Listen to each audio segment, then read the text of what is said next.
Ooh, child. Ooh, child. Can anybody hear me? Can anybody hear me? Ooh, child. Ooh, child. Can anybody hear me? Can anybody hear me? Ooh, child. Ooh, child. Can anybody hear me? Can anybody hear me? Ooh, child. Ooh, child. Can anybody hear me? Can anybody hear me? Ooh, child. Ooh, child. Can anybody hear me? Can anybody hear me? Ooh, child. Ooh, child. Hey, Eli Black. Thank you for letting me know you can hear me. Hey, Tiso. Good morning. Child, I named this video, Woo Child. Welcome to the Paulette sector.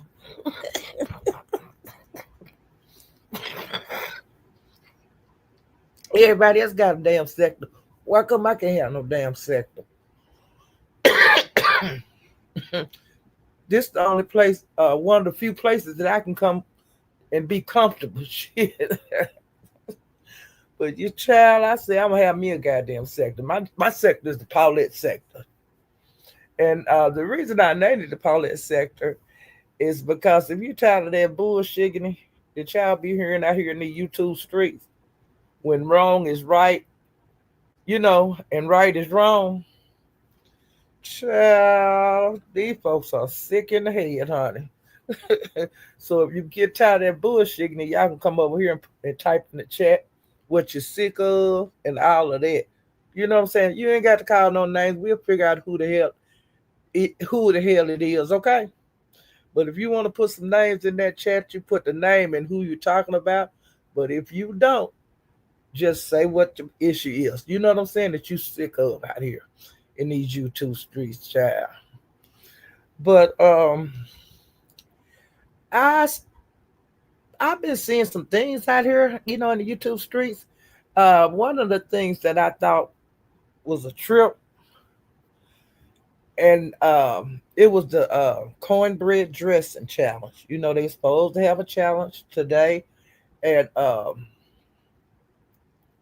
the pastor channel.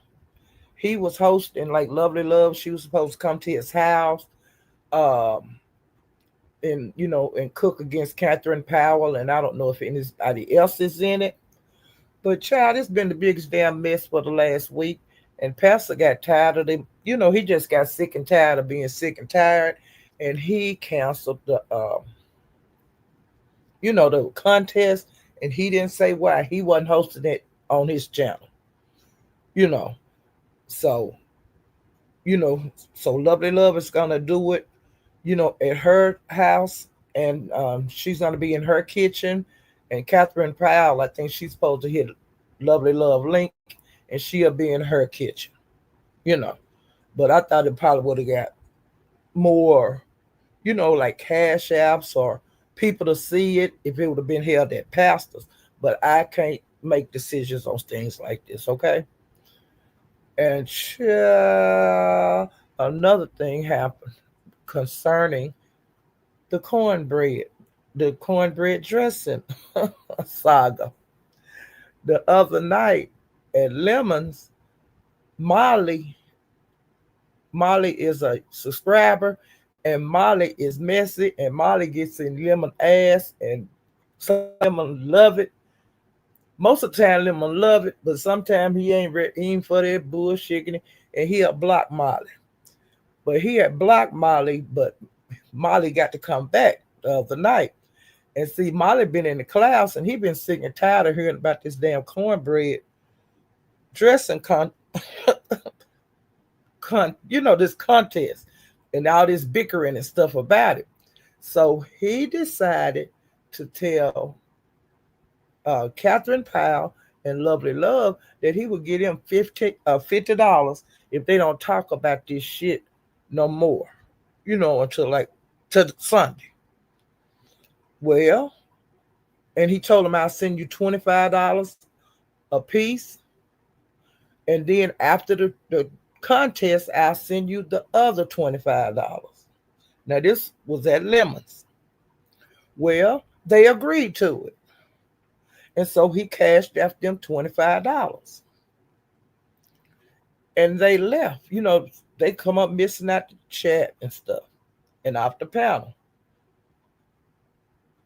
But in the meantime, while Lemon was live and this had been, they got their money, Catherine stayed over the Pizarros while Lemon was still alive and started talking about the damn cornbread contest. And somebody, I guess Molly, I don't know if somebody told Molly. I don't know if Molly was, in between two lives like a lot of us be. Well, Molly dropped down and said he wanted his damn money back because they already reneged on the bet. They reneged on the damn bet before Lemon went off. And allegedly, because I didn't go over to Pizarro's. I was just sitting at Lemons because I wanted to catch up on, because I don't get to see him in his whole lives. And sometimes I come in late, or sometimes I red ball it, when I have time. Well, somebody came back over there and said, they said we wasn't getting Molly shit. Now, I don't know if they did say that to Molly. I don't know if they didn't say it to Molly. But I left before I found out if they gave them damn money back or not, child. Ooh, child. And another thing that came out of this situation, because when Pastor canceled the dressing contest, Catherine was in the live with him. And no, wait a minute. I think Catherine was there, but Lovely Love wasn't there. So see, Lovely Love didn't know nothing about it being cancer, child, until she got up and started moving around the streets and she found out about it. Okay. And child, the captain heard that what they were saying out here in the streets concerning the cornbread contest, and he had got tired and canceled it. So after he canceled it, then of course on other panels, it was discussed like they discuss every goddamn thing around here, which I ain't got no problem with it because I love this shit. But honey, they was on that panel over there at Pizarro's talking about Pastor, and he heard it with his own ears, child. Didn't nobody come and tell him this. I don't know if he was in the chat or if he was on the, in the clouds when this happened. Honey, Theo was saying, well, maybe he canceled it because he can clean his house up or some shit like that. And ODS said that the contest was boring. And, I don't care if he canceled it or not because it's boring, some shit like some bullshit in it like that. And then Catherine, she was trying to make herself look good in the situation. Now, let me get my notes because I want to let y'all know exactly what I heard. Okay? What I'm going to do is I'm going to go to the pastors because I sit in his live, okay? He did a 30-minute live, child. After he was up in them clouds and heard some of the things that were being said about him, child, I got my life. Do you hear me? Let me find it. Oh shit, this was funny. Okay, now Pastor said the reason that he canceled the cornbread dressing contest is because, child, Catherine Powell sent him a long email. He said it was a long email, child, and said to him that if he had Lovely Love to come over to his house and make dressing, that she wasn't gonna be in the goddamn challenge. You hear me? She did. She said if she, I ain't gonna be in the contest if Lovely Love gonna be in it. And so when he went live, when he first canceled it, he said, "I'm not gonna say why I canceled it. I just canceled it." Well, child, when they pissed him off, he went live and he said that the reason he canceled that goddamn contest is because of Catherine Powell. Now I don't know if Catherine Powell was hating because Lovely Love was going over to his house to make the dressing. I don't know if she was jealous. I don't know what the excuse was because I haven't seen Catherine Child out here. Pastor also said that he not gonna read the email, that long email that Catherine Powell sent to him. Child, I was saying, please read that goddamn email.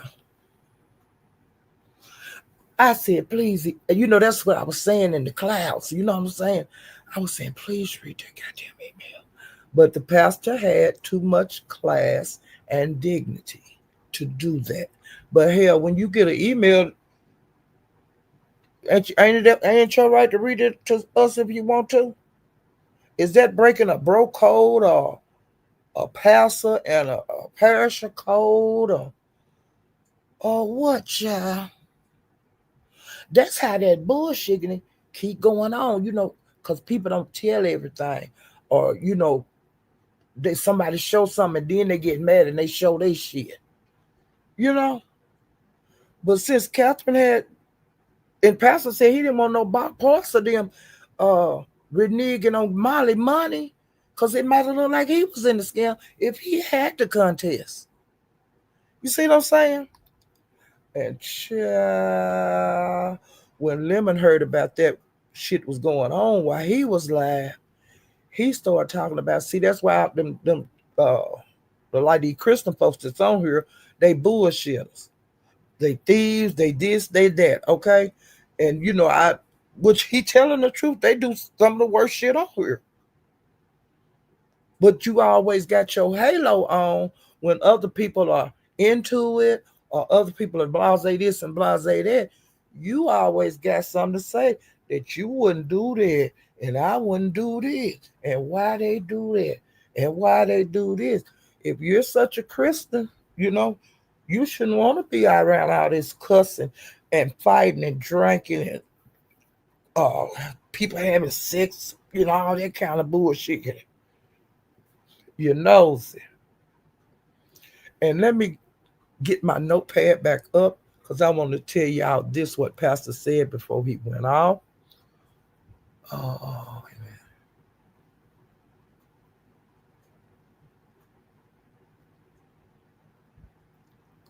amen. Amen.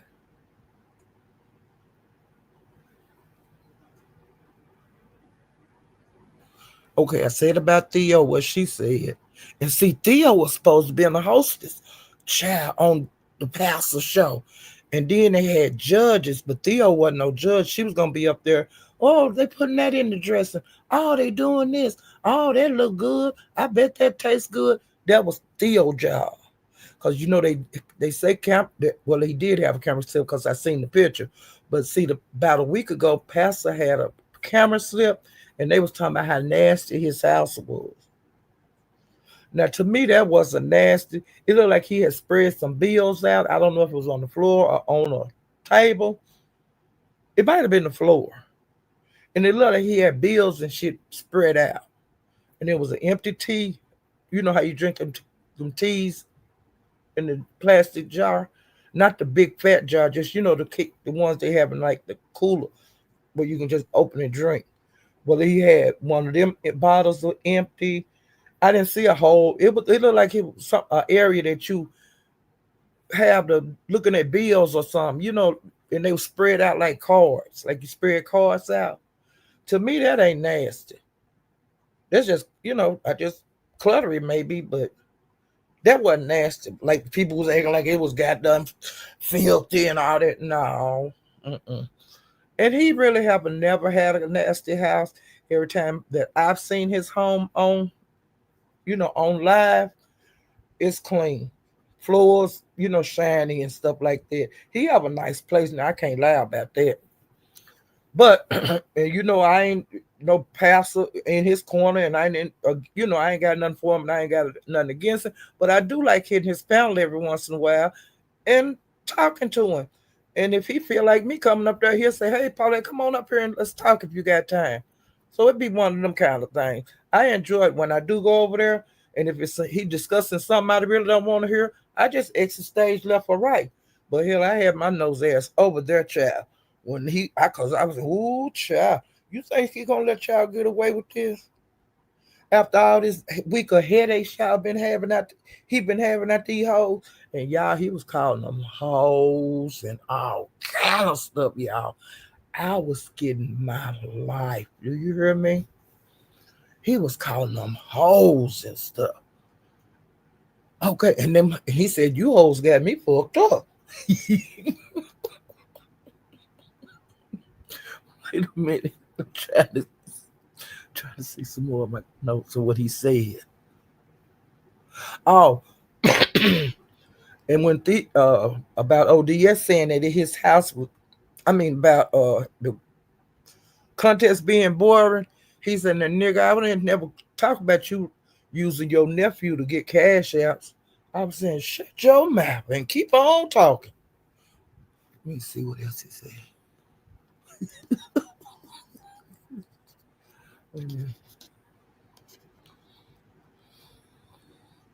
Yeah, he said that he used his nephew for cash app, and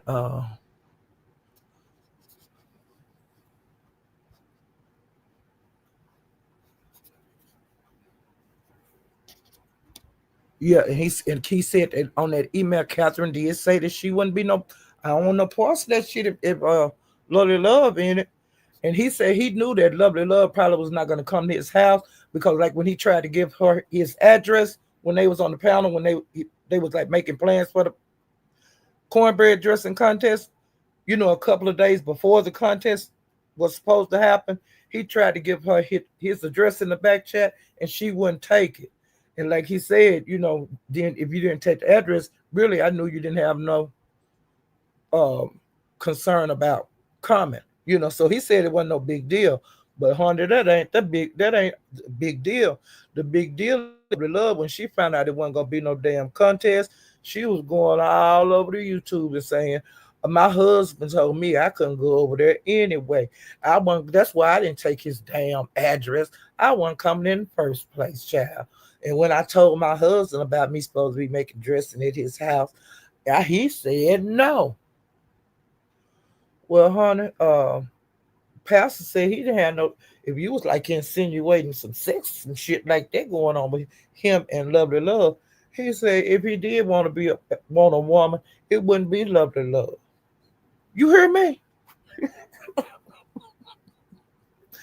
a minute. Wait a minute.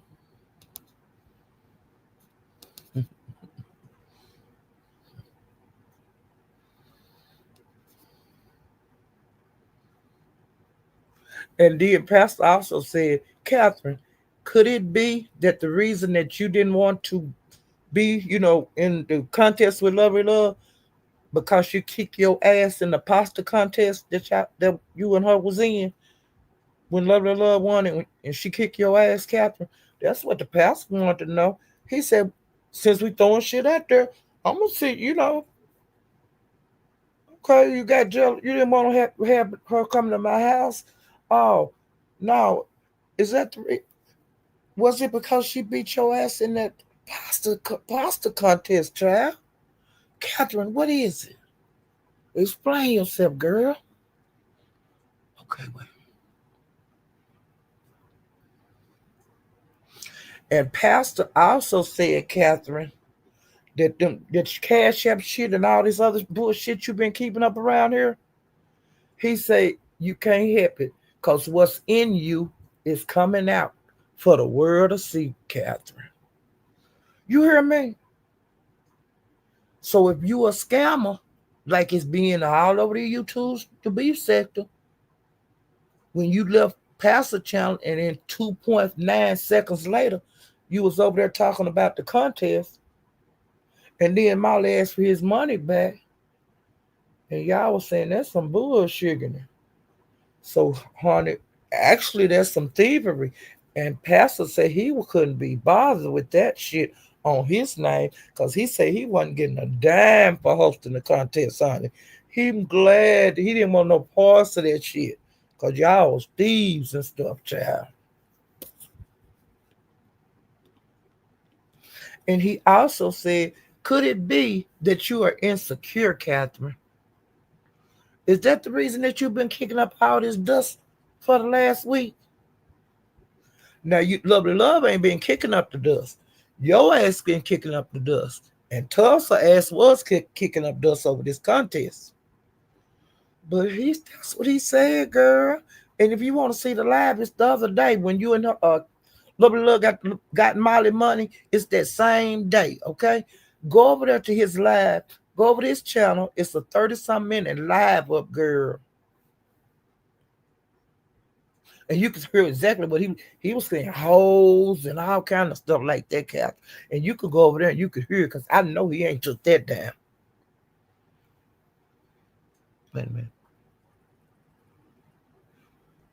And he also said that before he canceled that contest, he said he prayed about it, child. He prayed about it. And his prayer was saying, no, do not do that. Don't have no parts of that. No. And so that's when he hit his live button and came on and announced the cancellation, child. Let me see. Ain't that a man?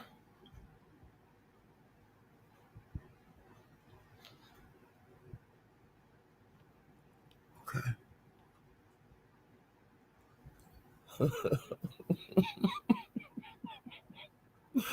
Y'all, so I was going to announce the contest, but hey, the contest is off, child. I love this shit. And Pastor say he ain't got no time for that bullshit anyway because he's getting ready for Juicycation 2026. If you want to have a good time, y'all, I don't know what the date gonna be of the Juicycation, but they already hating against it. I didn't know that was what they people was hating on him about. Because I seen this lady on his panel a couple of days ago, and they was discussing the juicycation, and people have already started saying that you got to get your credit card numbers to pass. You got to get your passport and social security number and all this kind of bullshit. Copy your ID and all that kind of bullshit. Passes the woman that's going on the cruise was up there with him, and it was not Vivian. It was another person, and he was saying, "Did I ask you for your social security number?"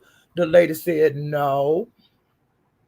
Did I ask you for this? Did I ask you for that? No, no, no. So y'all need to quit fucking lying on him. But see, that's what make me mad about these bullshit. These people full of that bullshit around here. Now, when they do something, you can't say nothing. Or if they, you know how they be hating on each other contests, like they hate on his contest when he have them, like throwing that shit at his banner contest that's in well, it's in whatever date it's in. Oh, see, I got it on here. His banner contest is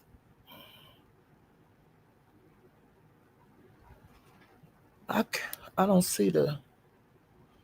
Oh, it's no, this sneakers. Well, I don't see the date on the contest. But another thing about the contest, the pot is at 1,600 now, child. Now the last time I talked to you, he had 1,000 and something, and it was a lower amount, 1,015 or something like that. Now it's up to $1,600, and that's since my last live. So the money is growing, and you remember I told you it's gonna grow, and people have started hating on that, saying it's gonna be, they saying that's gonna be boring too. Um, trying to see.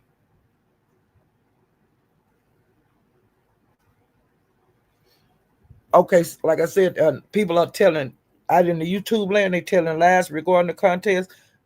Trying to deter people from booking whatever the cabins and all of that.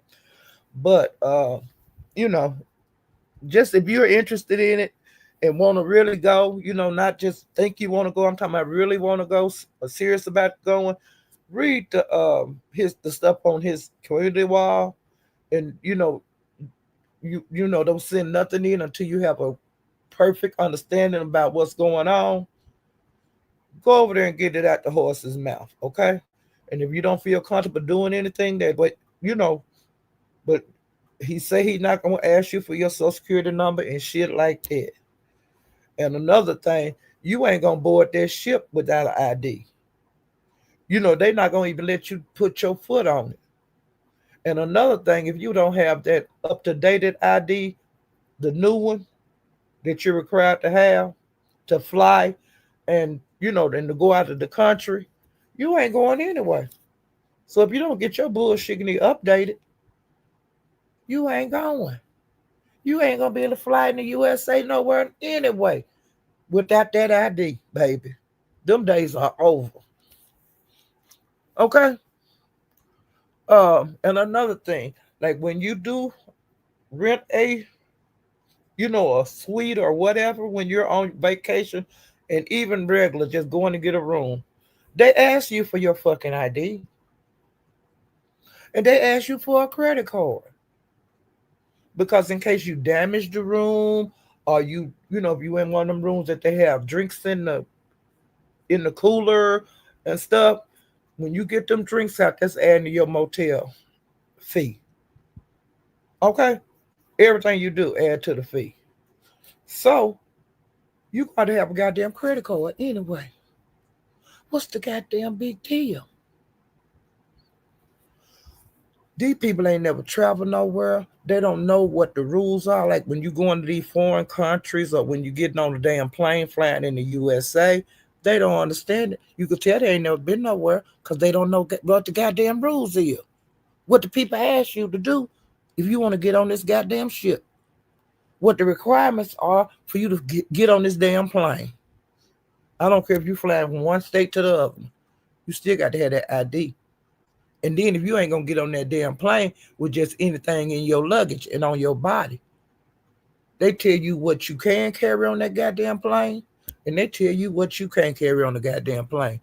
It ain't like it used to be when you could just get on the motherfucking plane and fly. After the different terrorists, bomb threats, and I'm gonna set this motherfucker on fire and all that. It's rules, child. That's why a lot of these rules are in place right now. It's because there's some maniacs in this world that'll bring shit on the plane that can, uh, blow the plane up, or something on this ship that can blow the ship up. Okay, burn. It's rules. It's a reason for this shit. They had that where their fans at, and the people would do their fan. The cruise ships don't allow you to have the motherfuckers because they were doing all that goddamn line dancing everywhere, and everybody had these goddamn fans. I don't know if they had a fan fight or whatever goddamn went on. But you can't do that shit on the ships no more. They ain't being bothered with that, okay? They're not gonna be responsible for putting up somebody out here trying to dance and drunk and you break a hip. Okay. It's rules to everything. But if you ain't never been nowhere, you won't know the rule. If you ain't never, you know, it's the rules can be changed overnight. It's their goddamn ship in their goddamn airplane. If you won't go by the rules, you ain't boarding it. You are not gonna participate. Period. But see, like I said, these half-raised heathens that ain't been nowhere except their county. I ain't even gonna say town. You know, every state got counties in it. Some people ain't never ever stepped foot out their county, girl. You hear me, child? They ain't went from one county to the other. You put one of them bitches on a goddamn plane, they'll have a goddamn panic attack. They'll pass out before they even step on the goddamn boarding gate. Child, I ain't never been nowhere. Ooh, child.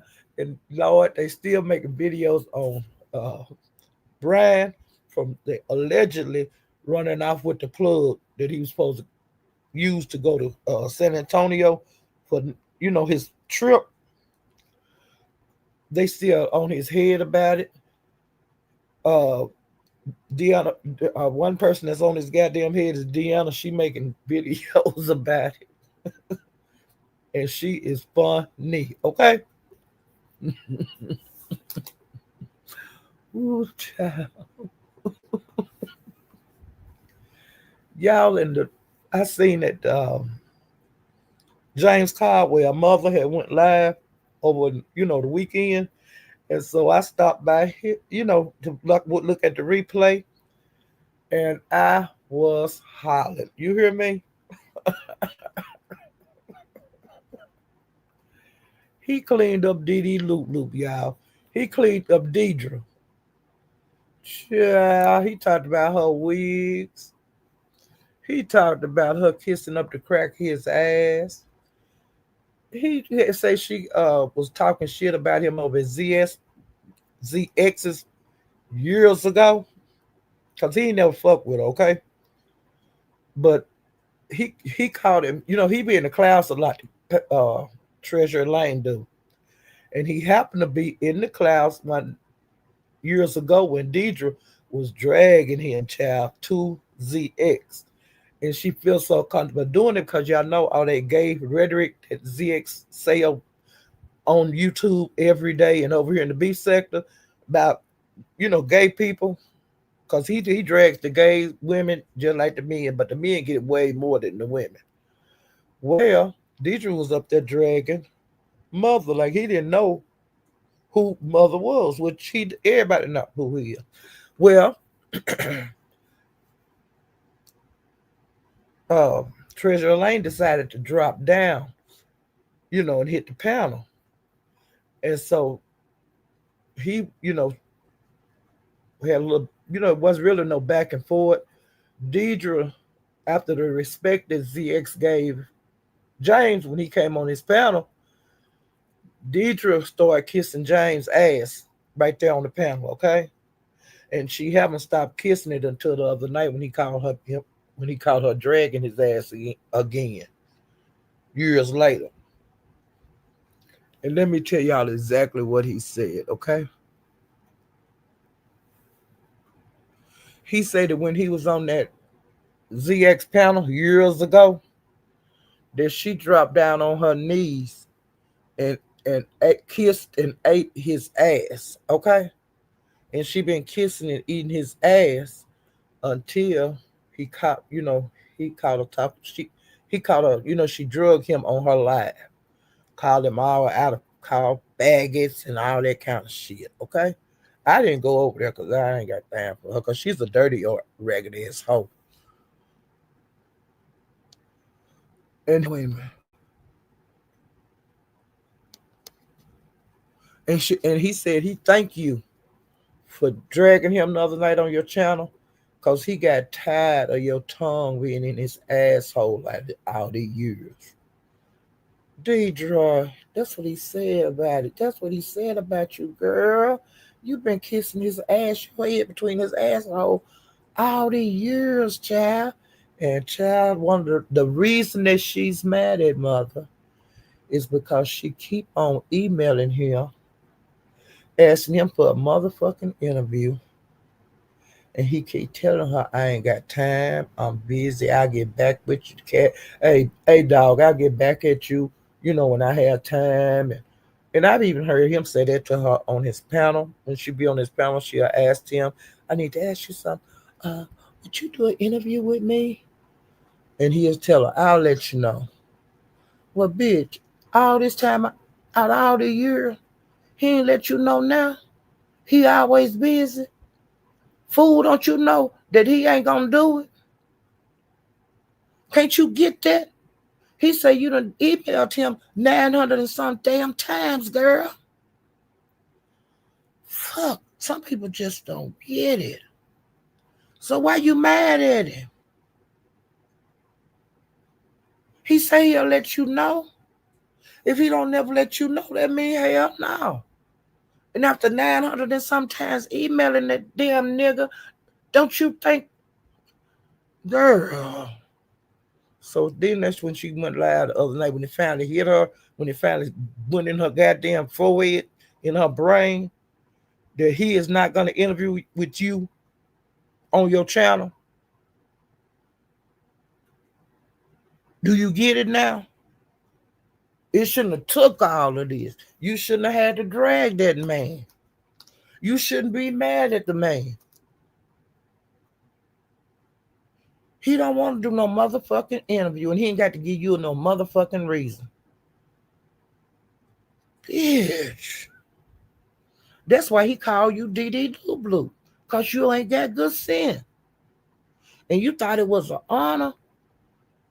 Child, when you was thinking like he was doing, that he gave you a crown, when he was calling you DD Loop, you the only motherfucker in the beef sector that know that he was making it. He was laughing at you. And then all this time, we've all been laughing at you. We've been laughing at you. You think that's an honor to be called a DD Loop? That was the right name. You loop in the head. And mother gave me that name of DD Loop. And my kids, they thought it was so cute. Your kids is just as retarded as you is. They say the apple don't fall from the tree, and you have proved it. Damn.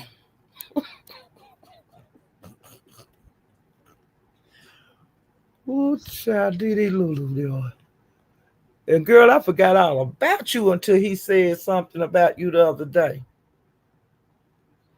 Now the beef sector have been real light on you because when you was in the over there with 5A, when you was jumping off the porch, call yourself doxing everybody and cussing everybody out, and when she kicked your ass to the curb, then you crawl back to the beef sector where the regular people were. All them people that you talked about all them years, you bought your ass right back over. You bought your ass over here and had to apologize for your behavior and then had to kiss and lick ass and put your head up in people's booty hole. The beef sector just tolerating you. And child, the more three sector been going in their history getting the more videos. Well, baby, but Brianna done went in her goddamn closet and got pulled some of hers out. And Didi Lou child, I heard she pulled out one of them goddamn videos on you. Now I hope it wasn't the one that she did that interview that time with you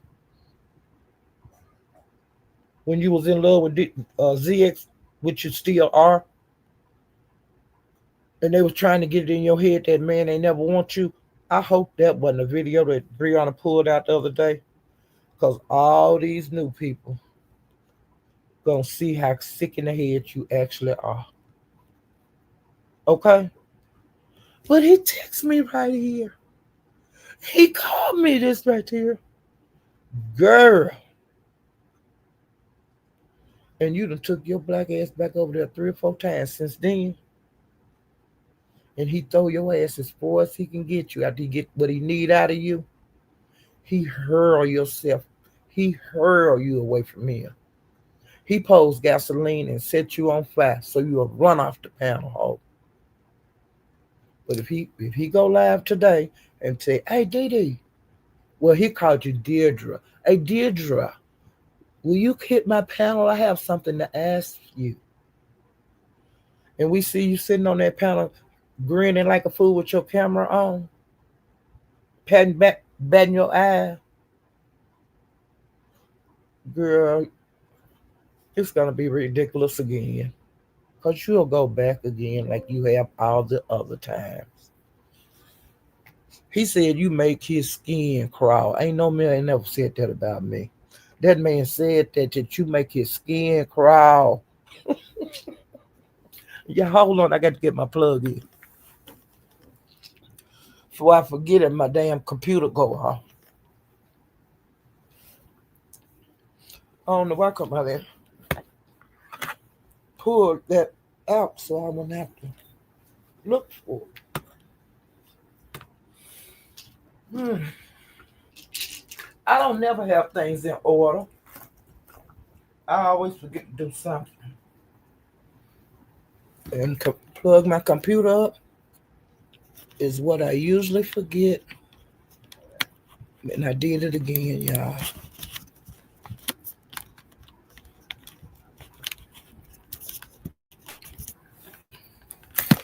Okay, I got it plug back in. Now another thing, the reason that me and Dee Dee Lulu fell out, cause she's so ignorant, she do ignorant stuff. She thinks she wants to one up you. Okay, when you being nice to her, she like to make an asshole out of you. But she ain't woman enough to do it in your face. She like these other low down bitches that'll do it behind your back. You know, cause there's a whole bunch of them kind of bitches around here. Like I told you, that's why I named this where you bullshiggity free over here. Well, I used to go to her channel because people didn't really go over there, and I would go over there, and sometimes she wouldn't even have nothing to talk about, and we would do silent lives where we type back and forth to each other, and that kind of bullshit because she didn't have shit to talk about. Well, that's when memberships first came out too. And she didn't have very many people over there, so I was a member. Trying to show I would support you and all this kind of shit. Well, when her and ZX got into it, even though me and him wasn't cool, but he let me know that she didn't like me because she was emailing him talking about me. Because I think I used to coach. I've been on his panel like 3 or 4 times. Back when nobody over here wasn't getting no chance and stuff, I would go there and just to, talk to him. But then he turned against me too for putting an emoji in the Tracy chat. But Deidre, even though I was a member of hers, she was behind my back talking about me to ZX. And he texts or emails or whatever it was, he showed me. So when he showed me, I dropped my membership, and I unsubscribe to her because I don't need nobody like that. That I'm giving you money and you gonna do me like that? No. And that's why I don't. That's another reason I don't do the membership thing, because I don't. Me myself, I'm not giving you my money, and I know you don't like me. That's stupid. Why should I support you? So I don't do the membership thing. I think it's 2 content creators I'm in a membership. That's it. And it was one for years until I wind up getting another one for somebody else. And see, right now, even the one, that main one, I don't have a membership no more because they lost their channel, which is Tracy. So what I do, since her channel is down, the money that I was using for my membership and shit like that, I'm just gonna add that to what I have sent her. Because she don't have membership now, and I forgot to send her that money like for the last 2 months, and I'm gonna have to get back on track. But like as soon as she got her ready to be monetized. This last time they took her channel again, so she had to start all over again. So she have been months without members, memberships. That is what it is. But that is the reason I don't get membership, because these people are so low down. I ain't finna be giving everybody my damn money, and I'm struggling to live. Ain't nowhere in the fucking world. I give when I want to, and that's it. That's all.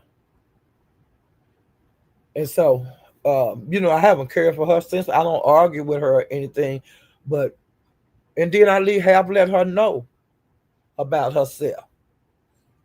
When me and her got into it on the panel, I told her I don't fool with you, because if if you're a member, I just want everybody to know, if you one of her members, she'll talk about you behind your back and grin all up in your face. And that's why I quit fucking with her years ago. So she don't bother me and I don't bother her. But that's the reason of that happening with us. Okay? But she wanted the people that's in the beef sector, that if for attention, to get to know content creator better, or whatever it's called, ass kissing, she'll give information on different ones in the beef sector. They don't have to ask her for it. She give it to them. And it's a lot of the content creators over here that will do that. They would volunteer to get these people stuff to fight against the people in the beef sector. I've seen it 100,000 times over here.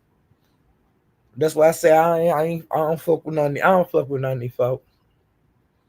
They not to be trusted.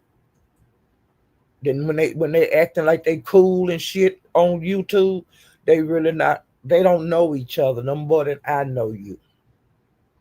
That's just as plain as I can put it. Can't get no plainer than that. Okay, let me go on down in my notes, child. I got all off track. And if you haven't hit the like button, please hit the like button. And please subscribe to my channel. Every subscription count, child. And if y'all want to hit the Cash App, you can hit the Cash App. It's on the screen. I'm trying to. Hey, a viewer's a view. Wait a minute.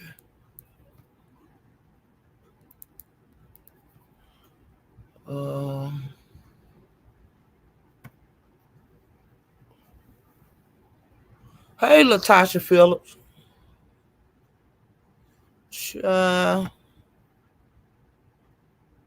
Hey, Shane Gang. Hey, Shane Gang. Y'all know that rap song, it's Gang Gang? That guy be saying, you about the Gang Gang? The Mahia play it, Broadway play it, the Captain play it sometimes. And gang, bang, bang, gang, gang. And he's talking like that. I like this song.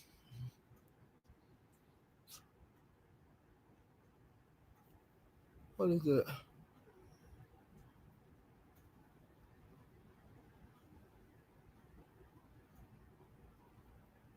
Hey, Mahia. I went back over there to tell you I was going live, but you had stopped gaming. Hey, Room Shaker. Hey, Vic. And y'all, when I be going to the gaming channel, I don't know what the hell they playing over there. I don't know nothing about no games, but sometimes I go, but sometimes I don't. And it has been, no, I can't get to the Mo 3 set stuff yet. I got to finish talking about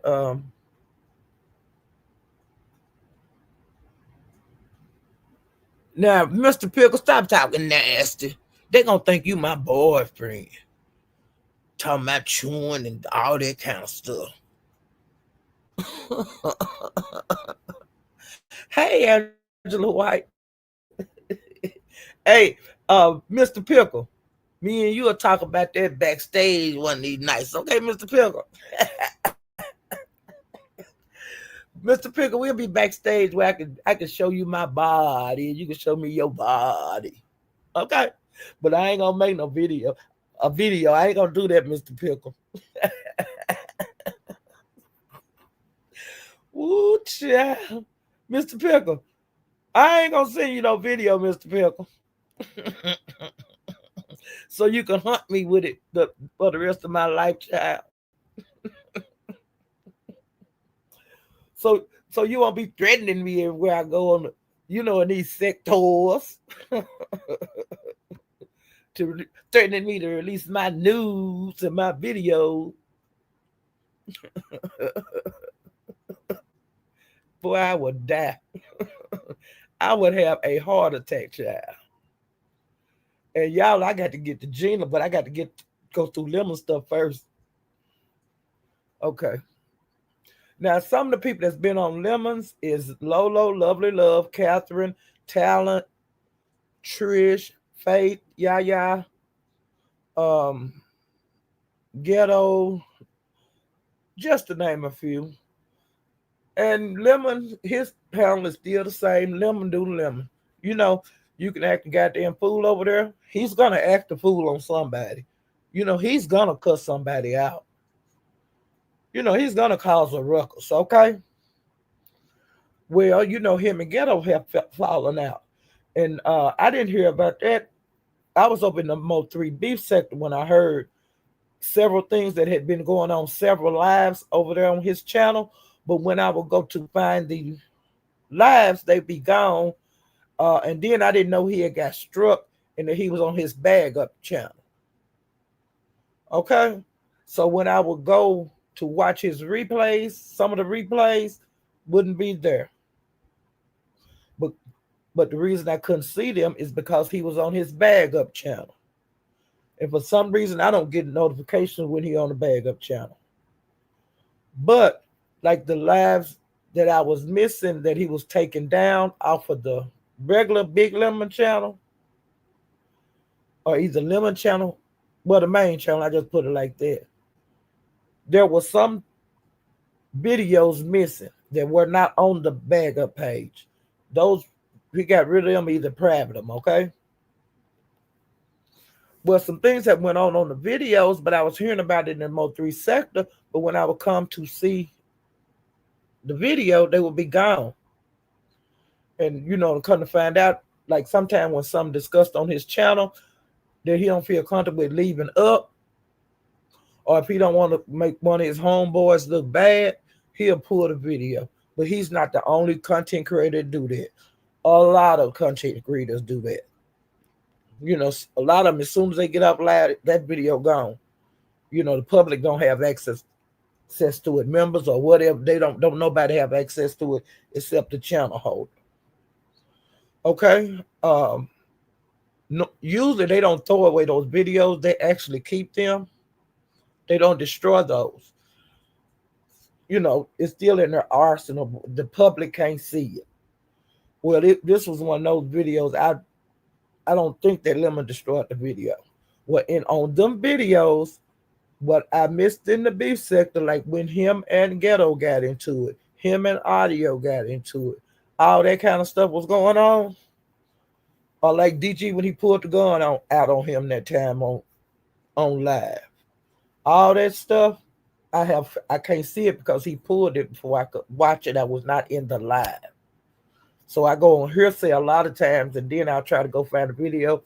If I can't find it, then I'll have to sit on the panel or in the chat and hoping they'll discuss it, the part I missed. The last night or the night before or whatever. Well, the lives that I couldn't find is when him and Ghetto got into it. Because Room Shaker drug Ghetto in the Mo 3 sector at Mahias, and I also drug Ghetto over there at Mahias. What he was going to do, he was going to try to come to Mahias, I guess, until Mahia on Room Shaker, because Room Shaker had drugged him that day at the Bazaar Road. And he was going to come over here and act like, whatever, however he talked, what he trying to do is be a dirty dog and turn the content creator against me. Well, when I was dragging him with, when Room Shaker drug him, when I drug him, he was calling me drunk and she's out of control and all that kind of bullshit. And he kept saying I was drunk. But I have never been on YouTube drunk. I've never been really on YouTube tipsy. Because when if I decide to have a drink, it's not going to be on YouTube. I'm going to be relaxing and having a beer. But ghetto, that was highly offensive to me. And I will stay on your head because, see, every time I told you I'm going to stay on your head, but I'm going to be on your head even more now because you tried to paint a picture of me of being on Mahal's drunk. Mahal have never seen, ain't nobody on YouTube seen me drunk. And how dare you try to use that as a weapon against me, punk. Okay? And like I always have said, I remember everything I see, everything I hear on YouTube. I'm not high. I ain't drunk. Y'all the motherfuckers been high and drunk. I seen you on here sloppy ass drunk several times. Several times. Even before you came to the beef sector, before you came to the Mo 3 sector. You was being drunk over there on in the black sector, crying like a hoe. Snot all coming out your nose, tears coming out your eyes, slobber coming out your raggedy ass, gummy ass mouth. You can't call nobody gummy mouth because we have it ain't no imagination. We have seen your inside of your mouth with your head throwed all the way back, crying like a punk. And how dare you say I was drunk? I can tell you one thing, I seen you drunk on here a whole bunch of goddamn time. I see you have breakdowns on here before you came to the Mo 3 sector and before you came to the black sector. I mean the beef sector. You broken down on here. Now you try to call yourself walking around here like you got to stick up your ass and you better than everybody. You know how them people walk when they walk real straight, walking like you something.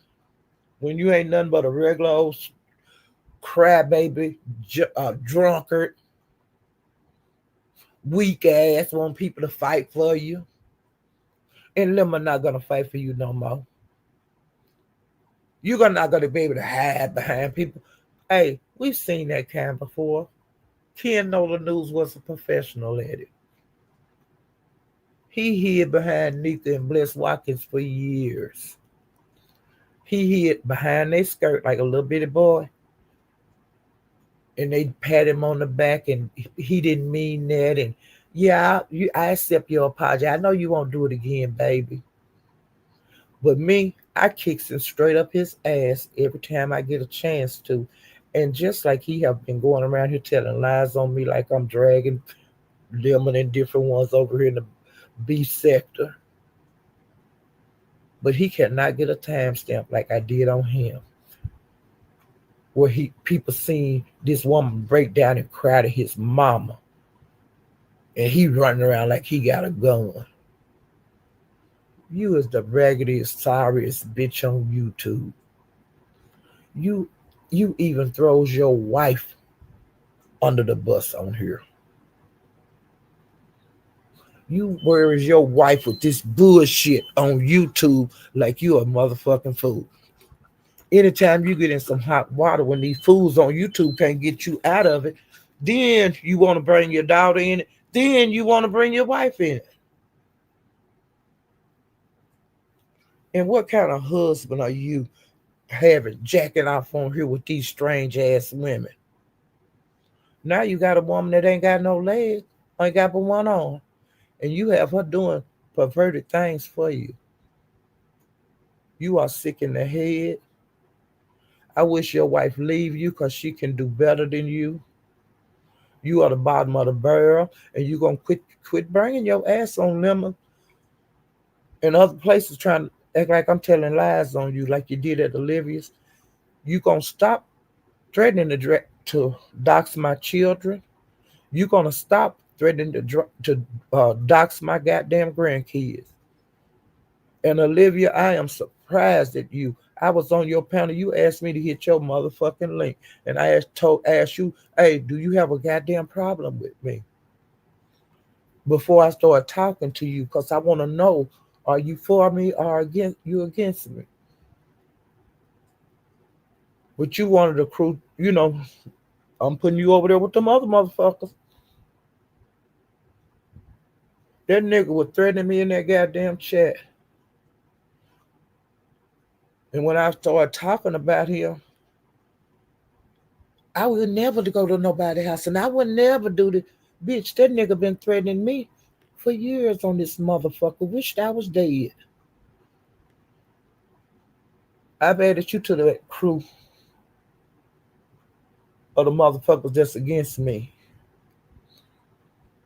You went to against things I said over there on your panel. Like when I told you about the reason I started talking about the bitch is cause he come in that goddamn chest started talking about what doxing my goddamn daughter. I can't say nothing. Oh, it's wrong of me to talk about that woman that whipped his mama out because of this goddamn thing we called the World Wide Web. But y'all was all, she was wrong and I wouldn't do that. You don't know what you'll do if a person get on your last motherfucking nerve. That could have turned out very badly. Like I said on your panel. That's how people get killed. When a motherfucker get fed up, you can't say what the person will do. You ain't got that goddamn brain. Just because you won't do it, don't mean I won't do it. And if a bitch threaten me and mine, I'm gonna threaten him like I keep telling that bitch ass boy I'm a hop, skip, and jump from him. That ain't no threat. It's the goddamn truth. Now he can take that however the fuck he want to. But I'm telling you the reason I'm saying what I'm goddamn saying is because he has been threatening my goddamn kids for years. And he have been threatening my grandkids. What the fuck am I supposed to do? You going to Louisiana could be a choice. Ain't a goddamn thing on here nobody can do about it if I decide to go. I ain't got to, you motherfuckers don't mean nothing to me. I don't have to say, oh, is it okay if I go to Ken Nola News house and kick his ass? Is it okay if I have my 14th cousin or my second generation nephew to go up there and bust his motherfucking head to the white meat? I got to announce that and get my kinfolk locked up. Bitch, they ain't gonna get locked up and I ain't gonna get locked up if something happen to him. He'll never know what hit him. I'm just telling the motherfucking truth. And I ain't got to announce to y'all what the fuck I'm gonna do. But I'm gonna continue to say, Ken Nola, you're threatening my children. You're threatening my grandchildren. And I live a hop, a skip, and a jump from you. And I have a very large family. I've always said that.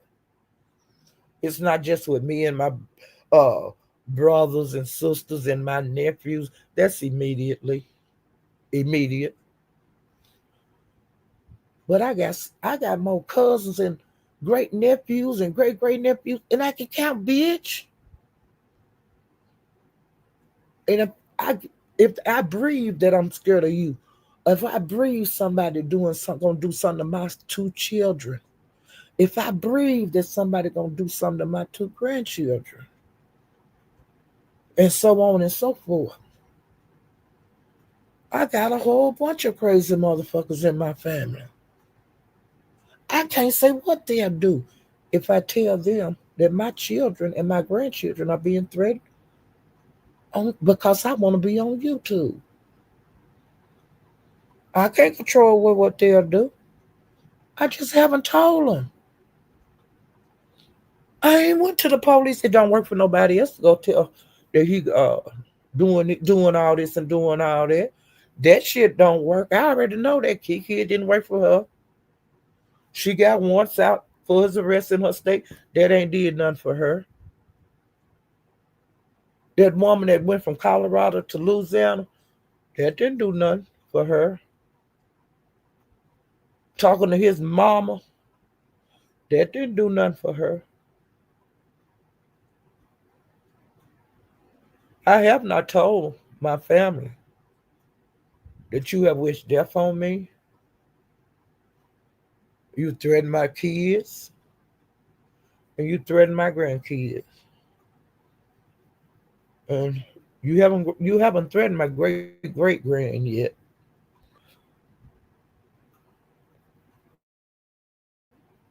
What they do, if I tell them I've given you grace and mercy, and I'm telling you just like I told Donald Goins, you better handle me with care. You better handle me with care. And that's all I'm saying to you. You can do what you want to do. You threatened me several times over the years, and that's it. That's all. I have not told my family. I have not told my son. I have not told my brothers. I haven't told my sisters. I haven't told my nieces and my nephews, cousins that I feel threatened and is being threatened. They have no clue. I don't know what they'll do when I tell them. I don't know what they'll do. The ones that live in Louisiana. But I know I ain't gonna do nothing to you because I ain't got to. I ain't gonna go to your mama house and they ain't gonna go to your mama house. You don't live with your mama. I ain't gonna go to your sister job. They ain't gonna go to your sister job. They don't work there. And that's all I got to say about it. If you got a job, which I know your sorry ass don't, I ain't coming to your job and they ain't coming to your job. I ain't going to the police on you and they ain't going on the police on you.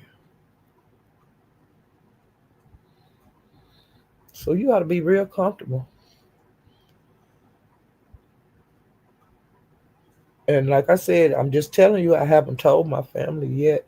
But since you want to keep playing with me like that, and since you want to keep threatening my daughter and my son and grandkids from the chat, I'm gonna keep doing you, baby, and I'm gonna do me. I'm gonna tell my folk. That's all I'm gonna do. I ain't gonna write any chats and shit at you.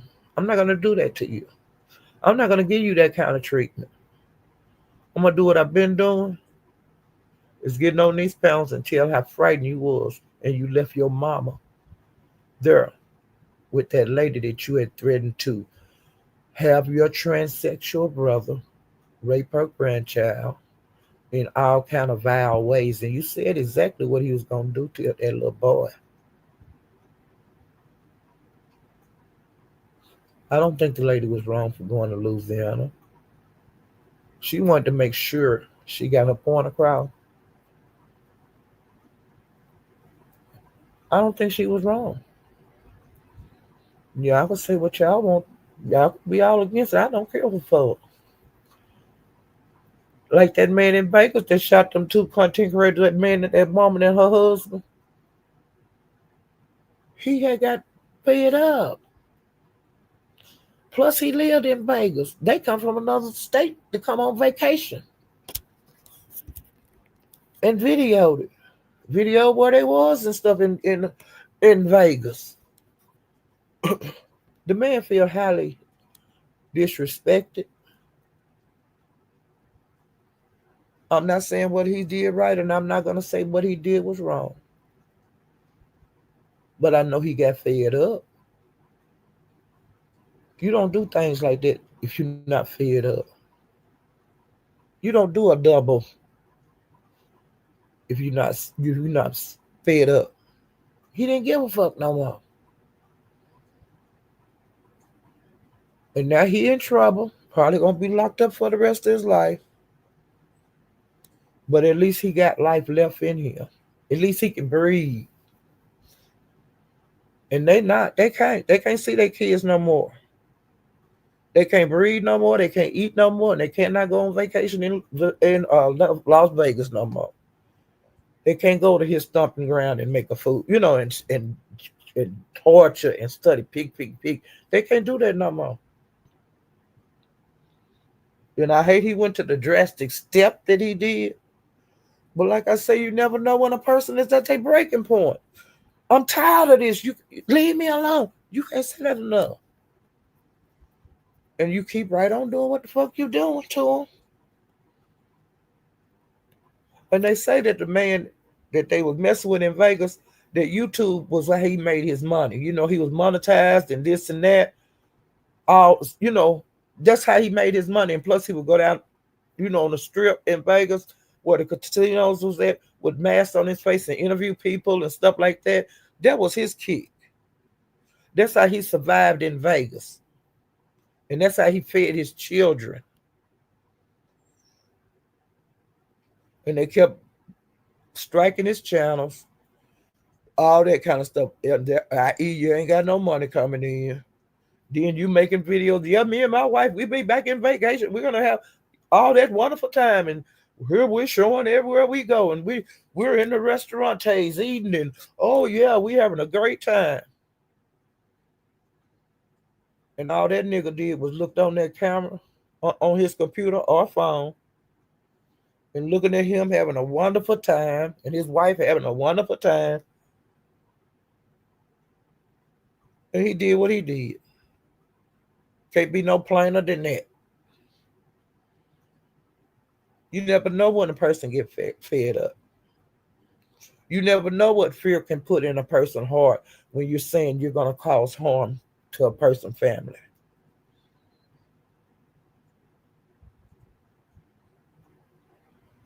You don't know how it might be affecting me by him threatening my children and my grandchildren. If you ain't got no goddamn kids and no grandkids, you would never know what that feel like.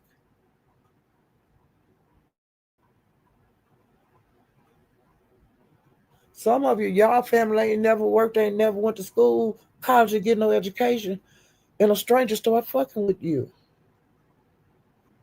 That's not gonna happen. That's not gonna happen to my children or my grandchildren off of this motherfucking YouTube.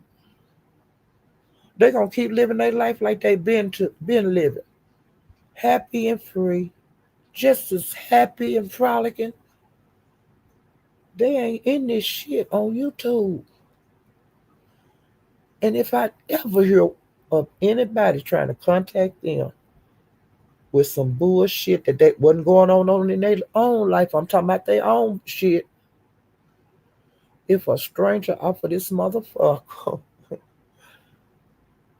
do anything to contact anyone in my family, that's it. And you take that how the fuck you want to take it.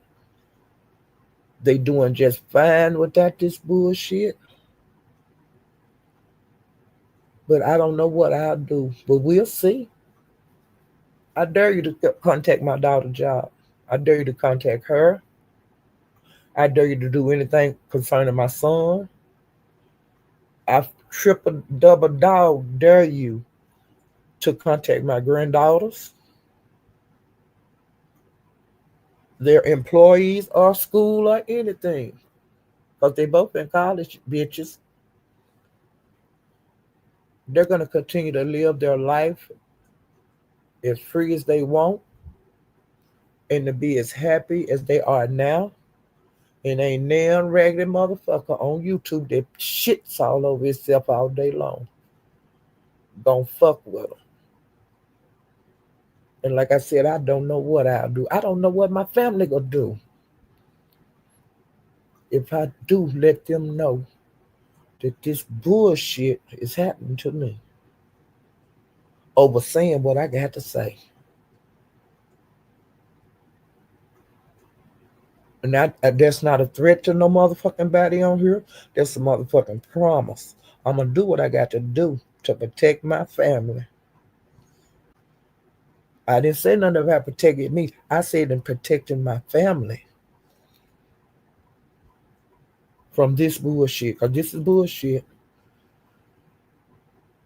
And like I said, you don't know what the fuck, where the fuck I got folks at. I got people all over the goddamn USA, nigga, and other countries.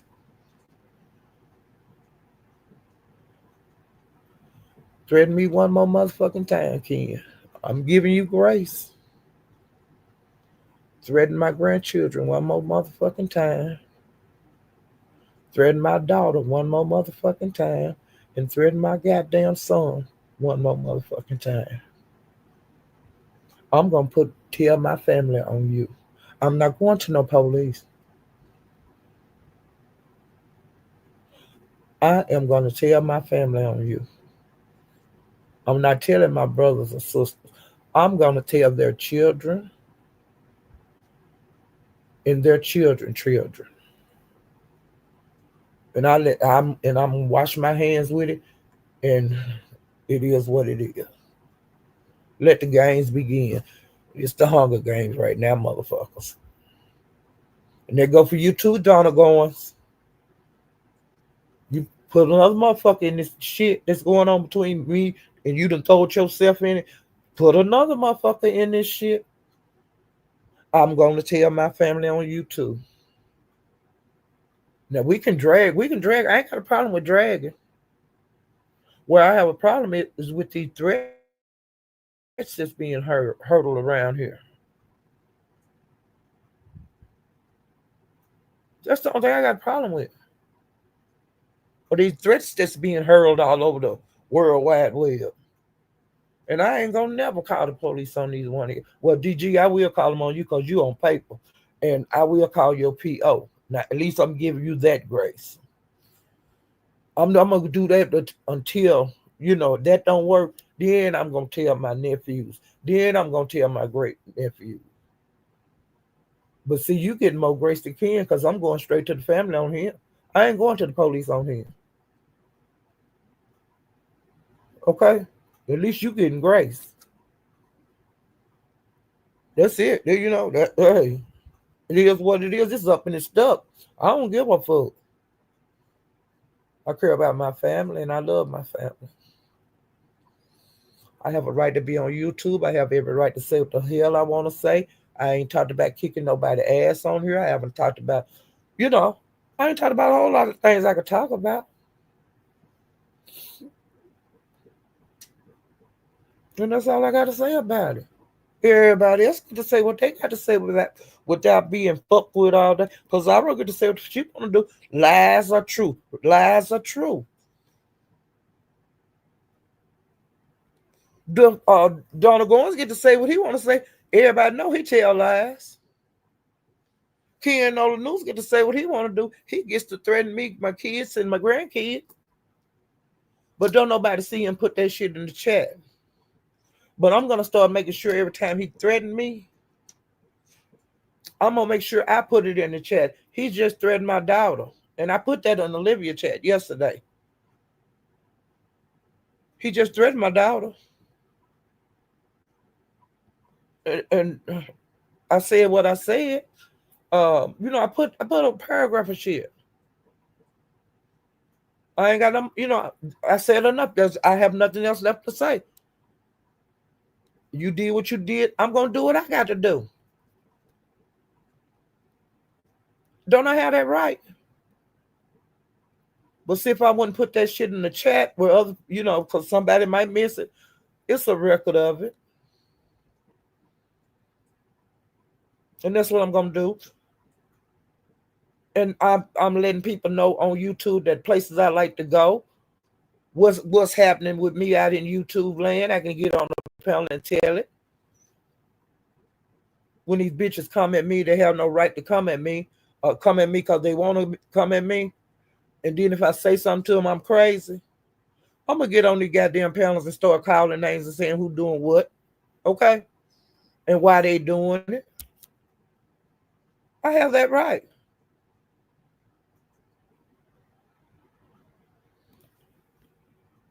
You know, I have that right. And the people that know me on YouTube, I've been around here a long time. They know I don't be going around here threatening no goddamn body, doxing nobody. I don't be threatening people, kids, and their grandkids. I fight back when I have to. I fight Kid Nola back because he wants me to die in a house fire.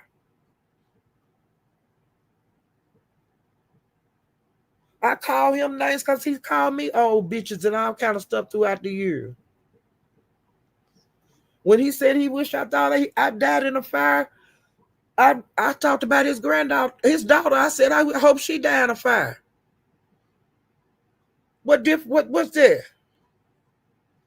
The fuck? My grandkids sometimes stay all night with me.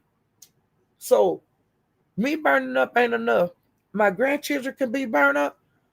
And I can't say I hope his house catch on fire and his goddamn daughter get burned up in it. Y'all is some motherfucking fool. But Mr. Pickles, I'm fine. I'm just letting people know what's going on in the YouTube sphere.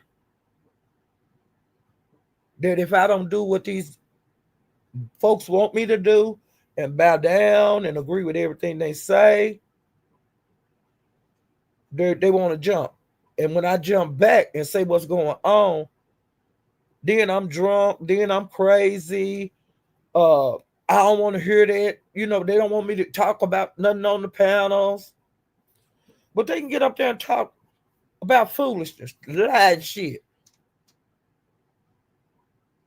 Lemon had just said on his panel tonight how Pizarro had went to some other place and said something about him. Something about Crystal sending somebody some money or something. And he didn't know nothing about it. And he didn't know, he didn't know if Crystal sent the money or not. Come to find out, Crystal ain't know nothing about what she did. She said sit up in line, go from panel to panel, making damn shit up. And think you gonna holler at me like she did tonight for nothing? Where they do that at? And they listen to foolishness all the time on panels. Every fucking night, 365 days a week. But when I get up there and got to say what the fuck I got to say, you gonna come up here and attack me for saying what I got to say? And I don't attack you and you up there with that bullshitting?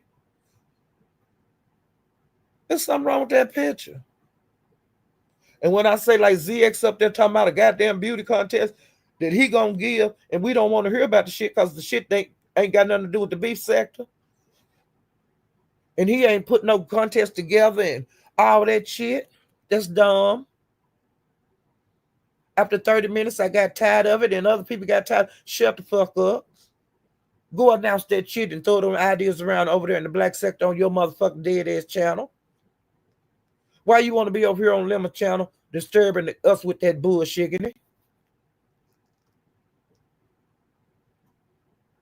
That's it. That's all I told them to do. Go to your own channel. We don't want to hear this shit.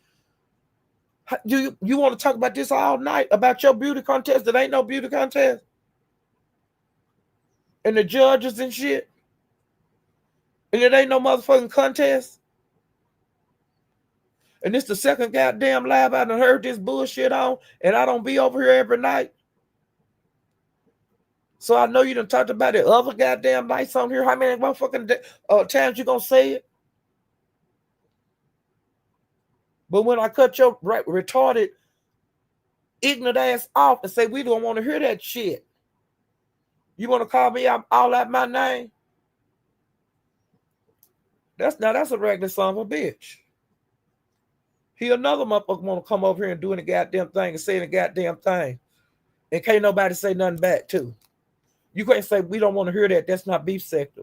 Go on and go over to your side and get your contest together and come back over here and announce the date and the goddamn time, just like everybody else do. Ain't that how they do these contests?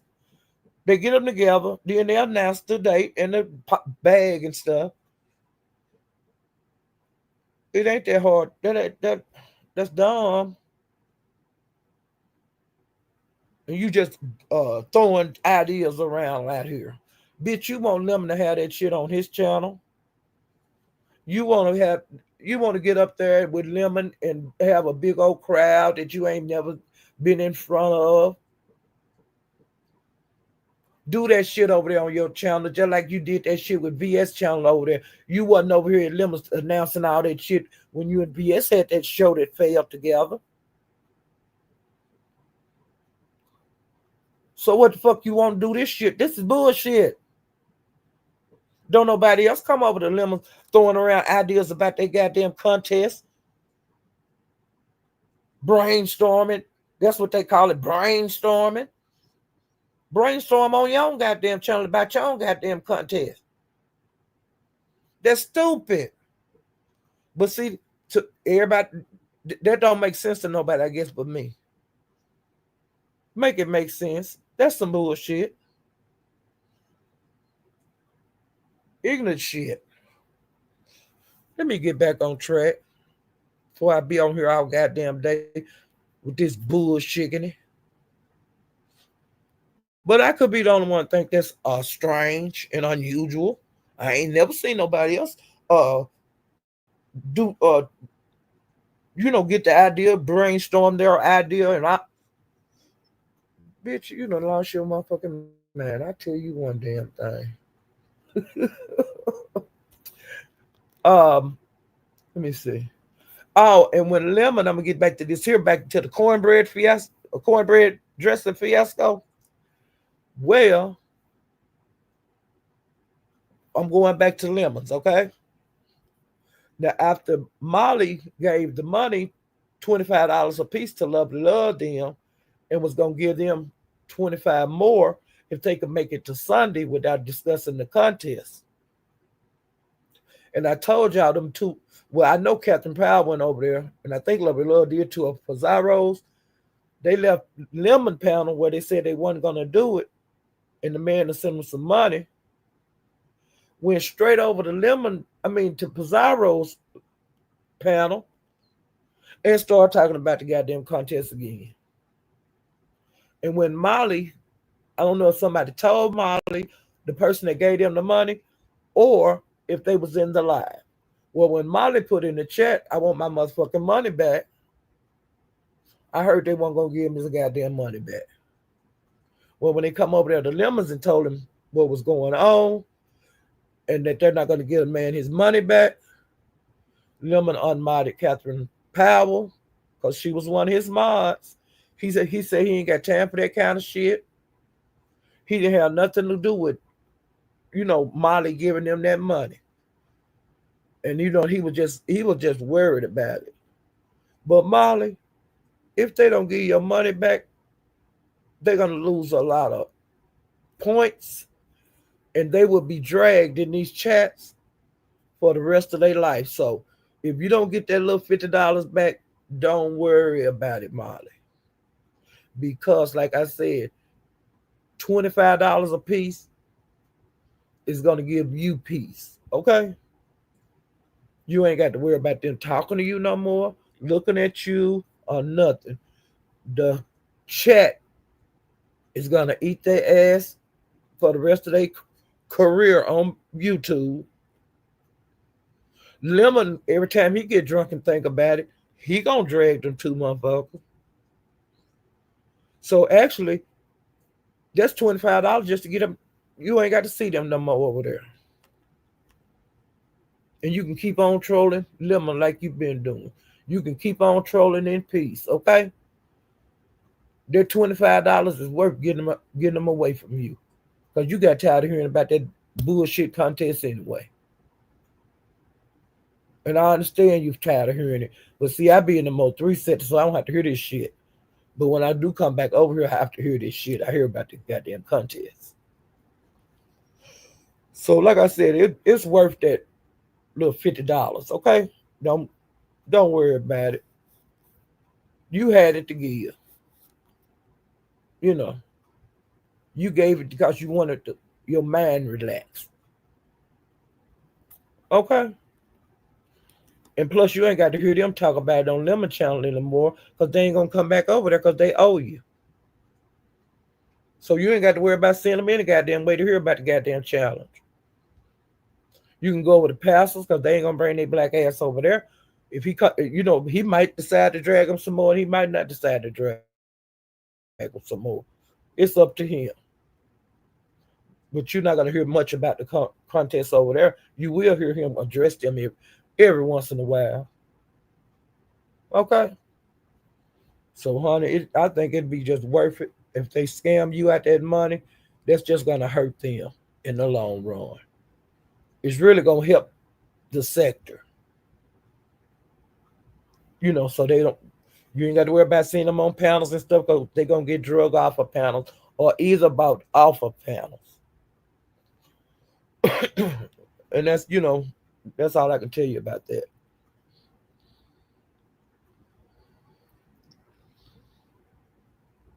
And the main reason that Pastor went live and drug them that night is that Catherine also said that she learned everything that she knew from Pastor. And that's when he went live and drug her. Cause see, yo said his house was nasty. Uh, ODS, the reason he drug him, he say his house he boring and all that kind of bullshit. And he drug Catherine Powell, because she the one, she sent him a long email and said that she would not be in the cooking dressing contest if Lovely Love went to his house and participated in it. Because she didn't want Lovely Love to come to his house. I don't know if it was through the jealousy, you know, but Pastor said it was insecurity, and Pastor said it's because she had lost uh to Lovely Love in the dumpling, the pasta contest, and that she was scared that Lovely Love gonna kick her ass cooking that dressing. And he also said he was not gonna read the email, but he told us what was in the email, and he said if Catherine wanted to read that email, she could read it to him, to the YouTube sphere. But Catherine, I think that if you come out here too bad on the pastor, if you don't read that email, he gonna read it in email. You know. So if I was you, I would just leave this shit alone. Okay. Yeah, honey. It was less than 2 hours later, y'all. They flew their ass over there to Pizarro's child. Mm. And then Tyler with his messy ass. He hit Lemon Pamela of the night because I still had questions in my mind about Ghetto and Lemon being into it. And I told y'all the other night on the Lemon panel that people were going up there telling Lemon that he was wrong, telling Lemon he needed to apologize to uh, Ghetto. Pizarro, Tracy, several others were telling him he needed to apologize. And so Lemon was saying, I ain't apologizing. No, no. And then he was doing that. And so when Lemon got tired of it, he started, I ain't apologize, doing that rough voice. And I was in the background. I was hollering, let's go, Lemon. You ain't got to apologize for a goddamn thing. I was talking like that. Tell it, Lemon. You a man. You ain't got to do what these motherfuckers want you to do. No, me, no. I was doing that. And that's when the Lemon was getting rougher and rougher. Well, this is the next night on at Lemon. Tyler dropped his messy ass down there and told Lemon, wait a minute, let me get it. He was talking to Lemon about Ghetto. And Ghetto told Lemon told Ghetto told Tyler. He said, well, we got into it and stuff. And then I think a day later, I said I would I was like,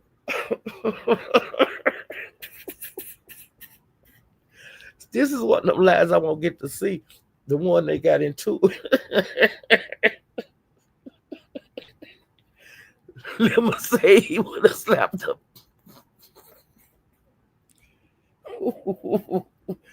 He said he was slapped the pie to get on mouth.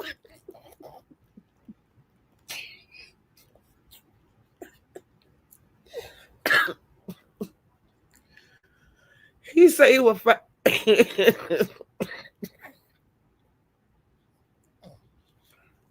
me get something to drink, Lord. Let me drink.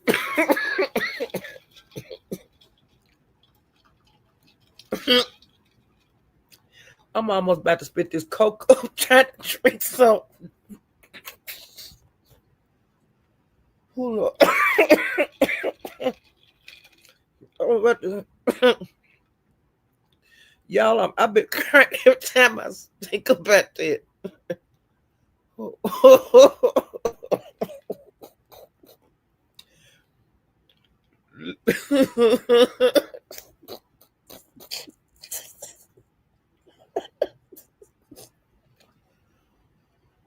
my God. I'm scared to drink. I'm scared I'll drown. What if I don't? I gotta quit laughing so I can drink some of this shit. Oh Lord, because I don't want to drown drinking no pop. Oh my God. Yeah, I don't want to drown. I don't want to drown in here trying to drink some of this Coke. So I quit coughing, y'all. Lord Jesus, y'all pray for me that I can drink some of this pop and not drown. You know what they call that? Dry drowning. I didn't know that. One of my friend's son died from dry drowning.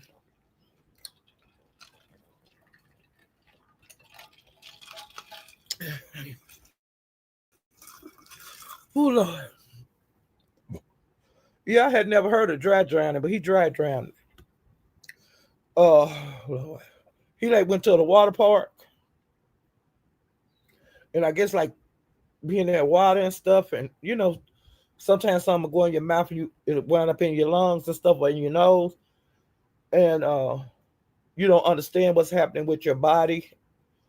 But then you'll fall out and come to find out you be walking around after you done swim and stuff, but you're actually drowned. They call it dry drowning because of that water that went down your lungs the wrong way.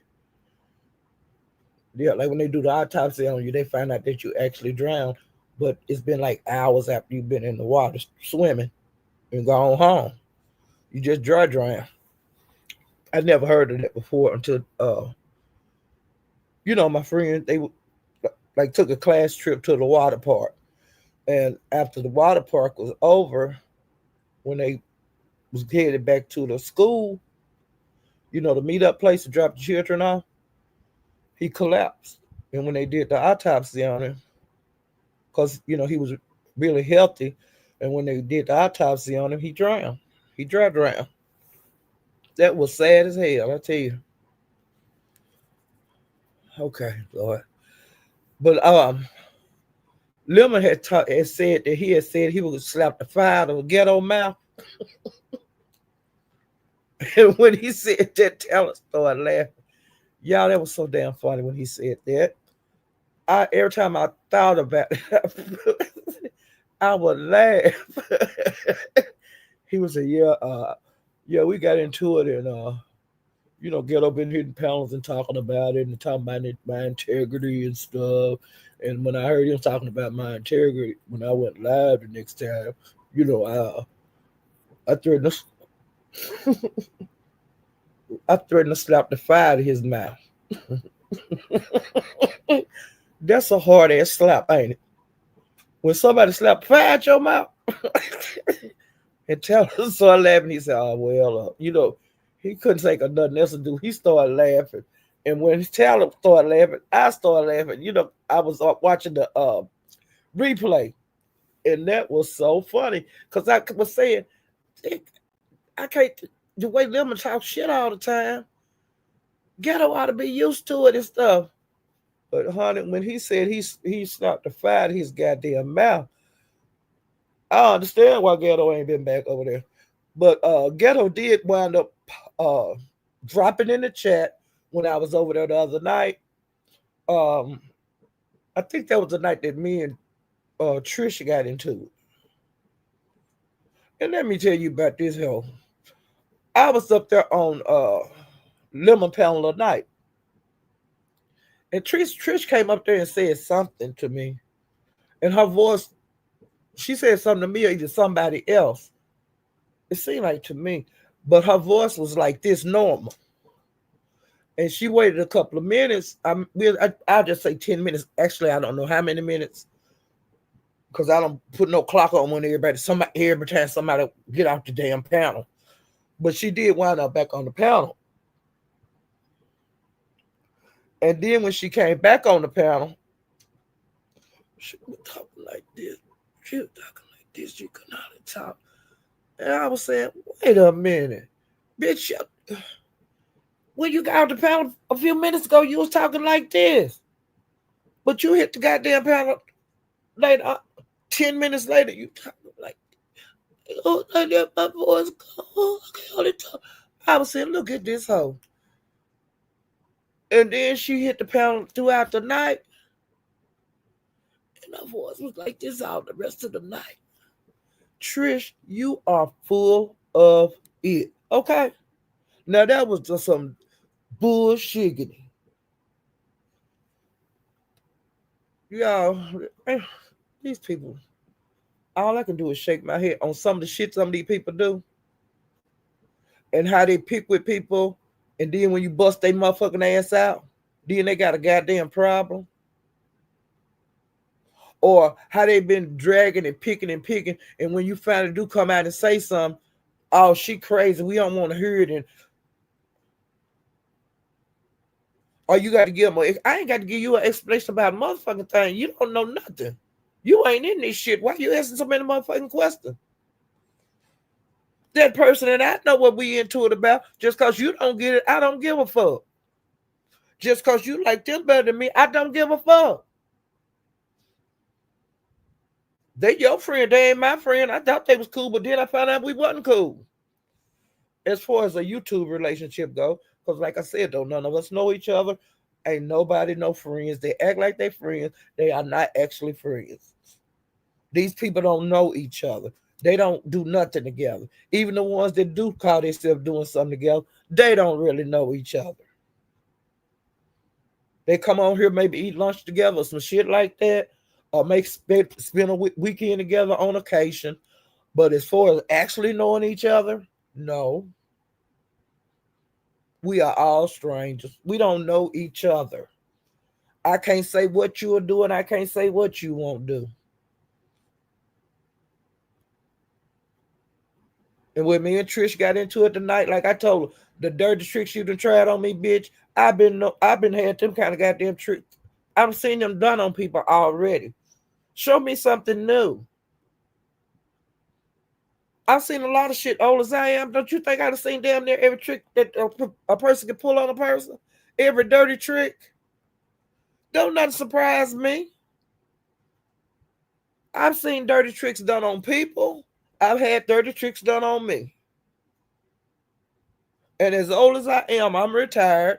As old as I am, don't you think I've seen a whole lot of shit y'all ain't seen? Don't you think I've done a whole lot of goddamn shit y'all ain't done? Don't you think I seen a whole bunch of goddamn shit? Heard a goddamn bunch of shit? And saw a goddamn bunch of shit. And it is what it is. You ain't got to see everybody I'm into it with. I ain't got to explain nothing to you. And like I told Trish on the lemon panel when me and her was going into it, bitch, you ain't showing me nothing new. Me and you been into it for years and I never played. People don't know about it, ho. I know you. You showed me what kind of person you was over 2 years ago. Me and your beef just didn't start. We've been beefing for 2 years. I just ain't made no big deal about it. And you ain't the only one I've been beefing it with for years. And don't nobody know about it. I made my channel because I got tired of Nessa ass beefing with me and harassing me out in the streets and doing her commentary and throw Paulette name in the bullshit and what she would do to Paulette. And being a subscriber, didn't have a whole bunch of places that I could express myself. And when I would go off on that motherfucker over there at Teresa, everybody would, like that. I don't bother nobody on here. The people bother me. I'm making more people aware of it now because I be on panels and I ain't got shit to hide. And I got a goddamn channel and I talk about what the fuck I want to talk about over here. Everybody talk about what the fuck they want to talk about. I ain't doxing nobody over here. I ain't doing just any goddamn thing over here. I made my channel because I got sick and tired of being sick and tired. I had didn't have a thought in my world about being a content creator. And I don't call myself a content creator. I said at the beginning, I made this channel to talk my shit on, and when a motherfucker was out here fucking with me. Don't I have that right to do that? Damn. But I ain't been using this channel to dox nobody. I don't use this channel to play nobody goddamn material. I do not use this channel to listen to music on. I don't do none of that shit. I only use this channel for a panel that people can come up here and talk about every goddamn body.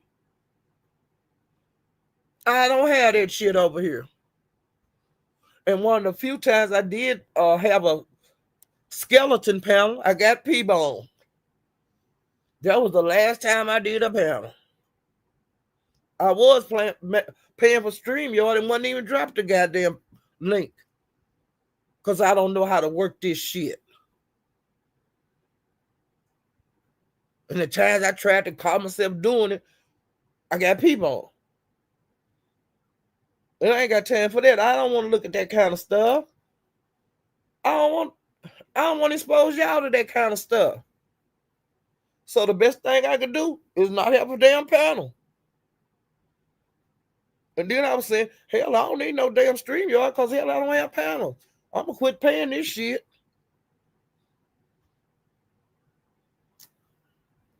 I'm just saying, make it make sense. And I've announced on here, I think it's a goddamn, you're going out like a punk when you have them panels and have motherfuckers up there going against folks. I think that's bullshit. That ain't bullshigity. That's bullshit. You know, how you gonna fight when 17 motherfuckers over here talking about you all night? And everybody you don't like get to hit the panel and say what the hell they don't like about Paulette. Ain't that some weak ass shit? But these motherfuckers is weak on here. They do shit like that. And like I say, nobody got to never like me. Long as I like me, that's all that matter. And as long as my family like me, that's all that matter. You know, but don't know this shit on here. This shit don't. This is something I like to do. You know, this is something I like to do. And it's something all these people that's on here like to do. I'm just one of millions. And I shouldn't affect nobody just by hitting the goddamn pound and saying what the fuck I want to say. Everybody say what the fuck they got to say. And let me tell you something. Y'all can talk about old bitches and she too old for this and all of that. Y'all too young for this. Y'all should have better things to do than be on YouTube around the clock. You ain't got no job. I had a job at a young age. I didn't have time to be on no goddamn internet. I had to work. I used a computer at work. I had a computer at home. I very seldom had time to get on the motherfuckers. I got to cook and wash dishes and wash clothes. And entertain my folks and sometimes my friends. Go shopping and shit. That I didn't have time for no goddamn shit like this. But a lot of these people, they ain't got no job. They ain't got nothing better to do to be on here. They ain't thinking about a job. The so-called young folks that call everybody old motherfuckers and old bitches and I bet your pussy dry. Make it make sense.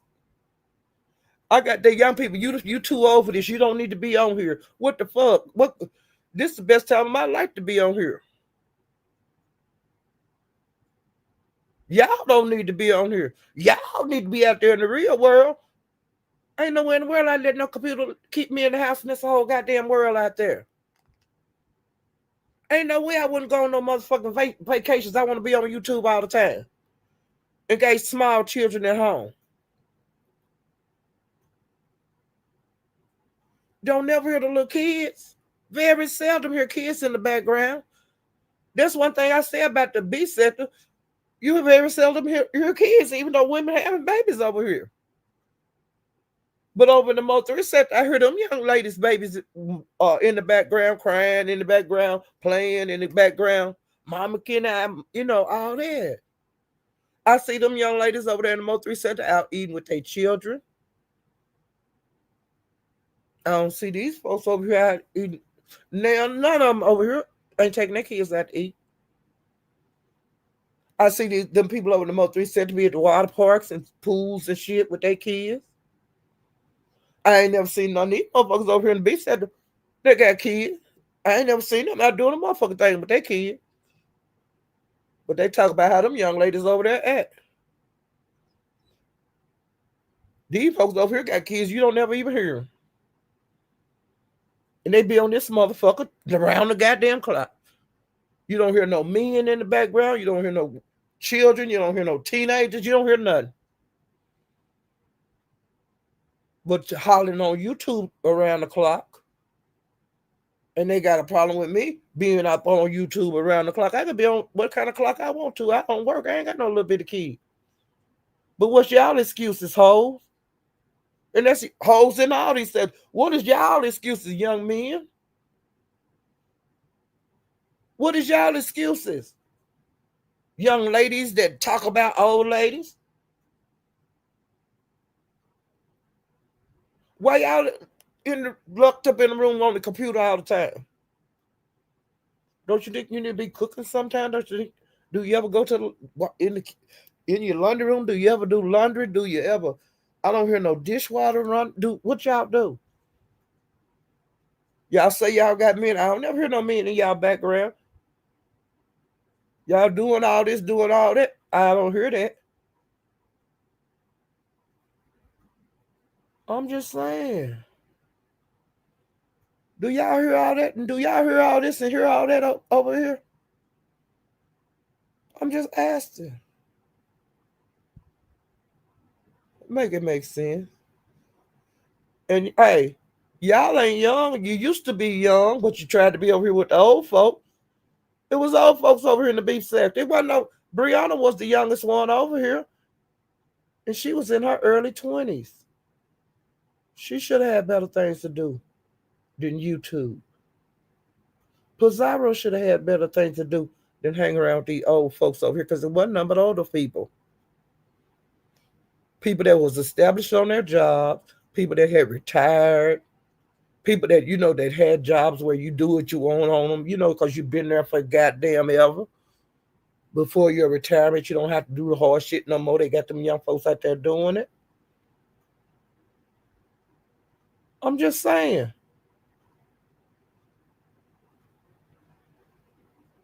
Ain't never said nothing about looking for a job since they've been on YouTube.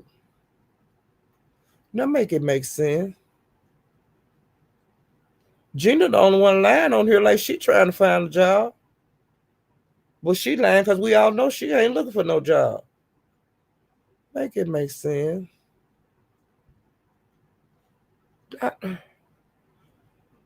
Like I said, wrong is right and right is wrong. He got this shit ass backwards. And like I said, honey, when my heyday, computer was the last thing on my mind. I was living my mother fucking life. Going to work the rest. Because as long as I was up and out here in these streets, I wasn't getting no rest. Make it make sense.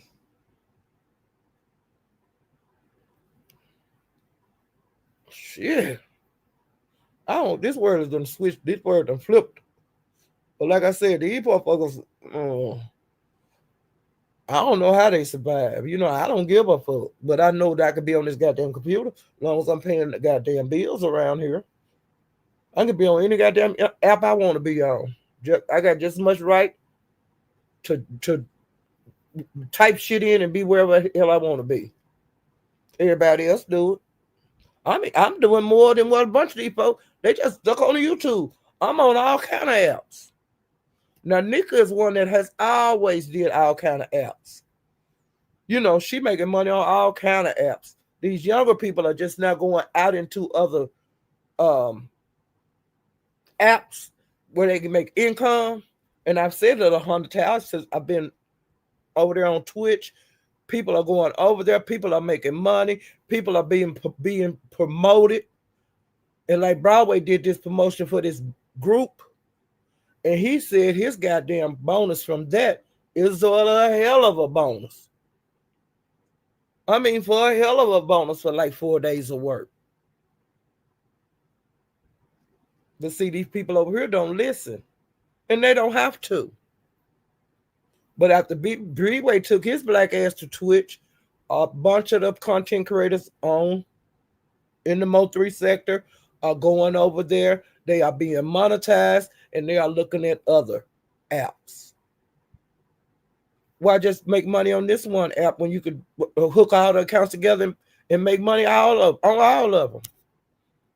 As long as they ain't tied to like YouTube any kind of way where you won't get a strike for double streaming. But they be streaming over they be streaming on Twitch and they Twitch to YouTube, to Discord, to Twitter, whatever, IG. They be doing all them at one damn time, making that money. But you can lead a horse to drink, the water, but you can't make them drink. And I really don't say nothing about Twitch anymore over here. I did enough. I announced it on my channel several times, and I will continue to do so, but not like I was when Broadway first went over there. I said it's the easy app to make money on. How you know? Because Broadway said so. Broadway tried it, and he's happy with it, and he started making money. And they ain't as strict as they are on YouTube. When they get tired of strict double streaming, he cut YouTube off, and the show never stopped. It keep going on Twitter for however many hours he want to be on there.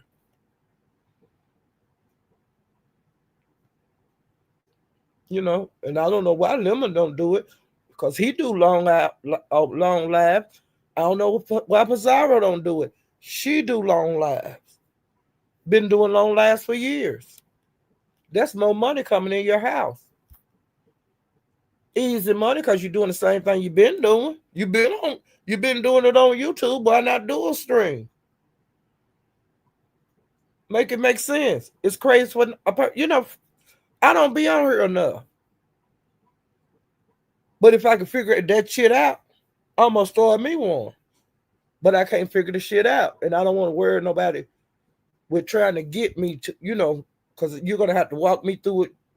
But if I just get on it, that'll I know how to log on, but I'll be participating in people's lives, like cheering and stuff, and typing in the chat. I can do that, but as far as going live on there, it's not like YouTube. I see where you go live on YouTube. I'm sure it's on my screen, and I'm just not seeing where it is. But one day I might wind up popping up, and if I could figure out how to get YouTube to pop up in there, I'll be doing streaming. Well, I'm just saying, I don't see, if the person don't want to do it, they don't have to. But I think you're crazy if you don't do it. If you be on YouTube every day, why not? Why not? Why not? Because I'm not a YouTuber. I don't want to do this shit every day. I like to be relaxed and chatting and shit, and hitting the panel sometime. That's what I like to do. I like to just scroll and be nosy, be around just being nosy. That's what I like to do. It is what it is, you know. But like I said, I ain't got to go to work the next day and all that kind of stuff. Um, I don't have to take care of no children. Um, I cook if I want to, and if I don't want to, I don't. You know, sometimes I just want to eat junk food. But I ain't got to worry about another kid. To worry about feeding my kid for the day. I don't have that kind of life. I've had that life. When you get my age, you should be able to do what you want to do. Should nobody have no problem with it. As long as you ain't bothering nobody else. When you're funny, when I was young, this would have been the last damn thing on my mind. Cause I like to be outside. I like to go to. I used to like to party and uh, hang out at clubs and baseball games. Just I like to do a whole lot of shit. I used to do it all. I didn't sit in no goddamn house. If I sit outside a little bit, that was a lot because I try to be gone all the time. You know. And if I was outside, I wanted to have a swimming pool up and doing shit like that. I either had to do my yard work or work in the garden, whatever. But I would try to get out of that shit as fast as possible so I could relax. You know. But you gotta do what you gotta do. But I wouldn't have been on no goddamn computer all the time. Now I did take time to read books. I've always read. I used to buy a lot of books and have a lot, bookshelf and all that. But see, it's different now. You can do everything on the internet. So, and I found websites where you could get, books I've been wanting to read. I can get them free. And see, I be doing that kind of shit. And then I read the news. Go to the news and pull up the news and read that every day. Um, Watch some of the videos on the news. Other little videos I like, and then I like to be in people lives and seeing what they doing, you know. And then like this weekend, the in the Mo3 sector, a lot was going on. Let me get through with the beef sector stuff because I don't want to put their stuff with the beef sector stuff in case some of the people want to leave from the beef sector. Hopefully you don't. Hopefully you'll stay. But if you gotta go, you gotta go. And then I'll go to the Mo3 sector stuff. Okay, let me see. Mm.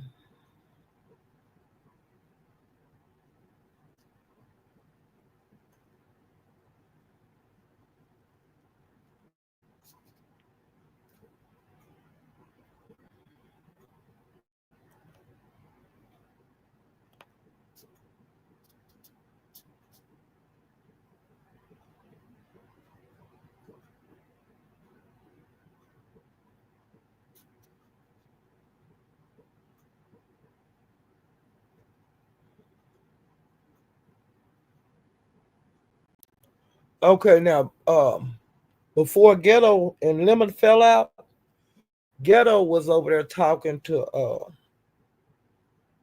Lemon,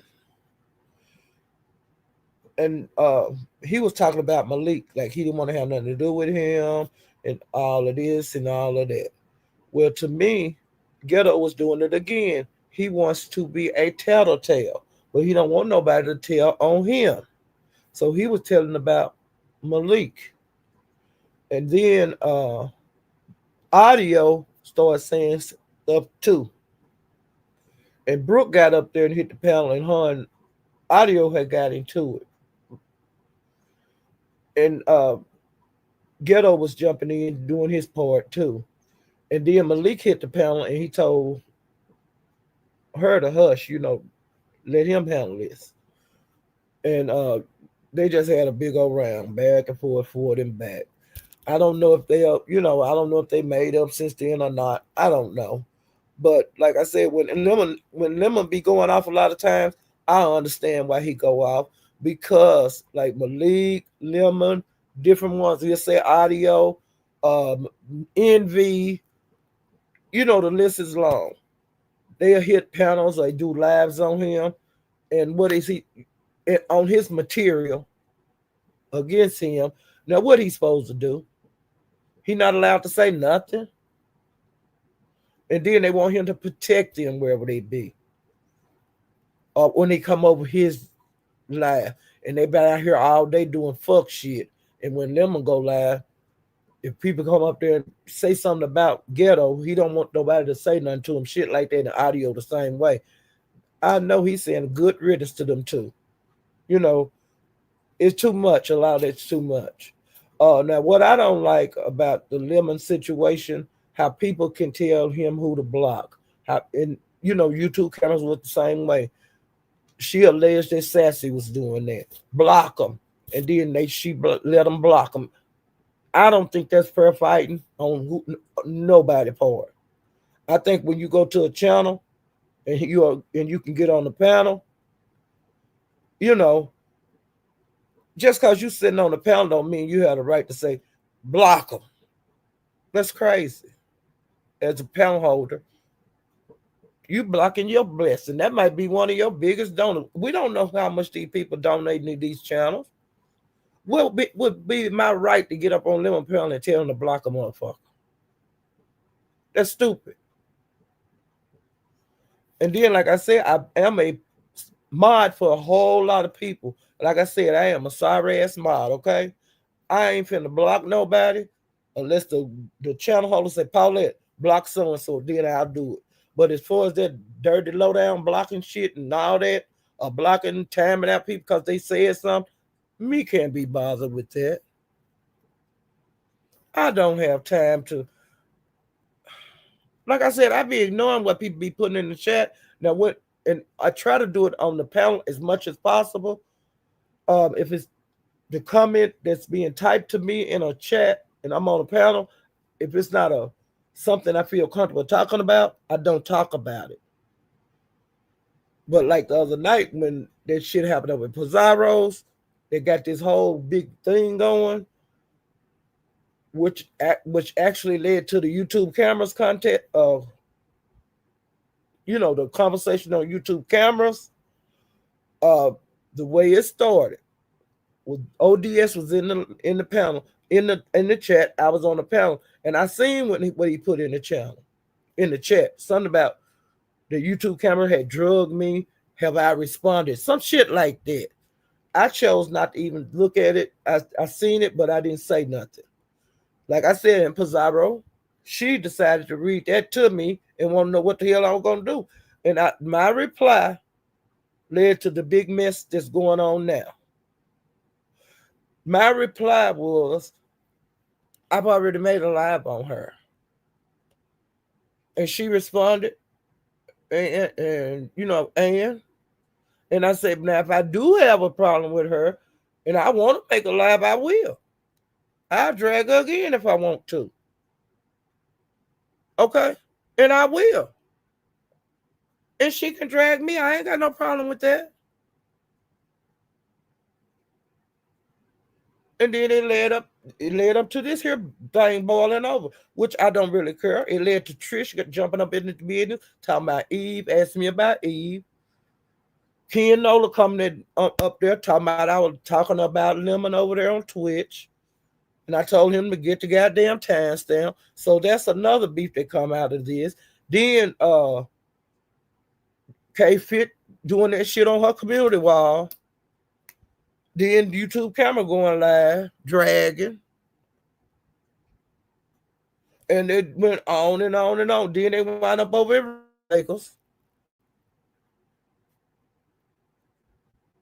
Then I went over to Eves and found out that's who said about Duke Pharaoh. But when I come over Lemon, I said, I know somebody else.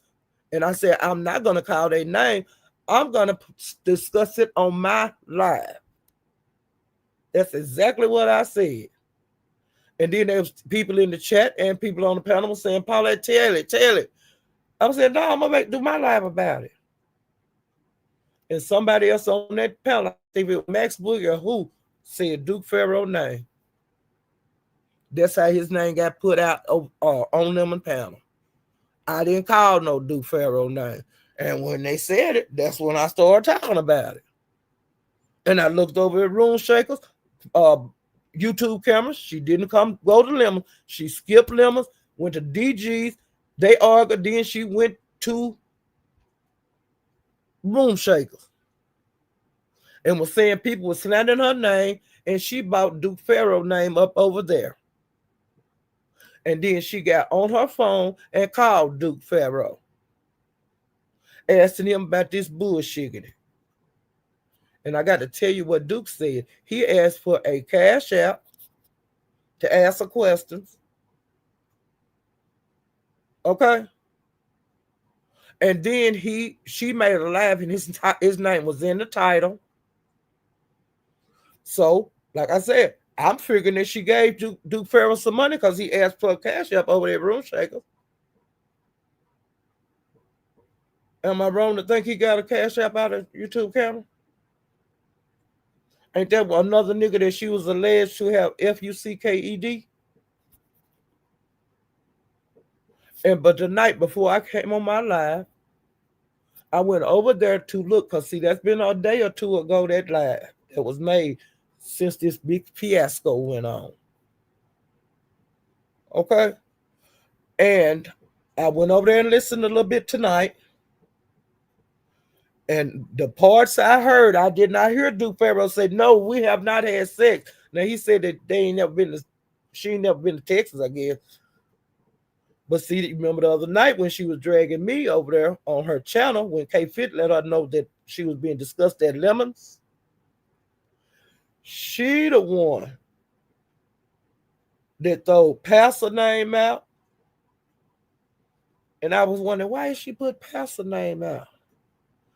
And then when me and DG wound up over there at Room Shakers, I did not want to talk to him on that panel because I don't have nothing to say. After you done called me 50 goddamn bitches over nothing. And another thing, when I was at Room Shakers that morning, the way I found out that DG had been doing lives on me even before the big YouTube cameras fiasco, that black bastard that already started doing lives on me days before, child. Now now make that make sense. And come to find out, the reason that he was mad at me and the reason that YouTube cameras was mad at me, but she was already mad at me for that bullshit that she did over there at Captain. But, and I addressed her on my live about it, and she was mad at me about that. But she was also mad because when I was over at Pastor's one day, wasn't nobody on the panel, and I hit the panel. And we started talking, and he wanted to know, girl, what's been going on with you? And I said, there's something about YouTube cameras and DG. And I don't know if both of them bitches was in the cloud. I don't know if one of them bitches was in the cloud. I don't know if either one of them was in the cloud. Somebody let them know what I said. And that weak ass limp dick bastard made a live on me the other day, like a day ago. And he was playing that over and over and over, me and Pastor's conversation. Okay? And me and Pastor haven't talked since that day that I was on his panel over a week ago. That DG been making videos on me over a week ago. And I talk about whatever I want to talk about, especially on YouTube. I talk about what I seen and what I heard, just like everybody else do. And the way it popped in my head, the reason that she was saying that she was going to be in San Antonio in 2026 is because she heard the conversation that me and Pastor was having. Even though she talk about everybody in the goddamn beef sector, it hurt her so bad. It offended her so bad, even though she talked shit about everybody in the goddamn beef sector, that can't nobody tell about her. The rumors been going around over there in the Bow 3 sector for years. Even before DG got with Eve. About DG and her meeting up in his state having sex. This ain't just started when I said it on Pastors. And they threatened, like when BS put them pictures out, I found out who put the pictures out. They've been blaming Max Boogie. It wasn't Max Boogie. The first place I seen them goddamn pictures was over there on BS panel. BS is the one that put those pictures out. And BS the ones that said there are nudes. She ain't never said a motherfucking thing to BS. No, they threatened to strike her if she didn't take them pictures down. She put some pictures up. But she didn't make no laugh calling BS all kind of bitches, all kind of whores, all this and that. When this shit was put out years ago by VS. She didn't make no lie. Didn't nobody go tell YouTube cameras that BS was live, making a big talking about her in this DG situation. But see, they didn't say nothing about her VS. YouTube cameras didn't make no videos calling her all kind of bitches and all kind of old whores and you need a man, you funky pussy whore, and the bitch pussy stink. She didn't do VS like that. Okay? She got the old woman. She bullied the old lady. She bullying the old lady. But this was put out years ago. I heard about this years ago. And I just not saying something about it. And she been all on my head, y'all, calling me all kind of old bitches. And to come to her panel when I was over there at Lemon. Then she want me to come. Why I got to leave Lemon panel and come over there with your ass? You knew exactly where I was. Why you didn't talk to BS like that? She the one put it out on you years ago. She the one said there was videos that DG, why come you didn't go over there and get on VS head, bitch? DG, you the big bad wolf. Why you BS put this shit out years ago, bitch? And people had been talking about it, but they didn't have no pictures. And y'all so guilty and couldn't remember the dirty things y'all did. That y'all turned around some kind of way and Max Boogie got blamed for it when VS put the shit out. Y'all still ain't addressed VS. You coward ass, bitch ass whore. YouTube camera, you a yellow belly hoe. And DG, Donald going, you a broke back yellow ass hoe too. Because y'all ain't said a goddamn thing to VS. I knew I couldn't remember where I seen them goddamn pictures at. I could not remember where. But it came to me. Because they've been discussing this shit all over YouTube. And they say VS is the first person that put the motherfucking pictures out. That's the first time I seen them was on her motherfucking channel. And didn't none one of you weak ass hoes say nothing about it. And DG, you know exactly who put them motherfucking pictures out of your phone. You know Summer did it. You know who did it. It was before Eve, bitch. You know exactly who put them pictures out. YouTube camera. Some of the one put them pictures out. You know she put them out, YouTube cameras. Because you and Summer was friends and you laid up with her man, DG. Why y'all didn't tell that? Why you didn't tell that YouTube camera? Why you didn't tell that, DG? That's who put the pictures out was your woman. That you snuck around with YouTube cameras on. Y'all want to blame everybody. Y'all want to get mad at everybody. This shit been out for years. People been discussing it for years. And y'all know it. Y'all know it.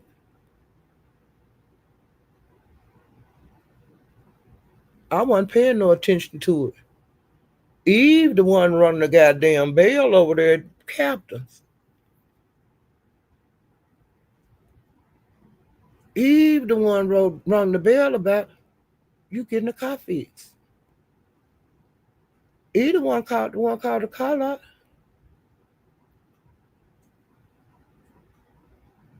That's how I found out about it. I didn't know about Duke Farrow until the other night. After Eve kicked Trisha ass at Lemons, she went live. And I seen she went live, and I run my ass over there to see what she was going to talk about. And that's when she said you had Duke Farrow too. I didn't know that. And that's why I went back to Lemons and said it was somebody else you had fooled. But I didn't call no name. Eve had already called his name over there on her channel. But somebody on that panel, I can't remember who. It's over there on Lemons. They the one said Duke Farrow's name. I didn't say his name. And bitch, you was so guilty. You was over there room shakers on the panel talking about people slandering you. How can somebody slander you? And they went over to your motherfucking how can somebody slander you when VS put them pictures out years ago? And when you was friends with Summer, you laid up with DG in that B&B. How is that slander? How is that slander? How you keep on saying you're going to put the police on this and that? Who you going to put the police on? It can't be me. It can't be Eve. Eve didn't put them pictures out. DG Summer put them pictures out. And when Summer was in Room Shaker live and DG was on the panel, he never did say Summer. He didn't say Summer did nothing. And Summer was in the chat. He didn't say YouTube camera going to put the police on Summer.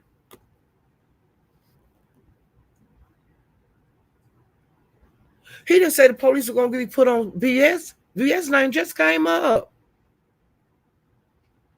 And that's why I seen the pictures at the first time. And like I said, YouTube camera, you didn't call VS all kind of bitches and raggedy hoes. Why you messing with this old lady? Why you messing with me? Why you messing with me, ho? DG, why you messing with me, bitch? Why you hoes didn't say nothing to VS, ho? Y'all so mad? This shit could have been settled years ago. When VS put them pictures out. And they say that Summer got pissed off at you, DG, and she gave the pictures to VS. And I think they say that VS did an interview with that girl. Now, I don't know. But that's what they said. DG and YouTube, why y'all didn't say nothing to VS, though? VS the one had the stuff. Yeah. Ain't that a kick in the head? And y'all been calling me all out of my name. I'm shocked at you, YouTube cameras. I'm shocked at you, Donna Vaughn. The nerve of you two regular motherfuckers. I didn't tell y'all to go lay up. I didn't tell you started asking questions where the YouTube cameras. You know Donna Vaughn took them pictures because you were facing the camera, ho.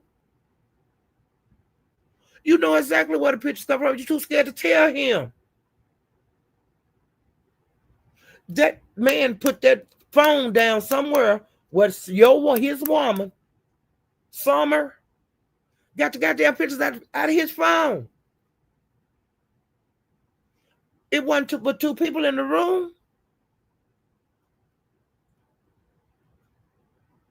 Now, the way I feel about it, YouTube cameras either put the pictures, put the pictures out, or Summer. Because YouTube, or DG. Because YouTube cameras, allegedly, from all I know, they wasn't having no orgy. Now, they might have been having a threesome, because some people say it had to be somebody there taking the pictures of them. Okay? Now, I'm not saying that. I ain't saying there was no orgy. I ain't saying there was no threesome. But that would be another way that they could get a frontal picture of you. So, it was DG took the pictures of you with YouTube camera, or either y'all had a third wheel in the room. And like I said, I ain't going to say you had no orgy. I'm going to say either DG took the pictures, or you didn't take the pictures because you were facing the camera. Now, I know I didn't take no pictures because I wasn't there. I didn't know nothing about them two when that happened. And then, like I said, Summer is saying she knew what she did. And Summer wanted to know, why is this shit coming back up? She said she was out there in the free world living her life. I ain't on YouTube. I want to know why my goddamn name being called up. And if y'all happen to see the name Summer Rain in the chat, that's her. But YouTube cameras, you talking about locking people up for slander. That ain't slander when your shit been out here on the YouTube street ever since y'all hooked up. You should have just went on and admitted the shit years ago. Not wait this long when everybody talking about your ass. And where you been hollering and hooping on your microphone so bad you sound like a frog. And you too crazy to quit making laughs and hollering.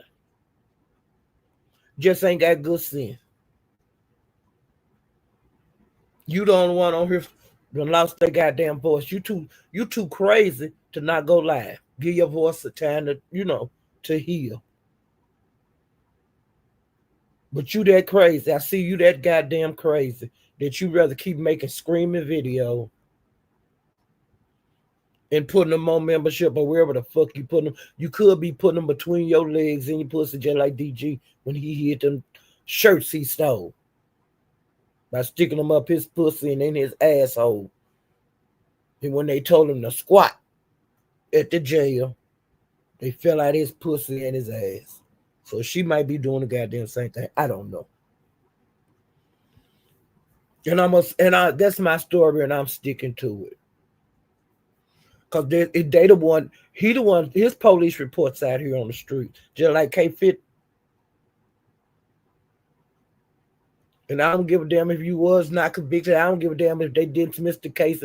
I don't give a damn but there was something to do with a goddamn car that was stolen. Bitch. I don't care if you was convicted or not, hoe. But you start fucking with me, I didn't start fucking with you. And I'll talk about this whenever the fuck I want to. And then the goddamn thing you can do about it, oh. Take me to court. You took Dobie. I know you'll take an old woman to court, ho. I know you'll take an old hoe. You don't care about no old folks. You'll take an old folk to court. You'll take an old senior citizen court because you done did it on here before, goddamn it. Well, bitch, if you take me to court, I'm counseling your black ass. I bet you I win, hoe. Because I ain't going to make the mistake Dobie make. I'm going to court, hoe. I ain't getting no food made out of me. And I'm counseling for $5,000, hoe. That's what I'm doing, hoe. You so goddamn bad, motherfucker. And like I said, I ain't the one that dox you and got them goddamn records. I don't remember where I seen that shit at, but I seen it on YouTube. I don't know who had that shit with your mug shot and shit. I don't know who had that shit, but and I didn't dox you and put your shit out here. I know I seen it on here, but I don't know where the fuck I seen it. Okay, ho.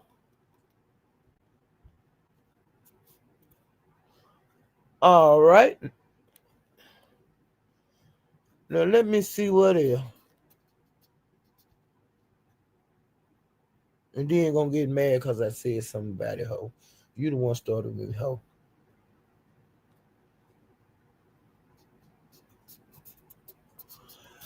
Okay. Now, did I talk about me going by Olivia's? Hey, Slay. Hey, Teresa's pieces in the house. She in the house. Hey, E-Money. Child, I'm up here clowning. I hadn't talked in a couple of days on here. And Trish trying to act like she ain't got no goddamn voice. Cause YouTube camera ain't got no goddamn voice. I think both of them is playing. I think both of them, they doing sympathy tours and shit. There ain't nothing wrong with their damn voice. Hey, Judge Licks, promoter. Ain't nothing wrong with them one of them hoes. Young as them hoes is, but Trish almost old as me though. But I'm gonna give her the doubt. I'm gonna say she a young hoe, even though she a dried old ass woman too. Hey, boss lady. Yeah. YouTube camera said that it was slander. She called Duke Farrow and they say he a newlywed, and she called him a midnight child with this bullshit off YouTube. And he wasn't even going for that shit. He said he needs some money on it. And one of the questions she asked him when he was up there, did he get any cash outs? And he said no. But hey, YouTube cameras. He said he wasn't coming on your channel unless he got some cash outs, bitch. And you had him as a special guest. And every time you was asking him, get on that subject, he said that he had never met you in Texas. And then, like I said, you said you were going to San Antonio in 2006, and if Pastor had a problem, that's when you could talk. You said that you would be in Texas in 2026. That was your message to Pastor on that video you drug me on about you laying up with DG and giving him money. And Pizarro bleed you over me and over Eve. And it come out you did get money, ho. And that's it. That's all, bitch.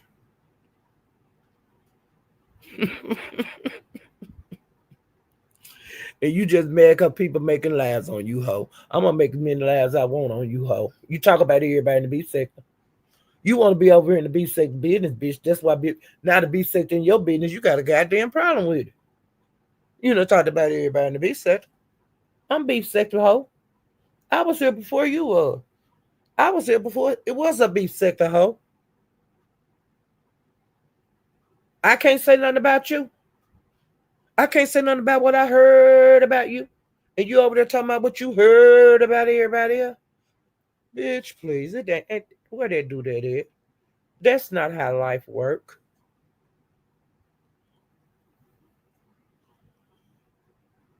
Yeah, I got P-bombed. I dropped my link and I couldn't even get the shit off my screen, y'all. I didn't even know what to do. And that man was studying making some noises and saying nigger and had a nasty picture up there. I didn't know what to do. I didn't have a clue how to get out of there. If they were gonna strike me, honey, they had all the time in the world. They could have got my ass. You hear me? I panicked. I didn't know what the hell to do. Hey, HB. Wait a minute.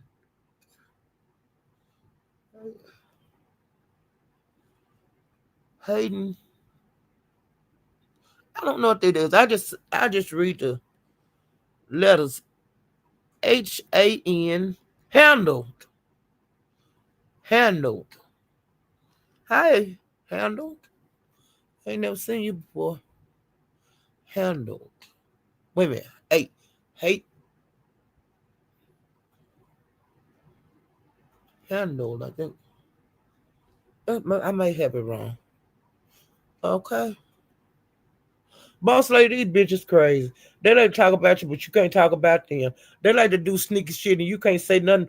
When they do, you ain't allowed to say that you did some snake slick ass shit. Okay.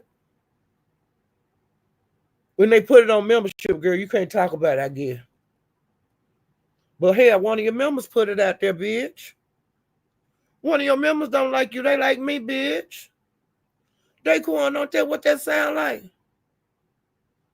There's somebody that's a member of yours came back over in Lemon and let me know that you put that shit on your community wall, but actually you put it in membership because you keep saying it was in membership. You know, when we had them few words tonight over there at Lemon, you also said it tonight. It was on membership. I didn't put your name in it. But who was dragging Lemon? I mean, who was dragging YouTube cameras at that time of night? Who was live, bitch? Lemon was the only one live, ho. And I was the only one talking about you, bitch. Your name don't ring like Lemon's do, ho. Now, see, if it was Lemon, damn near every panel over in the B set to say something about Lemon on it before the live over. And you ain't the name that pay YouTube camera. Yeah. And y'all, DG put my name in the title, y'all. So, you know, everybody be talking about people clout chasing. Child, they clout chasing off me. They making lives and money. They getting super chats for talking about me. Now, I ain't getting no super chats because they talking about me. Lovely Love sent me one other day. Thank you, Lovely Love. But I ain't getting no cash apps, okay? But they getting cash apps off me. They getting paid good money. Well, I got the juice. I'm the one with the juice. I'm the one reason everybody talking about them crazy bitches. Like DG said when he was jealous of my hair. I like it. He getting all the cash out. He getting all the super chat. I like cash out. I like super chat. I like he like everything, but Mahaya getting okay. He be making them kind of laugh. Well, I'm gonna tell y'all, I like cash outs, just like YouTube cameras do. Just like DG, he like cash. I like cash out. But see, Lord don't want to send me a cash out. I ain't got nothing from, but I'm doing all the goddamn work. I'm giving them content. They clout chasing off me. I got the juice, but I ain't got no money on.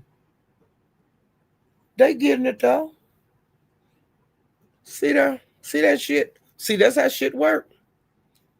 Do all the work, you don't get shit.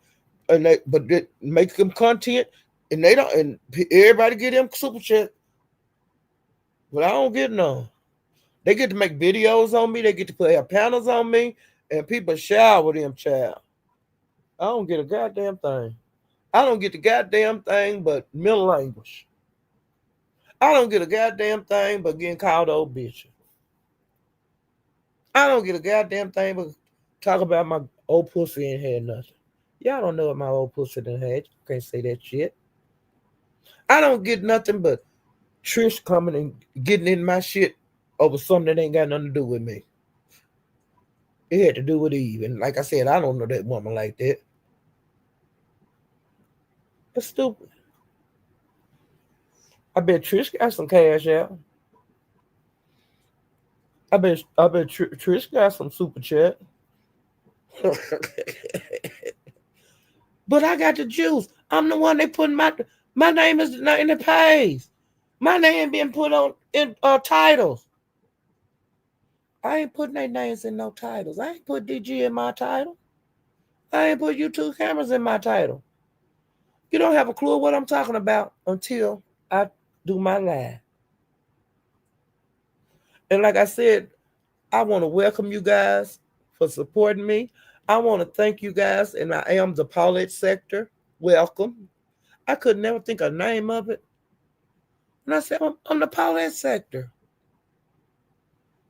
And that's the sector that if you tired of that bullshitting and you want to just straight and uncut, not all that proper English, not all that horty-torty stuff and putting E's and A's on the end of every word and hard R's, okay? You just getting it in straight up down to earth English, honey. And I make it make sense. Shit that don't make sense, I make it make sense. That old shit they doing around here, wrong is right and right is wrong. No, that's some bullshit. Okay, ain't that some bullshit? Child, these hoes is crazy. Oh Lord, they crazy. Let me see. I think I'm through with the B sector.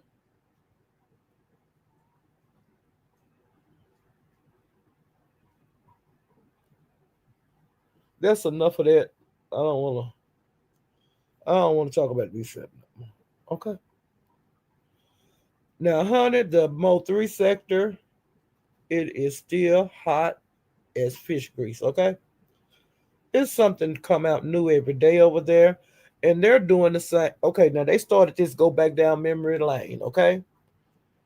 Now, I don't see nothing wrong with going back down memory lane, but you got to remember, ever since there was a history, there's things that happened.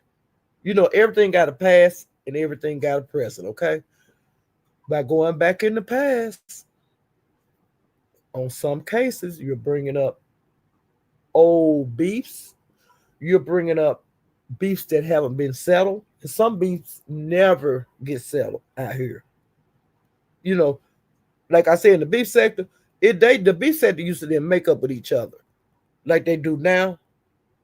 Uh, Back in the day, it was up and it was stuck. Okay, it wasn't no try to have a powwow and make up, and it wasn't none of that. Okay, you picked your side. You knew where you knew the main characters and you was there when the shit originated. That is that all. You didn't go to anybody. Some lives you didn't go to. Some people didn't never come to your lives. It is that is the way it was, and it is the way it is. That's how it used to be. It used to be they didn't let anybody in the B sector. Like you had no voice over here. Now you can participate, but as far as being accepted as a content creator, no. It was very hard to get into being a content creator in the beef sector. And we've always had subscribers in the beef sector, but the subscribers that was in the beef sector before there was a beef sector, there once people started making having a foundation of their channels, like the Tracy's Pieces, the Den, Nika the Den, I think Bless Walking was the Diamonds or something like that. Rihanna, um, VS, she had her people. I can't think what they was called. Mess Expressive, but it was something there. TLC, TSCC, or whatever. She VS had the largest group. She had a big group. Okay. VS really kind of ran the B sector back then. Now everybody wasn't, she didn't get along with everybody. Everybody didn't get along with her. She got along with some people, some people she didn't. Some people just didn't ever fool with her. Some people did. And they didn't fool with nobody else. That's just the way the beef sector was. You knew your place. Now, I was a subscriber. I went around to the different camps, you know. But like if your content creator they was into it with people, you didn't really just hang out if they on their channels. You just really didn't. Now, the reason I would get to move around, see the pieces like Tracy, a lot of people come at her, study attacking. They made channels off of her, or she would let them come on her panel and they get the, and then they'll make a channel, and then she would send support over there. We go over there to support them. Well, as soon as they got they whatever hours, um, they would turn against Tracy, start making lives on her. And that happened over and over and over and over and over. And now she don't really push for people like she used to. And it wasn't a lot of people that was pushing other content, like newer content creators. They didn't push them like, they're getting support now. It wasn't that easy back then. Period. And I can't say no plain than that. It wasn't a lot of people coming up in here, new people. They wasn't really making channels. Like I seen people leave the beef sector, trash somewhere else. I seen people get run out of the beef sector. I seen people leave and come back several times. Leave and come back several times. Some people have never got a foothold in the beef sector. They have tried for years to get a foothold into the sector. They just have they don't have it. And one of the people is Dory. Dory has been in the beef sector forever. She have left and come back forever. But she just ain't got no motion over here. And I don't believe she will ever get motion in the beef sector. Now that's my thinking, but it has proven itself to be facts all throughout these years. Now Ness didn't have she didn't have it going on like she do now. She had support of Pizarro. Pizarro supported her and the Intel supported her. They helped her get out of several situations that she's been in, or when she would leave, she would come back and Pizarro would be there for her. That was up to me. That was the main person that supported her. Had her group to support Ness, all this and all that. Ness also got a lot of her support when Babe left YouTube. Her people didn't really have nowhere to go. They were just wondering. And some of them stuck over there at Ness. But if Babe would have been still doing lives like she was, never stopped, they would have never went over there and stuck at Ness. That would have never happened. The same thing happened with VS. VS had a large following, the biggest following over here. But when she got that probation time and could not go on the internet because she was not allowed on here, that was part of her sentence. Her people didn't have nowhere else to go. They separated. They went a little bit of everywhere. Some of them changed their names. They just scattered out. So when she did start going back live, just like Babe, you don't get your core back. It's hard to do. And you leave for so long, It is what it is. That's facts, Jack. It ain't going to change. It don't matter who it is. If you're a YouTuber, even the big ones, if you leave and stay gone too long, you're going to lose a lot of your crowd. And when you come back, it's going to take you momentum to get back up to your level. It's going to take a lot of work, a lot of support, and you might not never get to your level that you once were. Like Lemon, when he was down all that time, he lost a lot of support. People bored very easily. People that like to do YouTube, they're going to find some goddamn where else to go to entertain them. One monkey don't stop no show. A lot of his people left. A lot of his people left. He was out for like 2 weeks or whatever time he was out. It took him a while to get momentum back. Okay, that is point blank period. But I would have made me a throwaway page and I would have kept going live. It was me. I would have worked on getting me another channel, working it up, getting them, because he's a YouTuber. I wouldn't sit out for no 2 weeks. I would have made the channel, a throwaway channel. But he made the decisions that he wanted to make.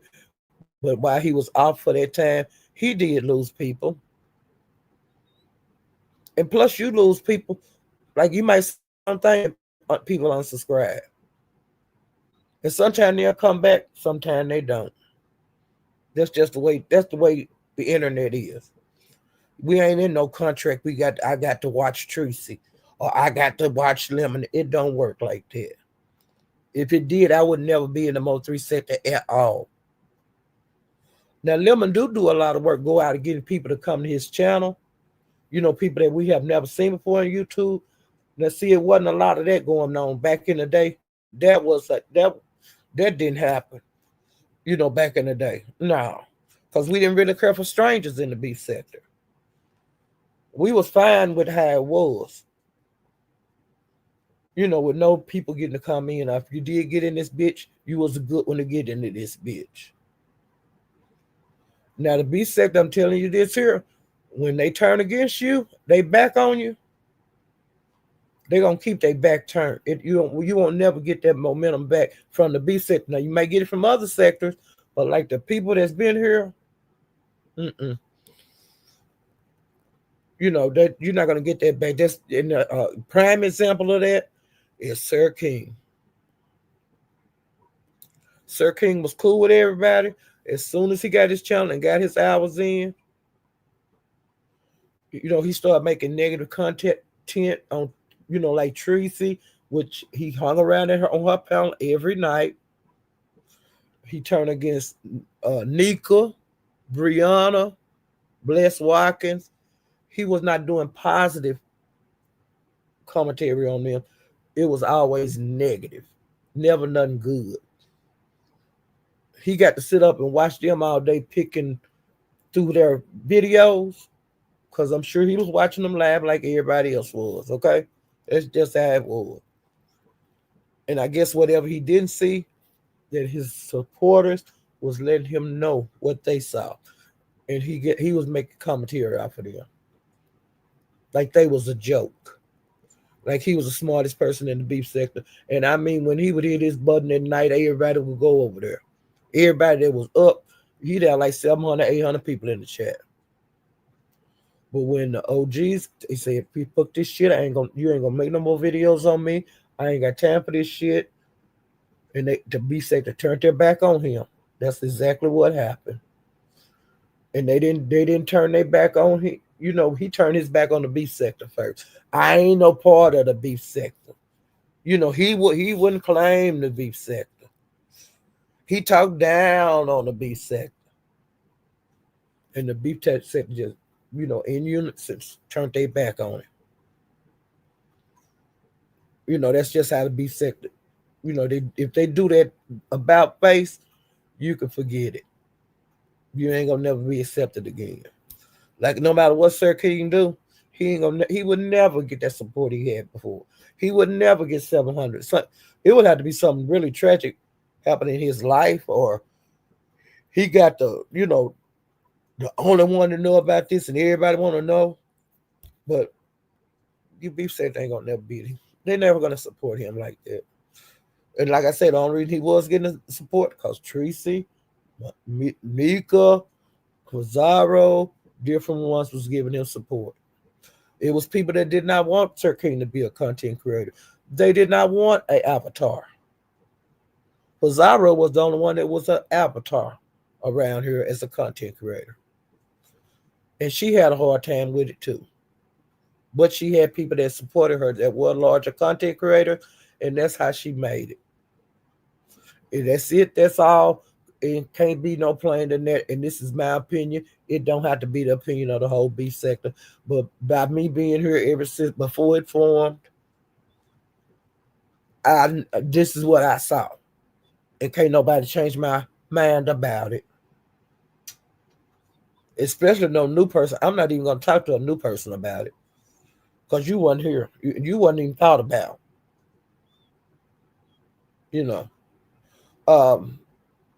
Now that was just the inner chickens of the beef set. And when to get in here a little bit, where you could talk on panels and stuff. When you did got to grace a panel, you got grilled thoroughly. I mean, who are you? Who are you? Where are you from? You know. Uh, and then they're gonna ask you the same questions the next time you're on the panel. And then they're gonna ask you the same, the same questions, but a different way. And it's gonna go on and on and on and on and on. And you're gonna have to fight. You have to fight. And see, Sir King don't like to fight. Ain't gonna get accepted over here. Now he could have made it in, but like I said, when he did that about that messed, turning his back on the B sector, ODS is another one that got to sneak in here without really fighting. Uh, but he has support through Nika them. See, he has support, but he need to thank them ladies because he wouldn't have been successful. But he knew what he hung around with them, and he got to be in here. KRN used to did not fight. Yusuf did not fight, and Yusuf is kind of in and out. Now he can fight, but that's just not what he want to do. And King Roman News used to be like that, but he will fight now. That's for us people. They are like newer YouTube men that have come into the sector.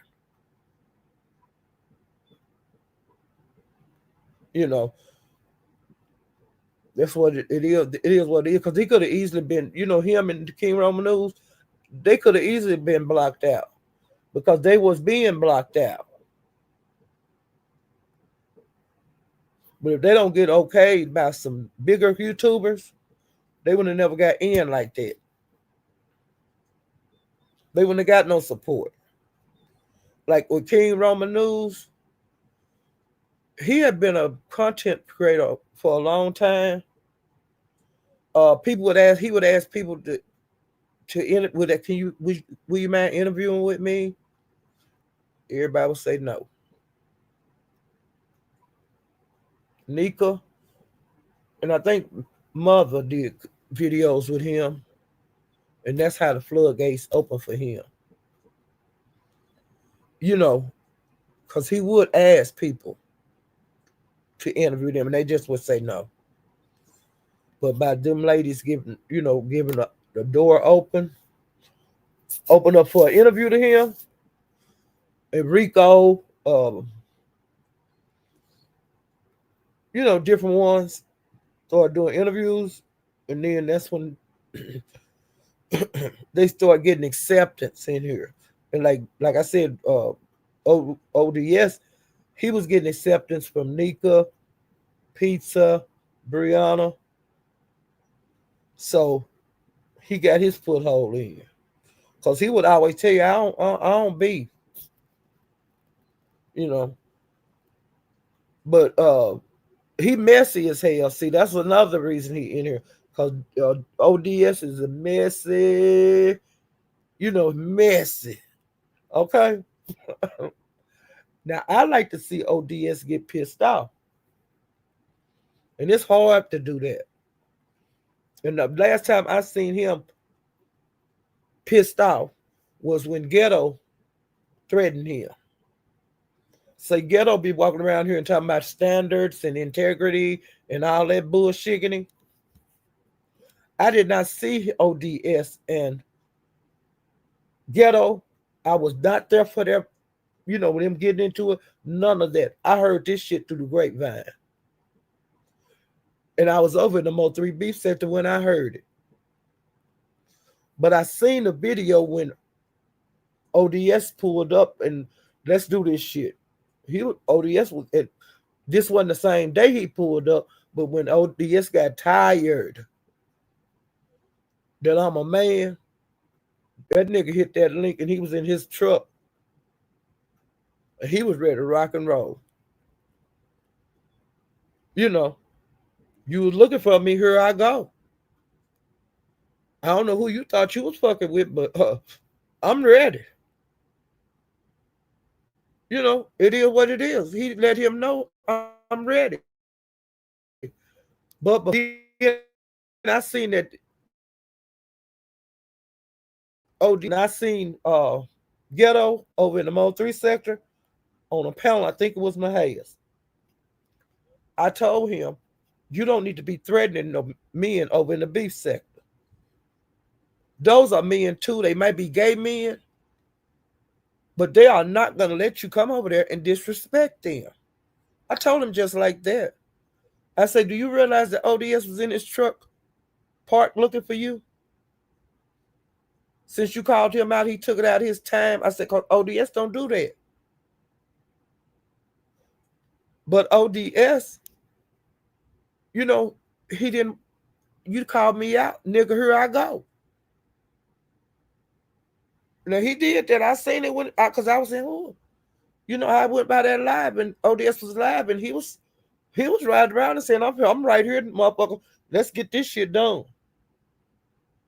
But I told Ghetto, I think it was at Mayhair panel, I addressed him. I said, look, Ghetto, you are a visitor in the beef sector. You're not beef sector. And you have no right to come over there and threaten anybody. I said, just because they gay, they still men. I said, do you realize that ODS was out telling you, gave you an address for you to pull up to? I was trolling. No, you don't do that. You're not going to come over there and do that shit. Them is men, they gay men. But they still men. And I told him, you don't need to do that no more. You know, at least I did warning. You know, but he got too beside himself in the beef sector. And he want to hide behind Lemon. Want Lemon to go out there and fight for him. But when he tell it out in YouTube sphere, he tell it the opposite way. He act like he out here hurting, helping Lemon. No, Ghetto be out here hurting Lemon. When Lemon sleep, Ghetto is around in these different sectors. I see him. He's on YouTube 24 hours a day. He on YouTube on the way to work.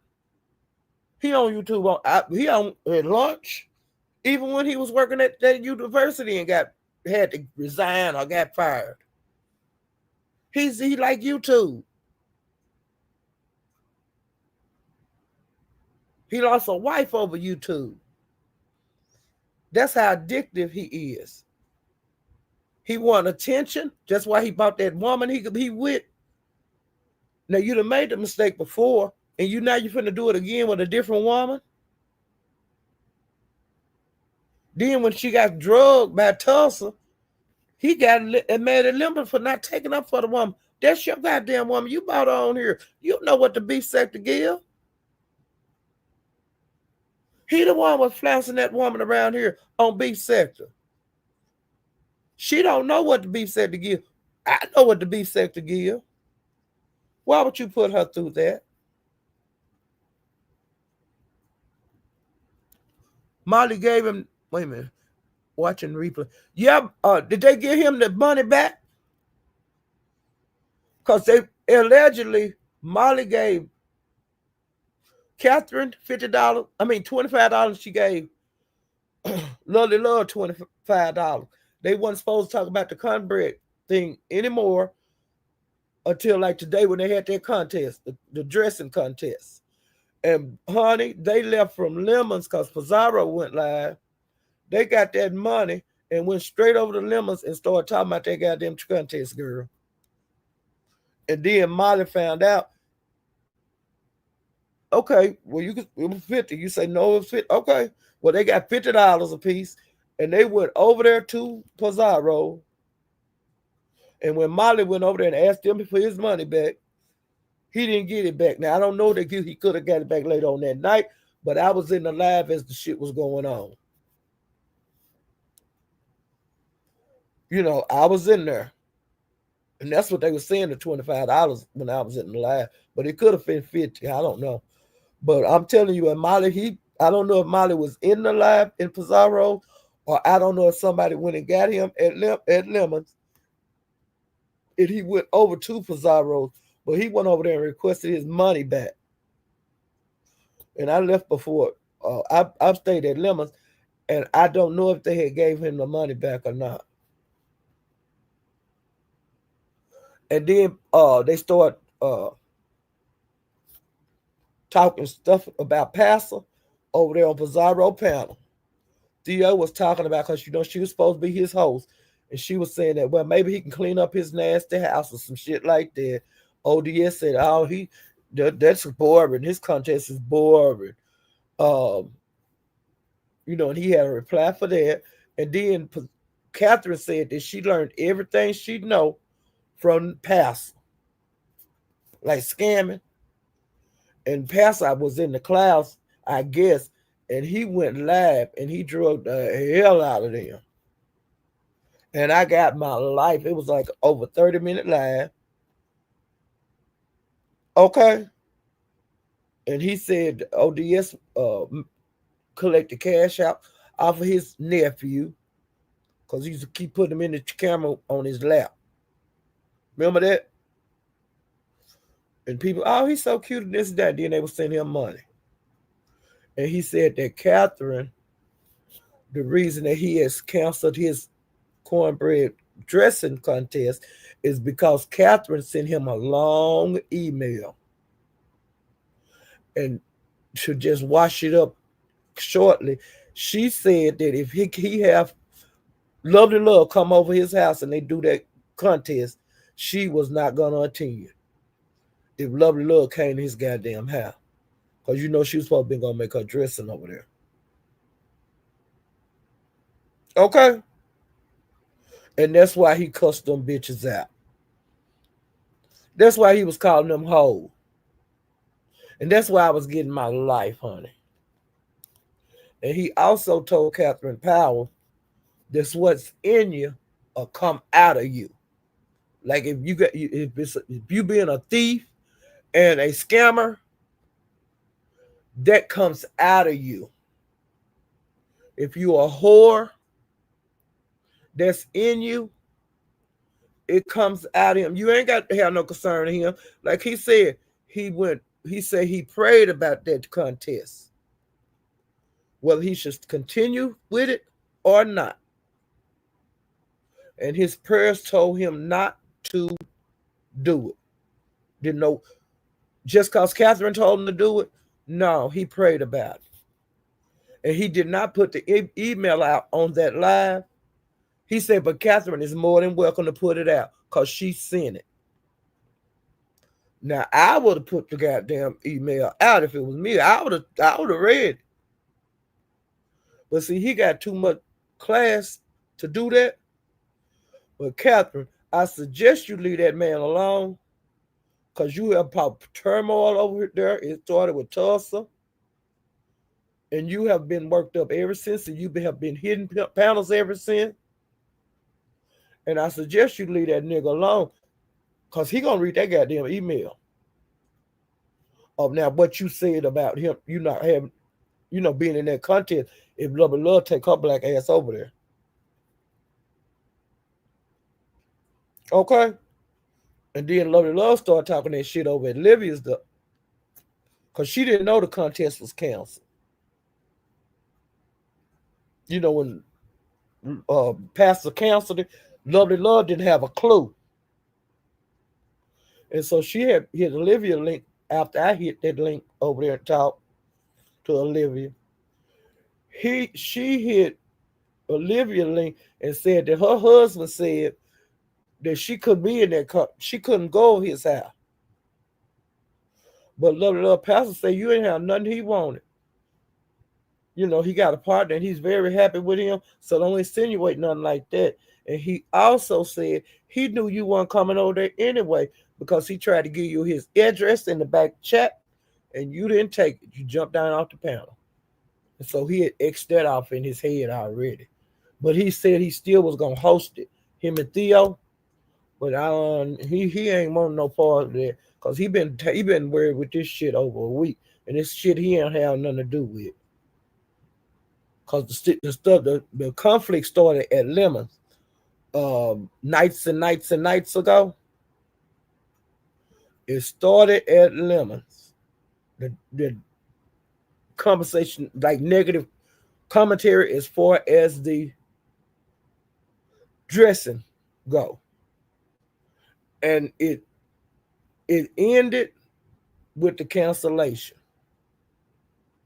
and then it more effect came up with the money that Molly gave them to shut the hell up, because I'm tired of hearing y'all talk about goddamn dressing. Y'all about to run me crazy.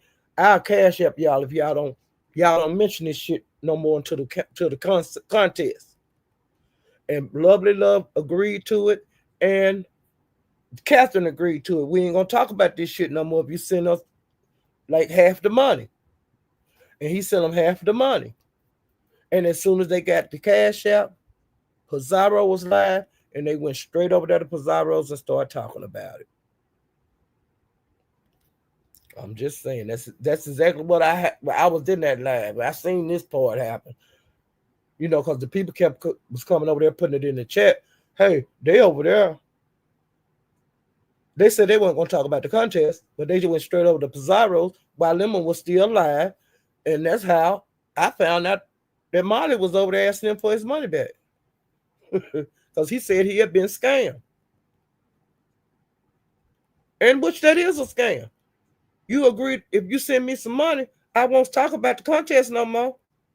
And you go, after you get the cash up, you go straight over to Pizarro and start talking about the contest. You didn't keep your word. Now, whether he got his money back, I don't know. It could have happened later on that night, or it could have happened, while Lemon was live. Yesterday, I didn't stay for the whole live, but I did red ball it before I came on here to see if I had missed something important, you know, something like that. But I didn't miss shit last night. But see, they've been going back down memory lane over there in the Mo3 beef sector. And it's people that are making the biggest kerfuffle out of history that wasn't even there. I think that's so stupid. I never seen anything that stupid in my goddamn life. If you wasn't around them, I wasn't around Mo3 parts when that shit was formed over there. I ain't have a clue who them people was, okay? The only way I found the Mo3 sector, I'm going around, uh, just going around, and I happened to see some people over there. And I stayed in the clouds. I stayed in the clouds like a year. But so I can know the characters over there, who all over there, kind of learn some names, but I don't really know them, but the main characters over there in the Mo3 sector, like the biggest content creators. And so when I dropped down, if I be at Room Shakers, she had a lot of links. She used to drop links constantly and talk about what she was seeing. And if you want to see this, here the link. And you can go over to such and such channel, or either people on the panel, they got to drop their links in the chat. And I was subscribing to everybody. And I was getting to see a lot of videos over there that I was saying, "Oh, y'all think the B sector bad? We got to see a little dingaling every once in a while." But over there, I was seeing sex. I was seeing everything. Nothing, but nothing barred. It was, you could see that kind of shit every day over there because they were dropping that shit. Okay. Well, I got to meet some of the people on panels. And I liked it at Room Shakers because, she caught the way I wound up on her panel. Brianna had made I think that's when she got somebody took pictures of her in that restaurant. And this and that. And Sanity was on the panel. Room Shaker was on the panel. And somebody, it was a couple of them on the panel. And Sanity and Room Shaker was saying that the people over here shouldn't be talking about Brianna weight. They shouldn't be dragging her about her weight and all all this and all that. And so I was saying, hey, y'all just talking because y'all don't know nothing about Brianna. You could be a fat person that's ignorant, and you could be a skinny person that's ignorant. Also, you just because you fat, I can't drag you about being fat. Don't that what the B sector do? And so Room Shaker say, is anybody from the B sector in here? I want to talk to them. So I hit the panel. And ever since then, me and Room Shaker, I ain't had no problem with her. She ain't had no problem with me, okay? And then when I got up there, I said, Room Shaker, I say, you don't know why these people are dragging her. It ain't just because she fat. It's something to this. And people that don't like you, if they want to drag you, ain't nothing nobody can do about it. You that might not like it, but ain't nothing nobody can do about it. But you just can't say, oh, they don't need to be dragging her because that's fat shaming and all this kind of stuff. Fat people can be mean too. And that's why I say you have to be careful when you picking sides when you don't know the whole goddamn story. It is what it is. It ain't nobody special in the beef sector. It's some people don't think they can say stuff about you, but you ain't never supposed to say nothing about them. That's why I don't get close to the people. So you can't tell nothing, my dirty secrets, because I ain't told you none. You can't go have me on recordings because I don't talk to nobody on here. I don't email nobody. I don't do that. So that's a weapon that can never be used against me, ever. Like when I was in Discord, when I used to be in Lemon Discord, you know what I put in the goddamn, where you type it? Ooh, child. Hey, everybody. Put a wave sign up, and that's it. Now I'm here seeing what these people putting in here because it's on my screen. Okay? I can participate in the conversation, or I don't have to participate. Just because I'm there, don't mean I. Okay? The times I talked in there, this is what I said. I don't give a damn if they pay them on YouTube. I don't give a fuck. Because I said what I said, and I felt like saying it. They saying stuff, but I never bought shit out of that Discord. I could have. I could have easily. But when I got pissed off, and I seen how dirty these bitches is, and I know what actually happened in the arguments back there, I said it, but there's more that I didn't.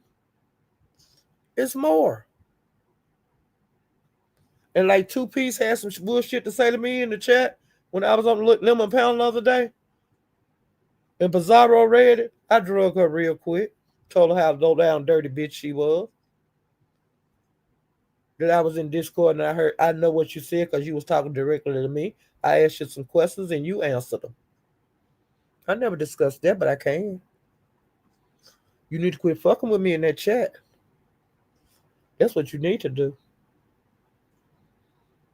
Because you was so dumb. You was telling me shit that y'all had did. And we was talking to each other just like this. I didn't say nothing negative about that person. You the one was telling me what you did and all that. And who was involved.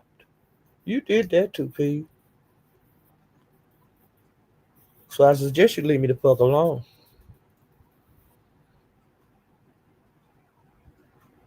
I said what I said.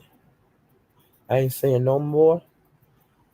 Unless you keep fucking with me. I'll let you get by that one. But you're not gonna write in that chat no bullshit to me. Hit the panel and let's talk. Hit the lemon panel and you talk to me face to face. Don't type it in the chat.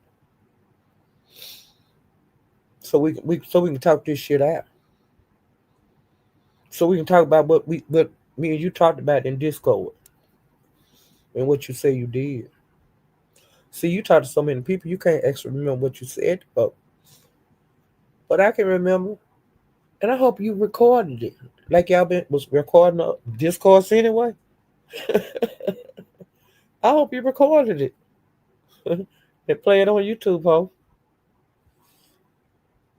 It ain't gonna show me being dirty back there. The time I went off, y'all let me go off for over an hour, bitch. Y'all was too scared to say a goddamn word, because I told you I wasn't going along with no lies and no foolishness. And how dare you, bitches? That's what I was saying back there. Lemon come back, how was going off. He didn't know what the fuck was going on. Why Miss Paulette was cussing y'all ass out? But did none of y'all cuss me out that night? I had the flow. Ghetto was in there. He heard me. He could tell you exactly who was in that goddamn Discord. And it wasn't just no me and him. It started out with me and him. Then y'all bought y'all ass in there. Your gang bought y'all ass in there. Y'all filling that motherfucker one by one by one, just like y'all dirty ass do in these chats. I love it. I love this shit. Okay? But I suggest you leave me the fuck alone. Two P's. Okay, let me get back to my commentary. Okay, now this woman named NOF, you know, guys know I had problem with her before and this and that. And I was a supporter in NOF. I don't know her just like I don't know nobody else on here. But the problem we had is she was going to have a cooking contest, like a cooking different courses in January. And she decided, she had decided, she announced it like I got to hear her voice announce it over there on Broadways, which I've been hearing stuff out here in the YouTube sphere about this cooking contest, and I've been talking about it ever since September. Okay, and I finally found out what the date was, and I started talking about that, and I found out what the contestants was gonna get. Found out all that, and I was saying that stuff on my lives. Okay, where NOF got up there and announced her contest, and Broadway was all for it. Okay, and I think he was gonna have it on his channel. He one of the biggest Mo3 content creators over there. He got it. You know what I'm saying? Now the lady talked to him about it, and then she was saying, "I'm giving $100." I had said I'm gonna get each contestant $100 to go buy their food. And I was, because I made a video about it. I said, that's a lot of goddamn money. What if you have 14 people in it? That's $1,400.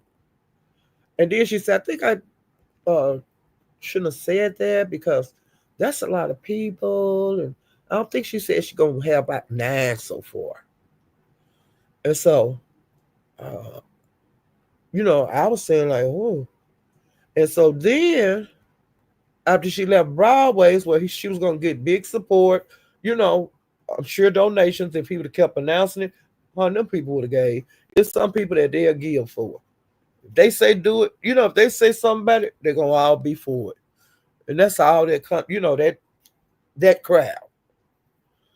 Okay, well, before Broadway went back live, she went over to Mahia's when he went live. Which I see her, she be in the same circles I be in on YouTube. But she be over here in the B sector too. I think she from the mommy sector or somewhere. Okay. Then she went over to Mahia's. And Mahia, her and Gigi got into it some kind of way. I don't know. They got into it. And then while they was into it, she said something to her about, I bet you a black bitch or something like that. I always have trouble out of dark-skinned black women. Give her problem. And everybody was saying, what? And every time she say something to a person, when she get into it, she talk about black bitches. She just a yellow black bitch. That's the way I feel about it. But some people are struck by their color. Cause you say stuff to Theo, she'd have got a lot better, but she would cry, whine, bitch, do the colorism thing, which we done heard the colorism drum 50, 11 times over here concerning Theo. Well, this lady is supposedly a light skinned sister. And when she talked to the brown skinned sisters, she called them dark. And I have trouble out of dark women, black women.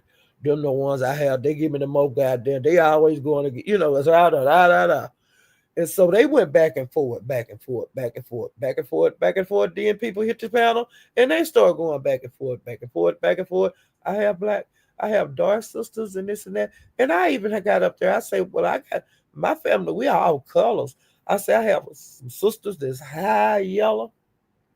I mean, high yellow. Look like you abuse them if you touch their face. And then, like I'm brown skin, and my brothers range from brown skin to I have a brother that's black as an ace of spades and got the prettiest hair. Ain't never had a nap in it. Ain't nothing but big curls. You know, big curls, like straight and big curls at the end. All it is what it is. That's the way he was born. We got different textures of hair. Some of us got really we ain't none of us got nappy hair, but one of my granddaughters do. Like she was born with BBDs. It is what it is. She got very coarse hair. It's very nappy. Then I got my other granddaughter got fine hair. That you can put a little water on it and do a lot with it.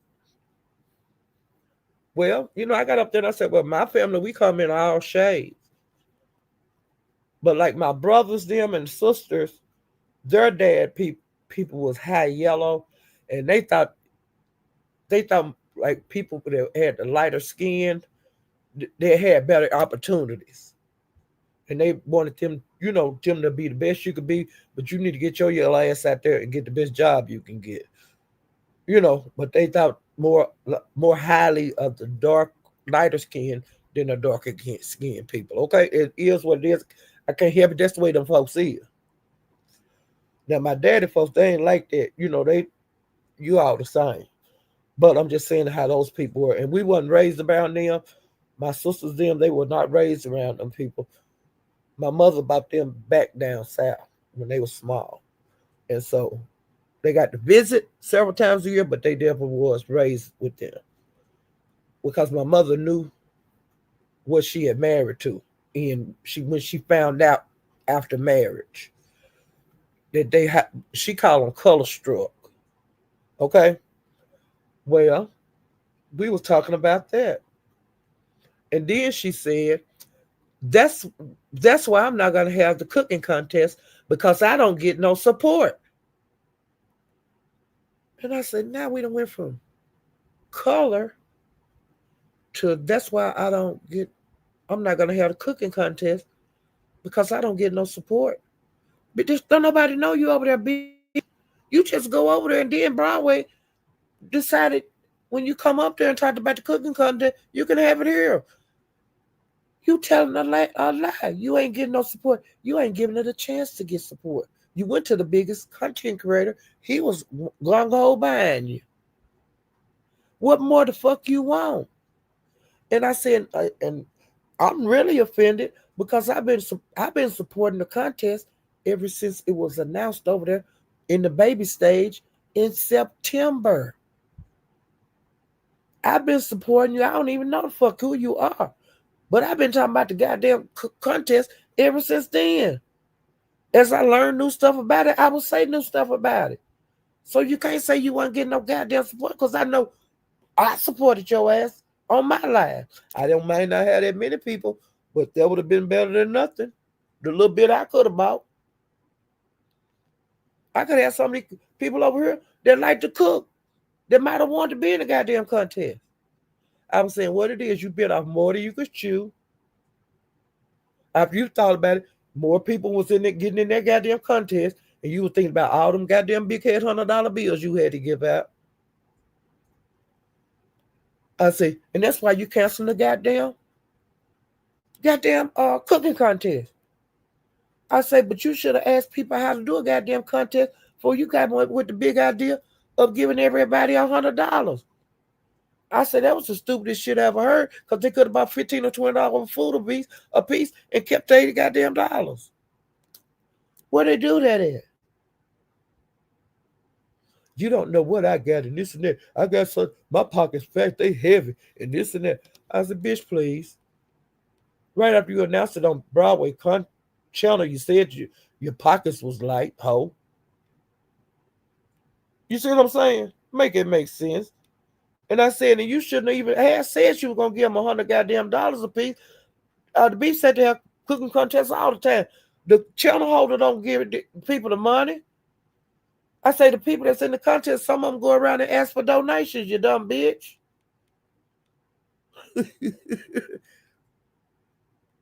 Some people so dumb, they stupid. That's some dumb shit. Because hell, when she said that $100, I said, I'm going to be the motherfucker. Because I could turn that, hey, I could turn a hot 10 up in the Dollar Tree and cook. I could come up with a goddamn vegetarian dish out of the dollar store for $10. Everybody don't like meat. I could have bought $5 worth of canned foods and then went to the damn, bought a peach or two and bought a pearl. Or a can of peaches. I could have got them at the goddamn dollar store too. Lord Jesus. So, I had already announced that we're going to be the contest. And if she ever make another contest, I will not announce nothing about it, okay? Because that's some shit that don't make no goddamn sense to me. And so, I'm going to still put stuff down. Now, I'll tell you something that is happening. Is Jelly Bean is having a fashion show. And that's tonight on her channel. And it's going to be on Twitch. And she homemade the clothes. And I did not get to go to her community wall, but they say she got some bad shit over there. And she gave some of the content creators some of the jackets that she made, and they say they are very nice. And I'm excited about it because I want to see what the girl can do. But she is a seamstress, that's what she do. And she can make you shit. And your shit ain't gonna be like nobody's shit. If you want them kind of people that like to have unique pieces, which are expensive, well, I think she'll give you a good deal,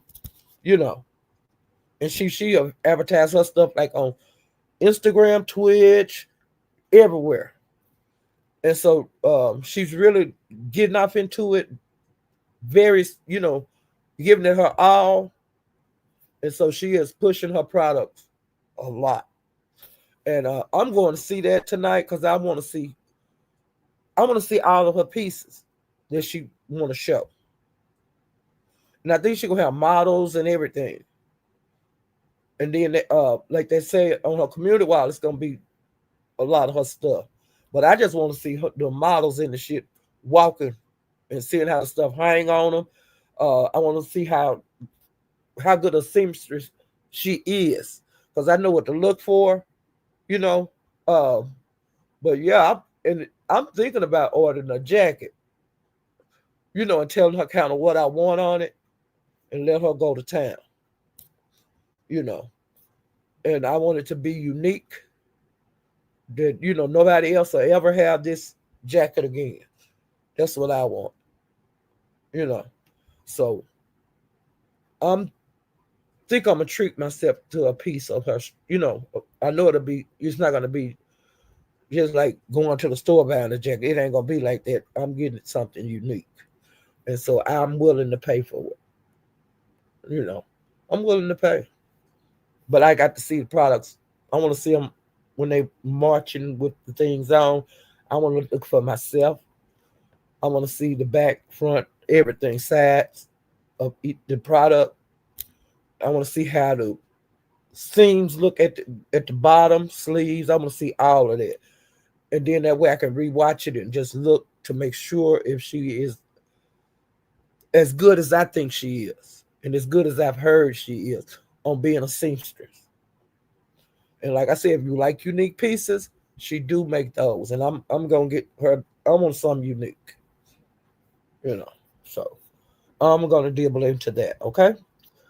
Okay. Another story that came up over there was Miss Parker, because say they've been going back down memory lane, and before they start going back down memory lane over there in the Mo3 sector, uh, there was a issue with them. They was going after Miss Parker, and Miss Parker, she was in here earlier, but she probably not here anymore.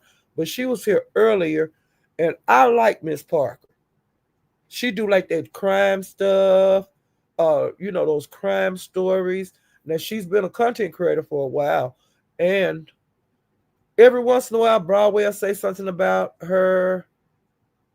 Nika have had her on over there before because she announced.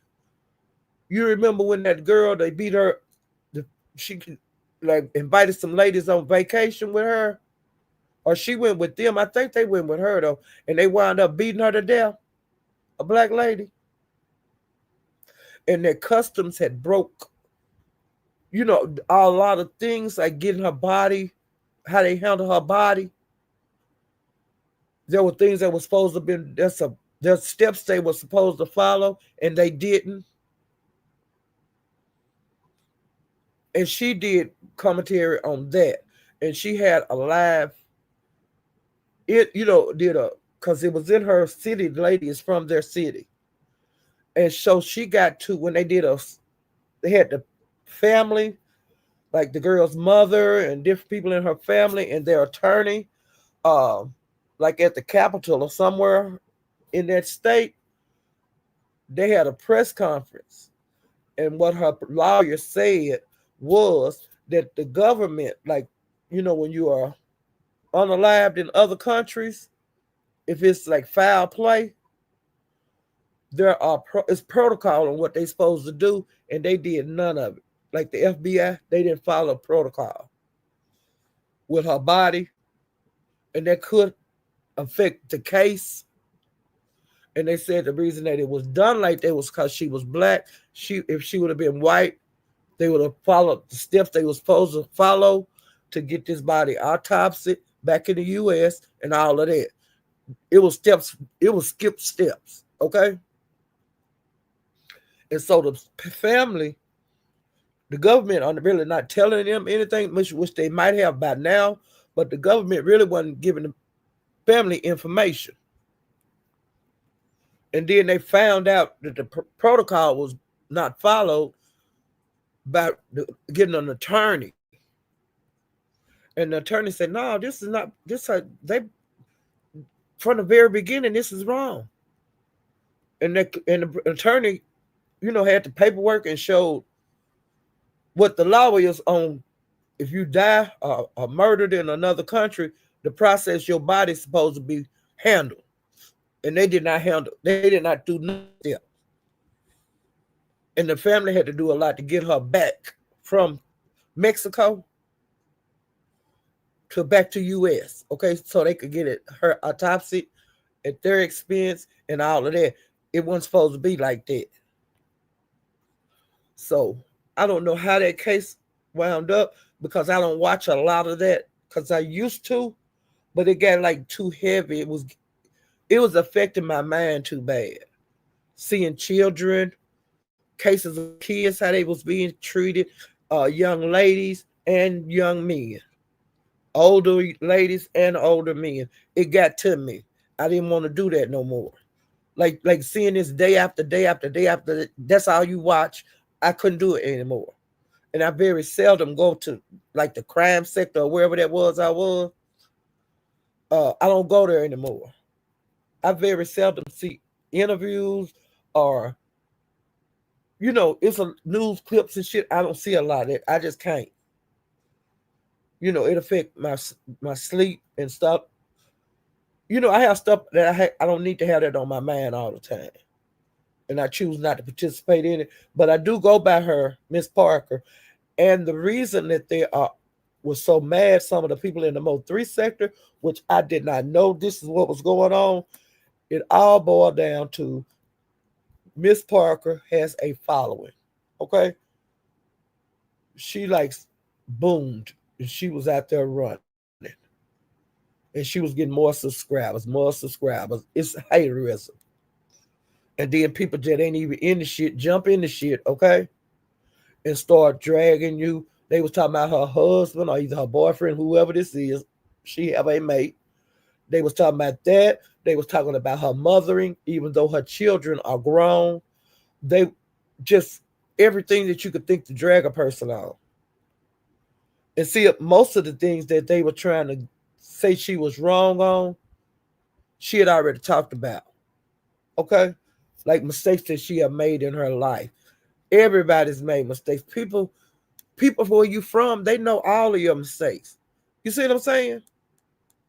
If you did something against the law, people in your hometown know it.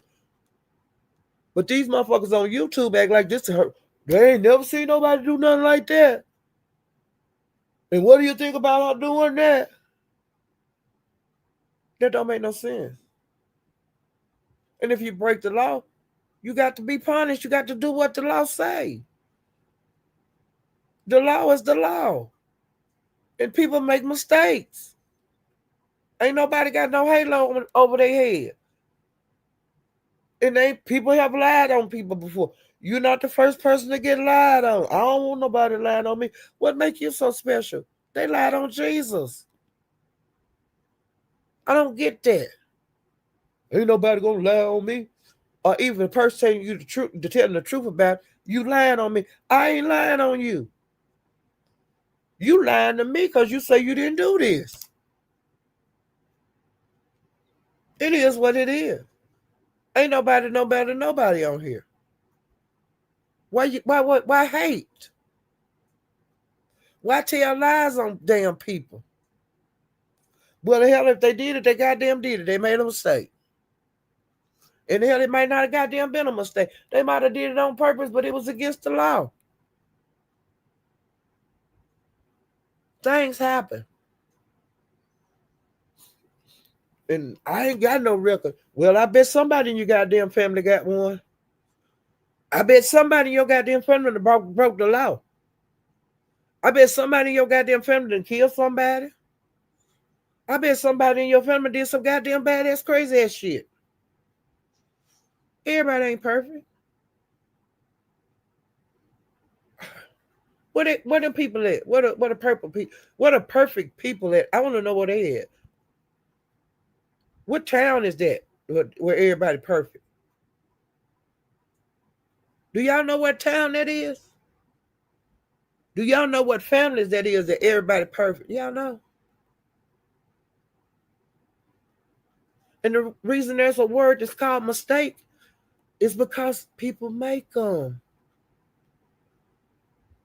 People do all kind of crazy shit in this world. Just because you don't do it, they like it. They like doing it. They like smoking crack. Hell, I can't tell them stop smoking crack. They like drinking till they piss on themselves. I can't do nothing about that. They like having all these men. That's their business. Y'all, that's what they said. And now this is the ignorantest shit I ever heard in my life. They said I used to sell pussy. How would they know that? If I did. And if I wanted to sell it, it's mine. Ain't that ignorant? Now, the very person that said it, now I could have said this to him, but I didn't. I held my mute because I want to know exactly who said it, okay? So when I talked to Pastor about it, because they were saying that Pastor said it. And Pizarro wanted to come up there and tell me that he didn't say that. and this and that. And I said, well, Pizarro, you really can't tell me anything because you tell lies. Even though you call me a goddamn lie, you lie every motherfucking day on here. So don't you say to me. And you can't stop me for asking Pastor, did he say somebody that I used to say a pussy? Okay. Ain't in my right to ask the man. Y'all said it came out of his mouth. Now y'all saying it didn't come out of his mouth. Well, the only way I know how to solve this goddamn problem for Paulette is to go there to hit his pound and talk to him. Okay? Because somebody lying.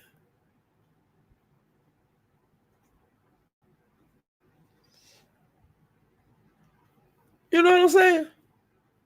Yeah, it's better than giving the. I ain't with no broke nigga. I ain't never been with no broke man that I got to take care of.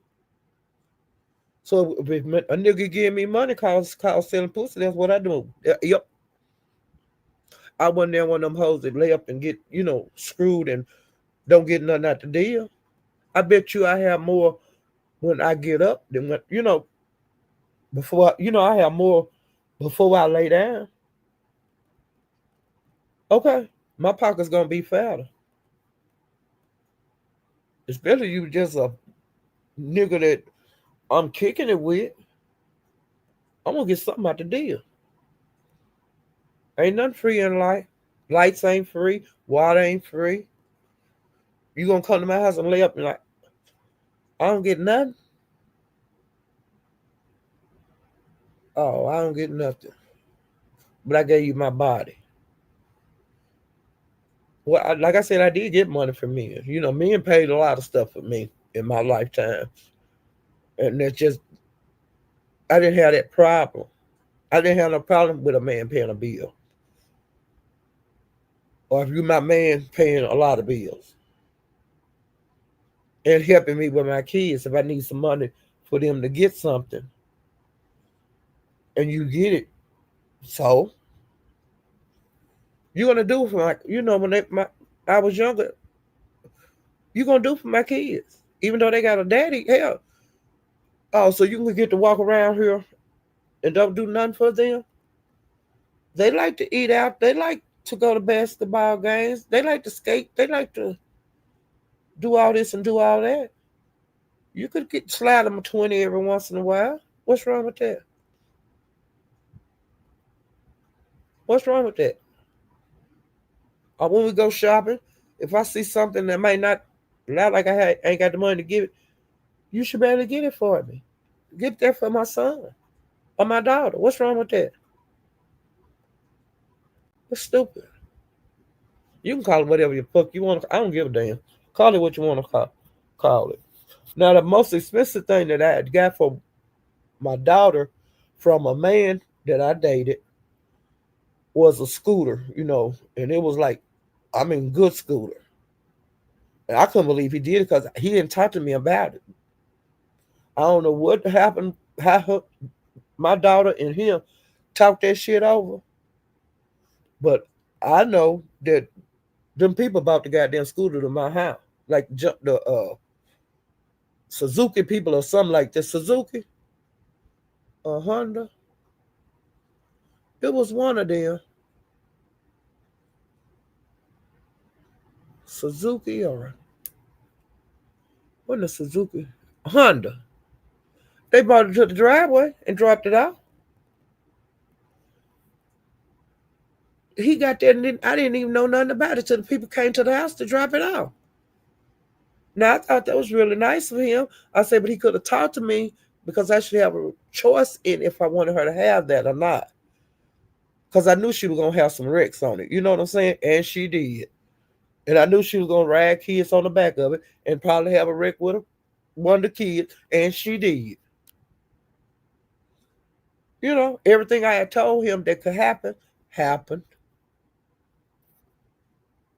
But then they didn't wind up getting hurt. They got scraped up a little bit because she turned into the driveway too fast at the little girl house. Now she was coming out of the driveway and it was like a slight hill.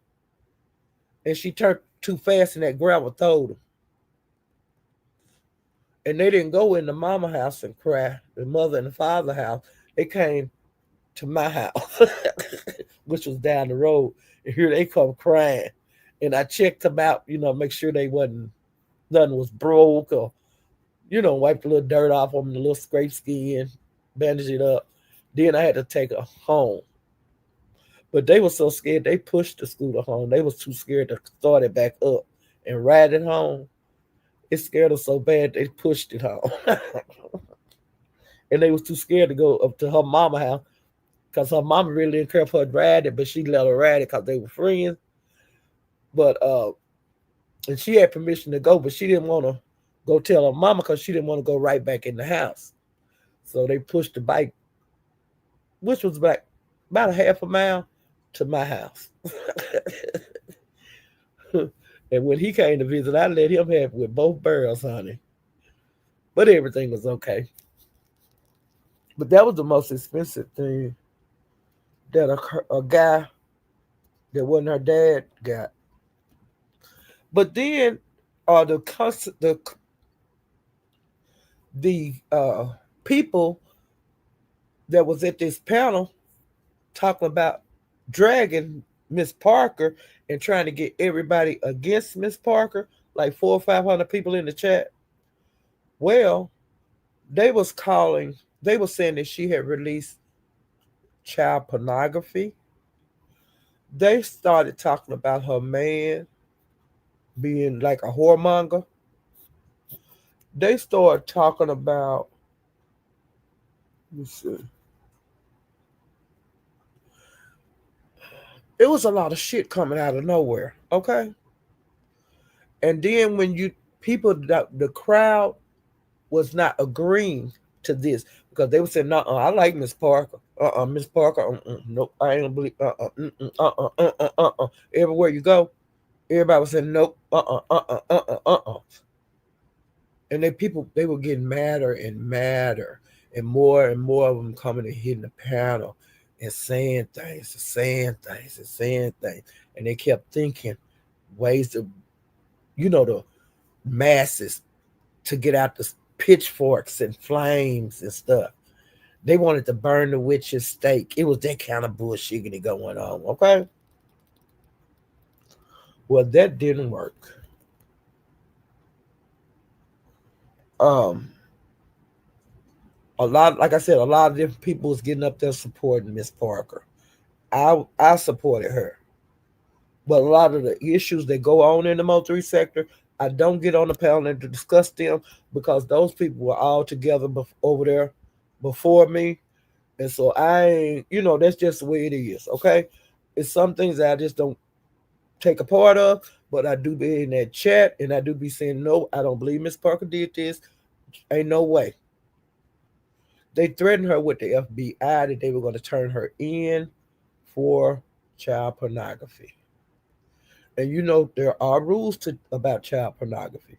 You are not allowed to receive that, and you are not allowed to send that to anyone else. They worked on this, for hours and hours and hours and hours. They coached her to come to another channel. She was attacked, threatened, any kind of way you could think of, with imprisonment and everything else. She was very upset and crying. They were not listening to her, and it continued to the next day. I was putting in the chat, hey, if she did this wrong, she gonna have to deal with the law, okay? Because you got to follow by the law of the land. And Miss Parker is not a little girl. She knows she live in America, and she know that's not, everybody know that. And they come to find out that it was not child porn. This person was 18 years old. But they were trying to make it sound like it was a child, like a little boy about 6 or 7. Well, that's a 6 or 7 and 18. That's a big difference. Okay. 13 and 18. That's a big difference. No matter, they still a juvenile. Now I looked the law up on how old do you be to be an adult, okay? The information that I read, I pulled it up on Google. It said in most states, when you're 18 years old, you are an adult. How is that child pornography? I'm just saying. That's how you can ruin people's careers. Um, Even though Miss Parker said no, no, no, that wasn't a child, you know, just over and over and over, over and over and over, over and over and over. You still got the people that want you to be, even though you're not a child predator, they want to paint that picture on you. It didn't stick, okay? It didn't stick. And the devil was really mad, okay? If it was so important to them, if they really thought that about Miss Parker and they wasn't clout chasing to get people to come to their channels, if they, it was like, to me, it was an embarrassment ritual. How are you going to beat that child pornography porn if you have not seen the pictures? Because the law ain't going to show you that kind of picture.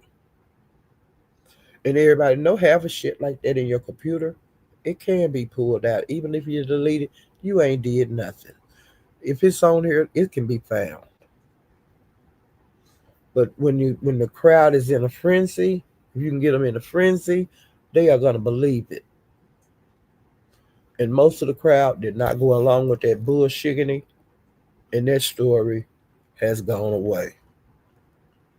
Okay? And it's more details to it. I'm not going in that bullshit because I was there from listening to the whole shit from the beginning to the end, and it turned out to be a dud. Okay? Because to me, the people that were trying to say she did that, if they would have seen them pictures, they would have been facing the same charges that she would have been if it would have been a child involved. Okay? So I just, some people just make up lies to make up lies. It showed them in a bad light. It didn't show Miss Parker in a bad light. It showed that you are a liar. And your crowd is a liars. The people that are going along with this bullshit are liars. Why would you believe the lady would do something like that? Why would you think that she would do something like that? It's called haterism. The woman doing good on her channel, and they're the people that are against her. The reason that when it all boiled down, she is working on a very public case, a case of where a little girl was impregnated by a family member, and then the girl come up missing. The family have a history of incest. This child was a victim of that. I knew about the story, but I did not want to get into that shit. Okay? But Miss Parker, that's what her calling is on YouTube. When she was digging her heels in on this story, some people didn't like it. And therefore, they made this shit up about her being a child predator. Okay? Just because they didn't like what she was reporting and some of the people that she was talking to, they didn't think that she should have been interviewing them. But who if she can't do it, why not report on it?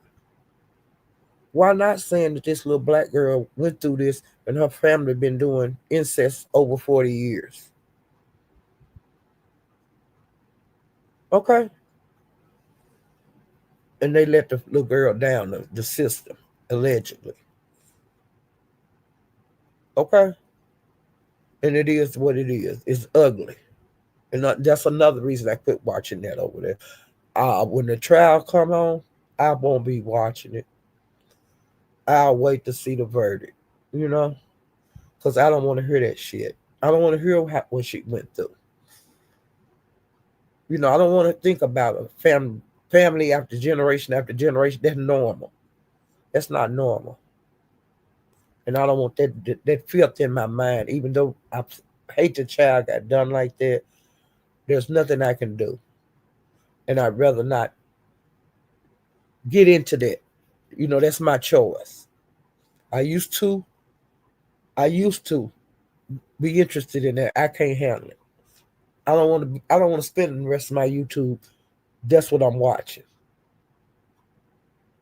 because it hurts me case after case after case. All of them different, but all of them messed up. Death is death. Some people go out peacefully, but not all people go out peacefully. Some people go out horribly. Children, teens, old people, married people. I just don't want that on my. I don't want that on my heart.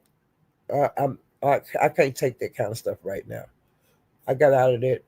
I got out of that kind of investigating stuff years ago, years and years ago. But I used to be in that life, keeping up with this shit, and you never get out of it because it's study case after case after case after.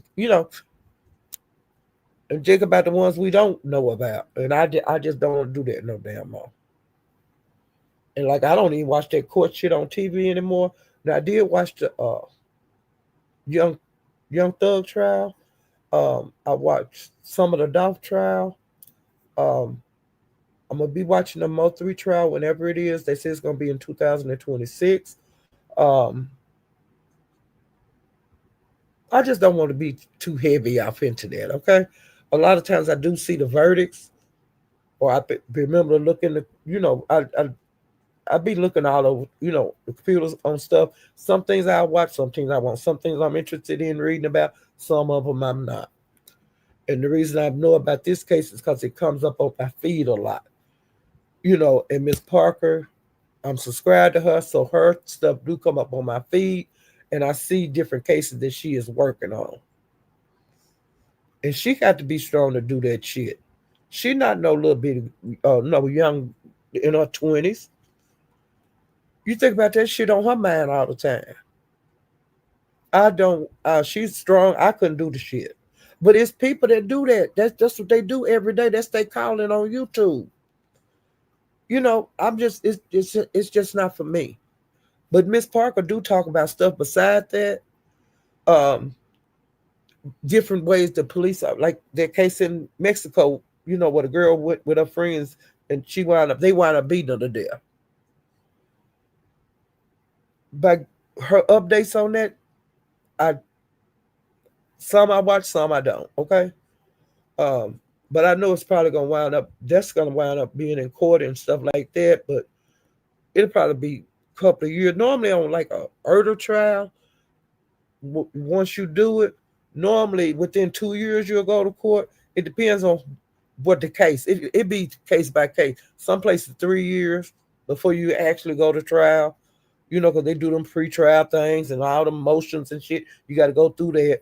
But for the jury to be seated, if it's a jury trial, I'm thinking like about 2 years after that a person committed the murder, if they're going to take it to trial. Because they'll be offering them plea deals throughout you know, they're saying they're not guilty today, but tomorrow they took a plea deal. They go to court and get sentenced. Shit like that happen every day in court.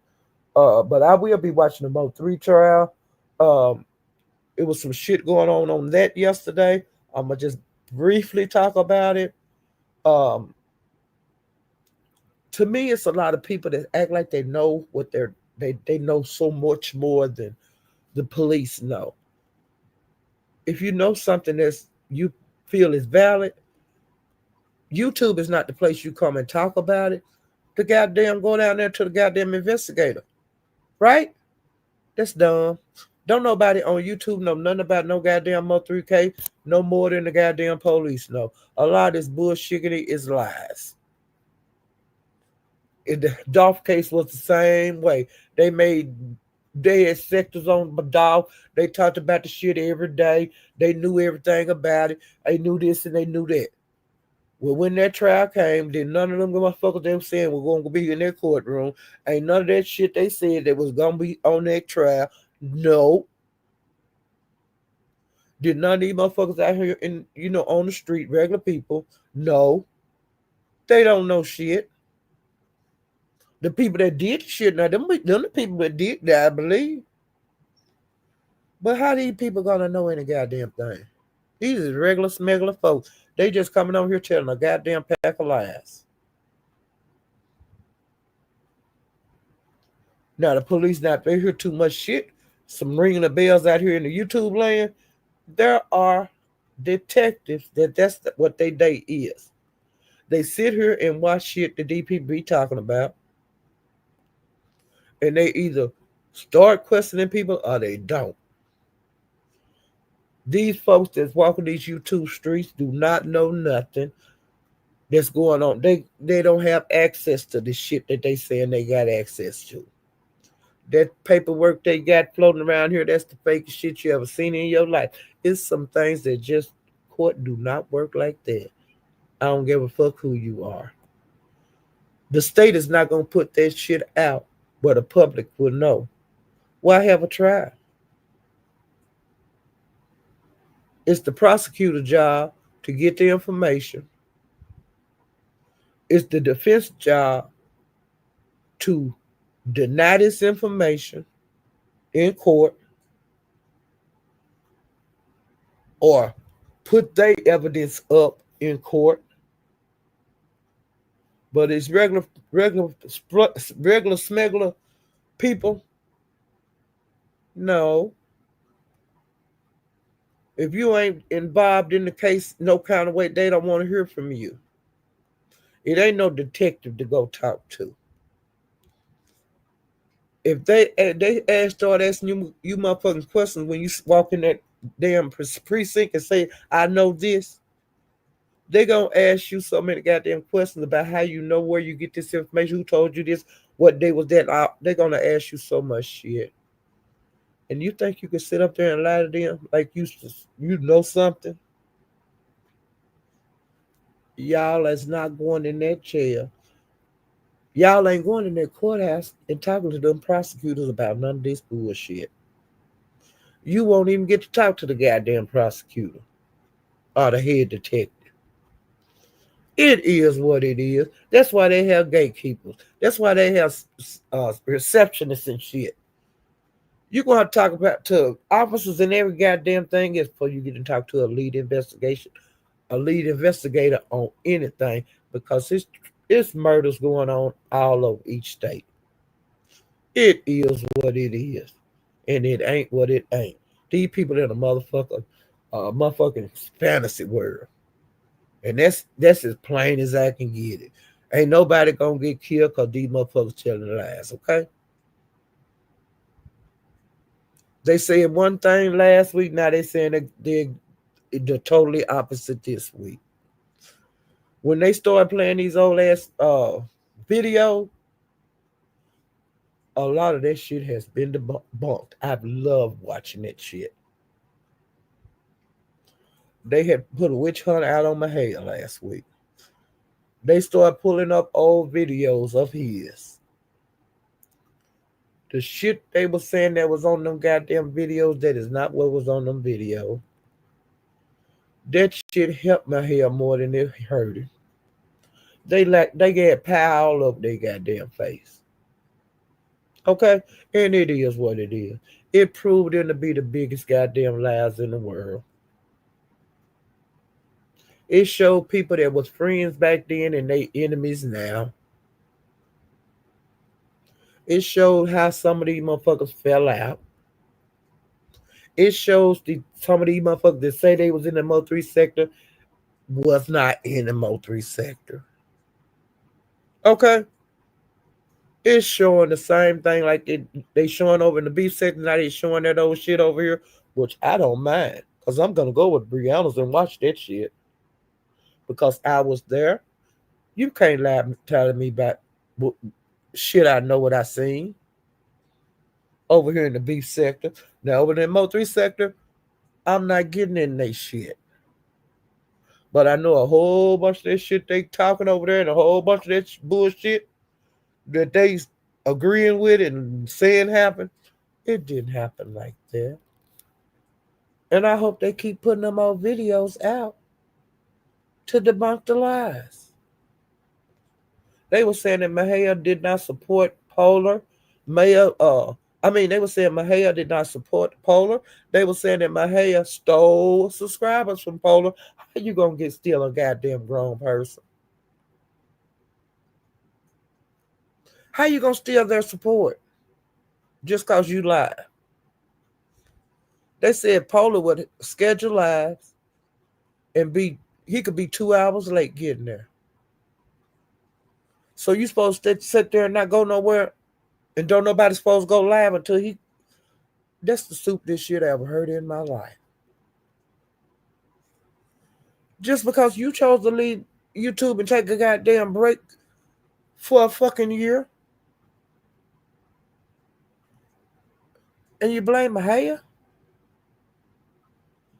They said Mahia wasn't supporting him. He was stealing from him. And the videos they was playing of Mahia's, they're supposed to show him being such a low-down son of a bitch. Child, it was in his favor. He was showing Polar videos, like music videos. He was showing Polar. He was advertising Polar. He was showing the polar bear with the polar chain on and all that kind of bullshit in there. But they were saying he was supporting, he stole from that man. How you going to steal a subscriber? Y'all ain't got no control of where I go. But if you're dumb enough to listen to people, you can be turned away from going places. They was mad at me for going over in the Mo3 sector. I wasn't allowed to even talk. They thought they were going to have me where I wasn't allowed to talk about the beef sector. I talked about what the fuck I want to talk about. I was being confronted over there, over in the wee hours of the morning at my house, by beef sector people that was trying to keep up with little old me. And they still doing it, and I don't give a damn. You hear me? They say I will never sleep. Well, they were saying that over here in the beef sector. I sleep when I want to. You can't tell me when to go to goddamn bed. Hell, I might be asleep right now. I'm just sleep talking to y'all. Hell, I don't know.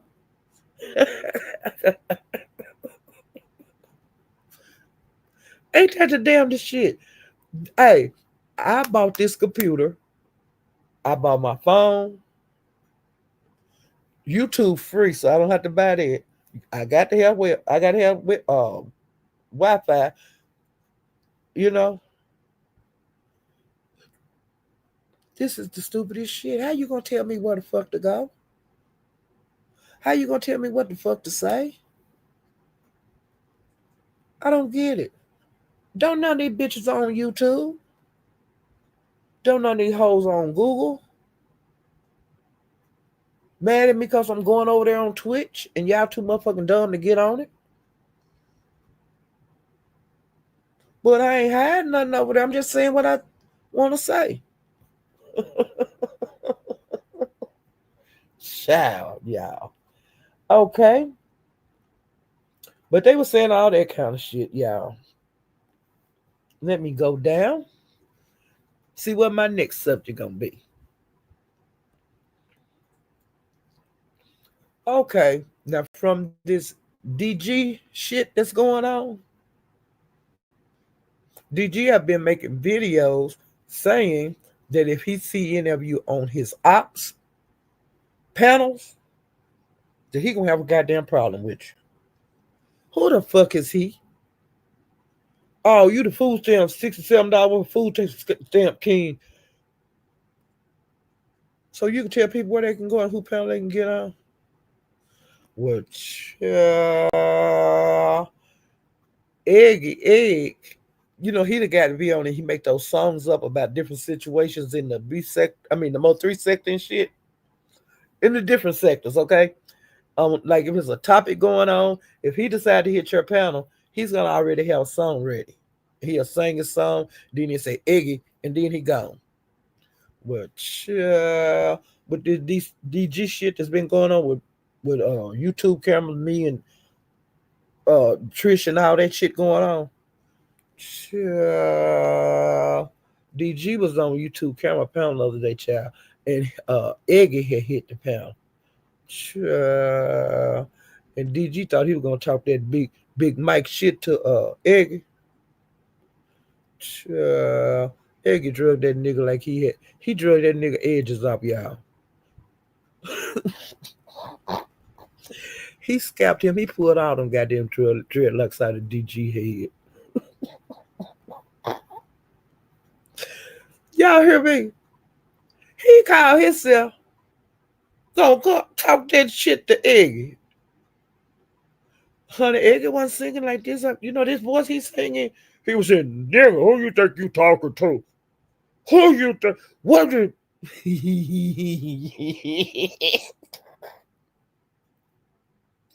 He showed him the pit bull that he is, child. I was hollering. And DG ass, he was barking like a chihuahua and he shut up with child. He was "Beep, beep, beep," and then he shut up, girl. Y'all hear me?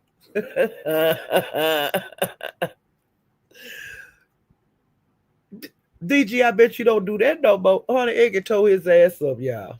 I got my life, y'all. And the other day, DG had made a video and he asked Sherry Berry, who was in the chat, to come up. Ain't nothing wrong with that. Sometimes they'll have, see you in the chat. Hey, come on up here. You know, a lot of content creators do that. I don't see nothing wrong with it. When they do me like that, call me up to the panel. If I want to go, I'll go. If I don't want to go, I don't go. Okay. But 9 times out of 10, I'm gonna get my black ass up there because I know they want it's something they want to talk to me about. Okay. Well, Sherry Berry went up there on his panel. I don't know how I caught this because I don't watch him, especially since this bullshit been going on with me and him. Me can't be bothered, but I do peep over there. Well, this one time I peeped over there, he had called her to come up on that goddamn panel. Well, she hit that goddamn panel. And he was lying on me before she went up there. And then when she got up there, he said, Sherry Berry, how you feel about Paulette lying about you calling you old bitches? And she been good. How you feel about calling you old ass drunk ass hoes? And Sherry Berry, what you got to say about it? Now she drunk. Well, I know that old bitch, and I knew I was going to drag her old ass. She always into some shit and all that. I was saying, Sherry Berry, I can't believe you was that goddamn drunk, and I can't believe you was that damn ignorant to believe this motherfucker fucking liar. And you know he a liar. The nerve of you. Sherry goddamn Berry. You got your goddamn nerve. You got played like a fiddle, bitch. You a gullible bitch. I used to didn't think you didn't have no sense, bitch. Now I know you ain't got no. Don't you come back over here. Now, you can come like the rest of them, but I ain't. You could never hit my panel again. And bitch, exit all that stuff we talked about on panels. Me can't be bothered with you. I will not be speaking to you anymore. Don't say no motherfucking thing to me unless you want to drag. It's up and it's stuck. I can't believe you was that stupid. I just really can't. I can't believe you did that. But I can. And I'm so glad that this fallout is happening on the YouTube streets. Because I'm still, every day, I see another motherfucker that I halfway kind of, not cool with or nothing like that. But people I can tolerate. Have small talk in the chat and small talk on the panel. But I love you ragged ass whores are exposing y'all motherfucking ass. I love it. Keep on hitting that cheap ass nigga, that food stamp living asshole panel. Okay? And keep on talking about Paulette, because I ain't did a motherfucking thing to you, Sherry Beer, and others. But y'all are showing me time after time whose side y'all on. Y'all have showed me how you really feel about me. Thank you. I ain't got to be bothered with you. I wasn't bothering with your black ass anyway. I didn't run you down. I don't run nobody on this motherfucker down. Either you're cool with me, but you ain't got to be cool with me. And y'all ain't got no reason to be an enemy of mine. But like I said, fuck you. And the goddamn horse you drove in on, fuck you and your whole goddamn generation. Okay? I meant what I said, fuck you and your whole motherfucking generation.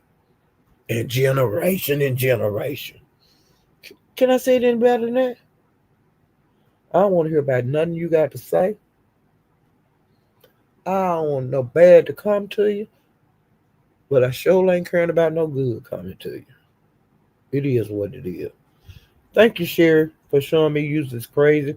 Just keep on being drunk. Keep on being stumbling around here looking like a goddamn fool. Quit inviting people like me to come over there to that manosphere with your ass. I don't go over there, ho. And you wasn't gonna fool me over there with you. I was not gonna be disrespected about round them people. I don't care about the motherfuckers over there. I don't like hearing that kind of shit they talk. I done been over there. They don't like women. They like to abuse women. They like to not work. They like to take the woman to take care of them, and they like to kick your ass while you taking care of. I have never liked a man like that, and I would never settle for a man like that. And I'd be damned if I sit there day after day after day after day after day and listen to that crazy ass bullshit. Any women that go around over there and stay, you like being talked to like a dog day after day after day. I ain't lost nothing over there in that goddamn place they call the manosphere. And most of them will choose any race but you, the black race. Now, ain't nothing wrong with, like I said, my son got a white girlfriend. I ain't got no problem with people dating out of their race. But I'd be damned if I sit up and let my son talk about these little girls, these black girls his age. I'd be damned if I ever let him do that. He ain't gonna talk about that little white girl that he loves. He know I would not put up with it.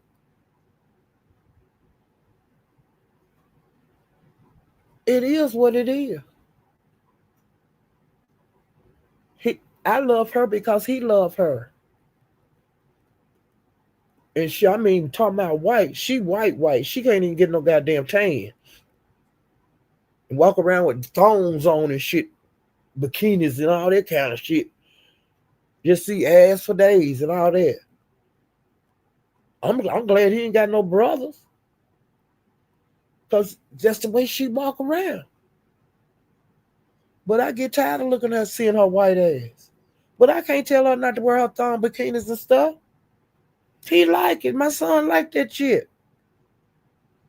But ass for days. That's all you see when you go on the damn yachts and shit. That's all I see is ass. White ass. But I don't, sometimes I say, James, when she ain't around, damn, James, she show her ass all the goddamn, she ain't got a deal there. She ain't got no little shorts that she could wear them kind of goddamn bikinis. She got to wear thong bikinis all the time. I don't see no white ass child when I go see them. The whole weekend I see white ass. But see, they work with all that water at the marina. That's what they do. Now he walk around with swimming trunks all day. Sometimes he'll wear a shirt, sometimes he won't. Because he working around water and boats and shit. Skis. That's what he do. That's what he chose to do. Okay, but damn, The first time I went up there and seen the goddamn, participating in the festivities, the festivities on the water, I had my mouth flew wide open when she took her shorts off and her top, and I seen white ass everywhere. And he driving the boat just as happy, driving the damn. It's not called a yacht. It's called a. It's some. And then with speedboat, they say they rent those too. Now I didn't fuck with them. I rode in it, but didn't really fuck with it. I had to hold on. But they was inner tubing and stuff. We was pulling them in tubing and shit. But like I said, I ain't all I seen was white ass the whole goddamn weekend. Okay, because they stay on the water and they be at the marina. They have to be at the marina because that's where they sell shit out of. And like I said, I see white ass all day. She don't get no tan. Her skin, she don't even tan. She don't have bikini lines and shit. She white. I told him you wouldn't got the whitest woman you could find. I say, can she get a tan? He said, no, that's her color. She don't tan and be in the sun all day. But yeah, oh my God, Lord Jesus, let me talk about something else. I'm thinking about going up there next weekend. Because the marina is closed now, and so they have down season where they clean and clean it up and do repairs on the docks and stuff, and the boats have to. Well, the boats they still rent them. The ski, those what they call them, jet skis. They don't. They got to do the repair on them and drain them and stuff for the winter, and put them up. And they don't put most of the boats up, and the yacht. I think call them things something else, not yachts. What they catamarans or something? Well, they got like two of them still out, but the other ones they got to drain the oil and all that stuff out of them, and dock them, cover them up, and dock them and all of that. That's the kind of stuff they're doing right now, and fixing the piers and stuff, making sure they're steady, and see where they stay at. Like once it starts snowing, the snow is not gonna let up until the spring, and they really don't come out. They stay up there where the marina is in the mountains, and when they buy by bulk when they get ready for the winter to come, because they really don't go out. They do get mail up there, but when it's real bad, they have like a store they keep the mail at, because the roads be so icy and snowy that the mailmen don't go up to them, and they just drive like four wheelers and stuff down there to get the mail at the bottom of the mountain. Um, so that's what's going on right now, and so I'll be going up there either next weekend or the weekend after, to start, to see him before it snow, and he'll be down here, throughout the winter, a couple of times. Okay, let me see.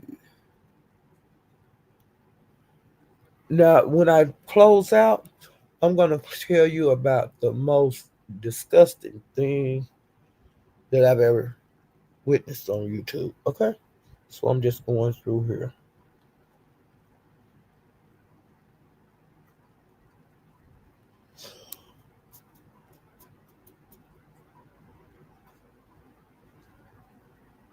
Let me see.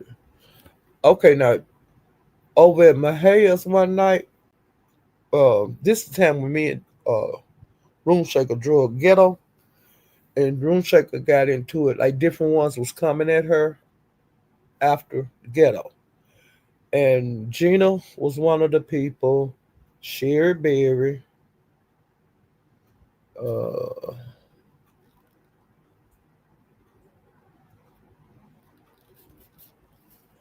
And Moonshaker, some of the things that she called Sherry Berry and Gina was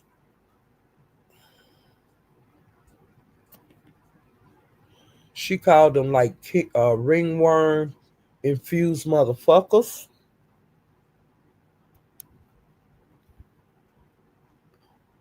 She said that Sherry Berry was drunk and self-hating because she drink a lot and she always be on YouTube drunk. I dealt with her, but I will not anymore. But she just be drunk on here all the time. And she got this real piercing voice. She would come over here sometime, but she would talk like regular. You know, it wouldn't. She wouldn't come over here sloppy drunk. And sometimes I would let her hit the panel, and we would talk like women our age to each other. But when she with that bullshit, which is 90% of the time, she would take goddamn bullshit. Okay. Um. She also said that Sherry Berry was trying to drink her regrets away. She said that she piss out liquor. That she drinks so much she piss out liquor. Hey, Zero Lightness. Hey, I'm so Houston. Let me see.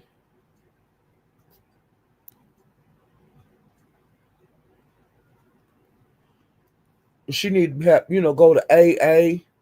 Um, just all kind of stuff. Broom Shaker drug the shit out of her. And Broom Shaker drug Gina so bad, Gina hit the goddamn road, okay? She didn't want to hear that bullshit. She couldn't stand to hear the truth. And honey, she hit the highway. Okay? She talked about how her bath water looked when she get out the tub and all kind of stuff. She drug Gina for the filth that she is.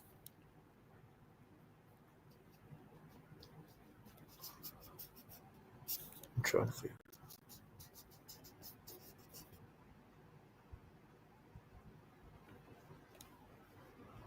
And Callie Kitchen, she done been out here in YouTube streets dragging and her royalty into it again. I think that those two will constantly bicker back and forth. Sometimes they be cool, sometimes they don't be cool. Now, right now is the time that they are not cool. Now the royalty had been going over to the captains, but they say he drug her the other day. I missed that live, but see, she been going live and she been having a good crowd. And I've been going by China. She been having good crowd, and plus that's one of my pit stops. I go over there just to relax for a minute. When the YouTube get too weird and shit, so I don't get like fall for stuff or be thinking about trying to think about what's happening too much. I go over to China's and chill. You know, I like it over there. She don't have a whole lot of people. Sometimes she do, but most of the time it's just a chill crowd, and it don't be a lot of dragging over there. It's one of them places you can go to chill out. And sometimes she'll play somebody portions of that video, the good parts, and see I can catch up like that too. And I go by Transparent Talk. She do that kind of video. Ain't no bunch of dragging over there. It's a place that you can chill out, but you can still be in the mess by watching them, or either they sitting up talking like girlfriends and they telling you what's going on in the Mo 3 second. I like listening to that kind of stuff.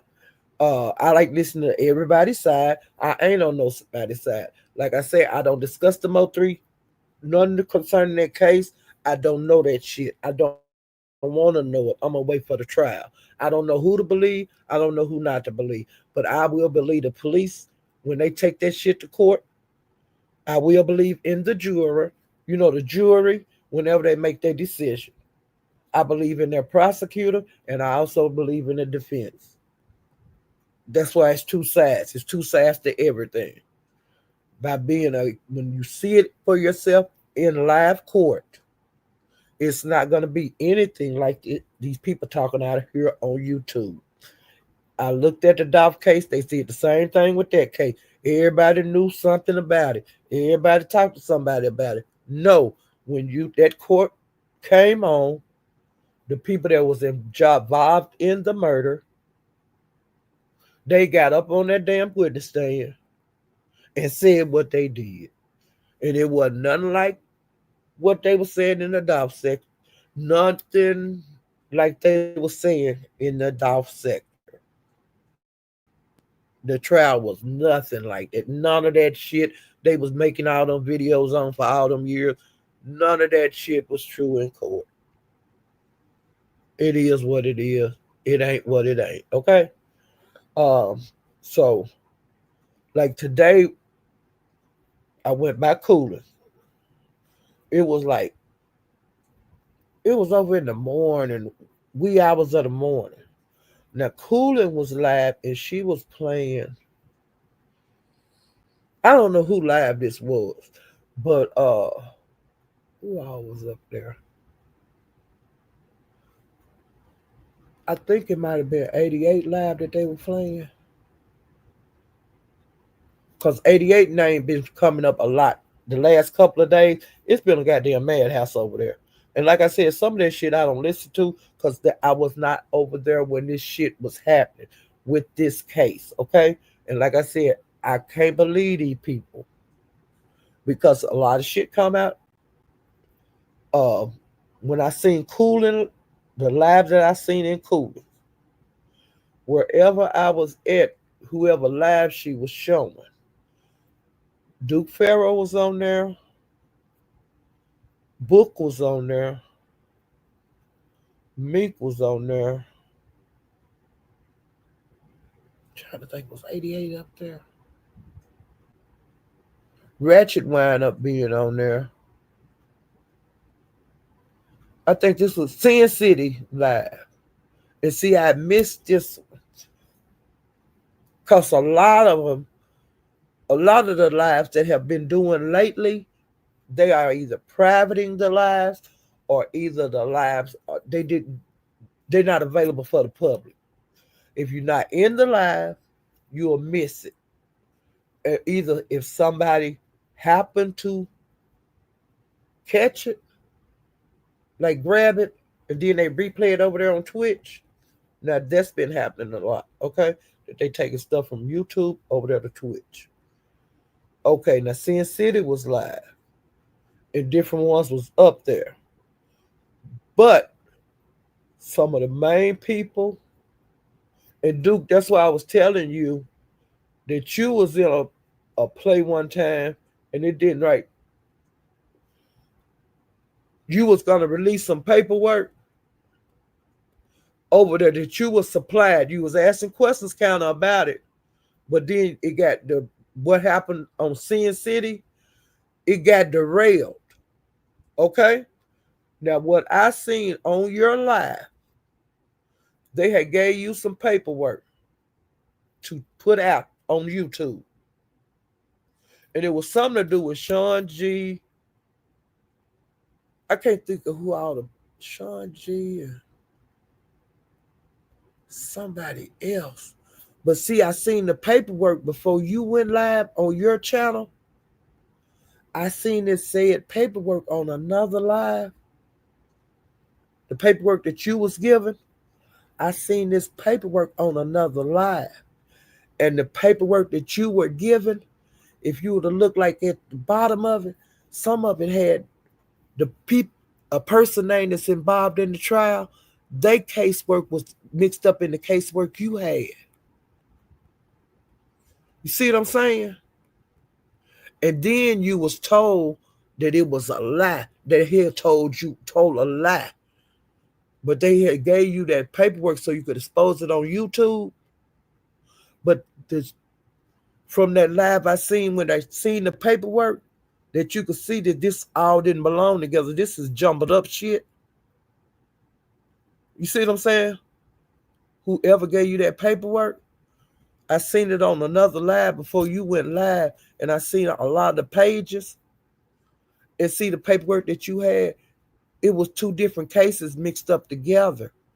That they said that they had to file, but they don't keep paperwork together like that on separate trials and separate witnesses and stuff. They don't keep paperwork like that. and you got ready to start reading the paperwork on your channel and showing it, and they said, no, that it was a lie, it was a lie. They was doing like that to you. And but see, I'd already seen the paperwork on another live before you went live. So I got to see the discrepancies of what they was trying to present, that they had two different cases together in one file. And see, they had already showed it on another live. But then when I went to your live, when you got ready to go through it, they stopped you. They said, hey, no, it was a lie or something like that. And you was like, why I was the last to know, and why would y'all get this? You know, you was talking like this. Like, why I get this? It was on your live when it came out. But see, I'd already seen the paperwork on another live. And then you was given the same paperwork. But see, in the paper, if you go back in your live, if you still got them paperwork, just look through them pages and you're going to see two different cases on there. Two different cases. And the courts don't hold paperwork like that. They don't mix each case together. Like, Sean G paperwork shouldn't have nothing to do with that boy that locked up, that Dequan or whatever his name is. You see what I'm getting at? I'm just telling you what happened. And you have the live. And you have that paperwork. And they stopped you before you could expose it out here on YouTube. And that's what in Cooling live in Cooling's chat over there on Twitch. When I figured out that was you that was in the chat, that's when I started saying stuff to you. That they was manipulating everybody, manipulating each other. You know, everybody trying to manipulate each other to get you to do this. I'm doing you a favor by giving you this, but they're not really doing you a favor. They letting you be the mouthpiece so you don't go against them. They making you look like the bad guy. So, you know, that's all I got to say. But you I'm sure you got them old lives. And you know the lives. They paperwork, it was something about Sean G and they had the Sean G paperwork. They're supposed to be a witness or something like that. But the stuff from that other boy that's locked up right now for Mo 3 death, his paperwork was mixed up in that paperwork you got. Okay, I'm just saying. Okay. But I just want to let you know that what they was trying to talk to you about last night, whenever else y'all did that live the other day, when SDDM came up there and it got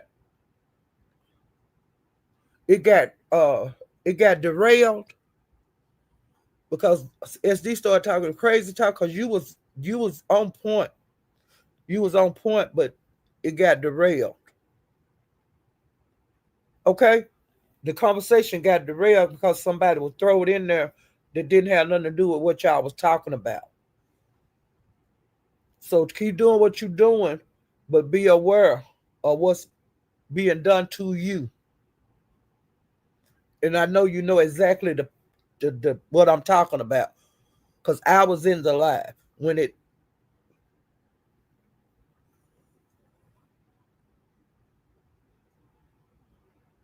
Okay, I understand. Because, see, I didn't see all the Cooling live, but I got to see most of it. But I just wanted you to be aware. That's why I was writing you like I was writing you in the chat, that you was being used as a tool. You would manipulate it. That's what I call it. Okay, okay, all right. That's all I need to say to you on that.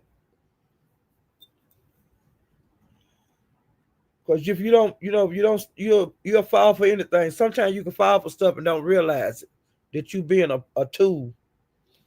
You know, when you seeing how everything playing out right now, you know, you see how it's playing out this weekend, how everything start falling out. But see, normally they can adjust and stop it. But see, it was too much shit going on all over the sector, all over Mo three sector. It was too many fires that got started, and they can't put them out fast enough. And if on your part of the fire, just keep doing what you got to do. Don't get manipulated. Cause I don't like to see that.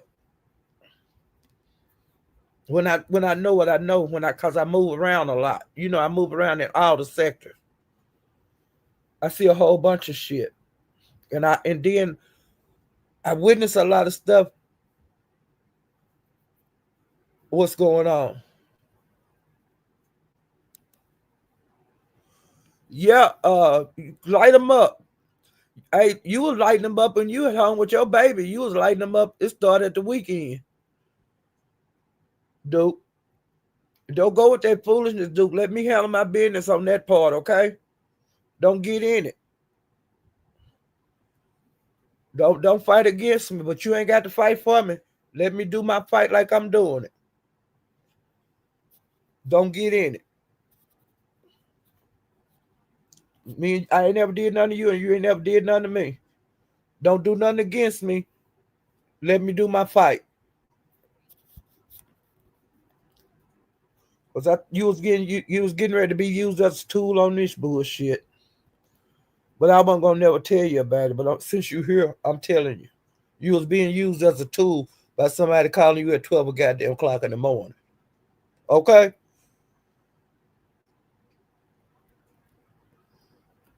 All right. Now I went to 357. Y'all know I love it at 357. Um, some of the people that's been going over there is SD, Big Lat, Sean. Yeah, and Sean, I like him. He be drinking beer and getting drunk. I like him. China, Ninja, Rambo, Duck, Gina. Now, y'all, I'm getting ready to get out of here when I get ready to talking about this, and I'm gonna tell you about the most goddamn disgusting thing that was ever done on YouTube. Okay, I'm gonna go through this real fast until I get to the my grand finale. Um,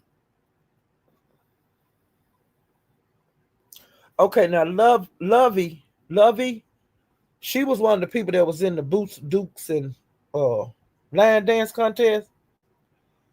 She drug the hell out of Mink over there at 357 the other night. She drug the hell out of Wu. She drug Captain. She have been highly pissed off Canada ever since the contest. She's not a big complainer, okay?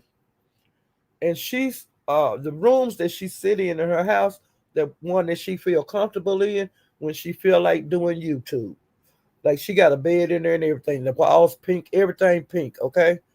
And it's like her relaxation room. And so Mika came up there, and I can't think of what she was talking about.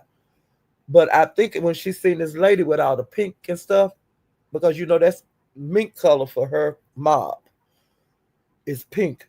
And Mink said something to that child. I don't know what she said. And everybody over there, they had the lives where you can't rewind them back and see twitches like that. Now, that's one thing I don't like about Twitch. You can't red ball it back. It ain't none of that. Until the video is over, then you can go back and find it. And I didn't feel like that. I can't do that. It takes too much time. Well, I don't know what Mink said to that child. Well, she said something. She said something smart or slouch. She might not have. The woman might have took it the wrong goddamn way. Because sometimes we human, we make mistakes, But that woman was not wanting to hear that bullshit. And she drug Mink from one end of the Mo 3 sector to the other. Okay? And she was talking that big shit. And I think I was sleepy because I didn't really make notes on it. She drugged Wu because Wu have been messing with her ever since that contest. And she have been dragging Wu about a week, okay? Cause Wu wouldn't leave her the fuck alone, and I think she need to continue to drag Wu, cause Wu ran her name all over the Mo 3 sector. She just dragging the child, and the girl didn't do nothing to her. But Wu is like that. You have to cuss that bitch out, okay? You can't give her no mercy. And honey, that girl got on her, Wu, and Captain, she wore your ass out too. She drug the hell out of all three of y'all, Lord. Okay, I didn't know that child could drag like that. But she said she was selling edges because she drug all them bitches with edges. Okay. She said that she was selling edges, y'all, and I fell out. Hey, 420 Lounge, do you hear me? She said she was selling edges because she took all them edges out, child. Her name is Lovey, and if you ever see her hit a panel, her room is totally pink, and she got like money. I don't know if she got it taped up on the walls at the top like border, or if it's real money. It ain't no goddamn wallpaper. It is money, and she got money like all the way around as a border in her room. I thought that was cute. I don't know I don't know if it's $1 or $10. I don't know what the amounts on these bills are, but I thought it's cute up there. Okay, so if you over in the Mo 3 sector and you see a lady come up with a whole pink background, and she usually be sitting in a chair, she used that room like her beauty room, lounge room, her room to do whatever she want to do in. Um, and she and off in her own world. You know, she be in her own world. She might sit on Broadway panel the whole night and not say a damn thing to nobody. Or she might sit up there tonight and I want to talk the whole goddamn 8 hours. That's the way she be on these panels. And I used to like to see her on the captains, but she don't be over there a whole lot since that contest. She feel like she got used. I'm not gonna say she did get used. I'm not gonna say she did, cause it wasn't. That's all I'm gonna say about it. Okay. Okay. Now Broadway. Now I'm getting to the end. Gina had been up there 50 times, like she do every night. Up and down and up, and then she came up that last time. Uh, she was saying that she was looking how you people look. They broke and they ain't got no money, and they sitting around because they need something, and you might give them a couple of dollars. Well, she was doing that, and plus she had been trying to get money out of Mahia, and she be begging everywhere she go. So Broadway asked her, um, how much do a pre-roll call cost? Because I think he was gonna get her one. Because she had been asked $6 before. So I think normally they cost $6. Well, when he asked her that, she said $12. And it hit my mind. I said, damn, she said they cost $6, but now she trying to double, trying to cheat, you know. And so he was saying, you a lie. They cost $6. And she was, she kind of, it stung her a little bit, stumbled her. And so, well, she said, I need $12 though. And Broadway say, I tell you what, if you show me your asshole, I'll give you $15. And so that perked up SD ears. And he said that if she show him her asshole and it ain't got no hair on it, that she would get like uh, I think SD said he would give her like $30. I got my numbers mixed up on here, so I'm just going off winging a prayer. Okay, so if she would show him her asshole with no hair, Broadway was gonna get $15, and SD was gonna get 30. Okay, and they said if it had a little hair, he would give her 25. 25.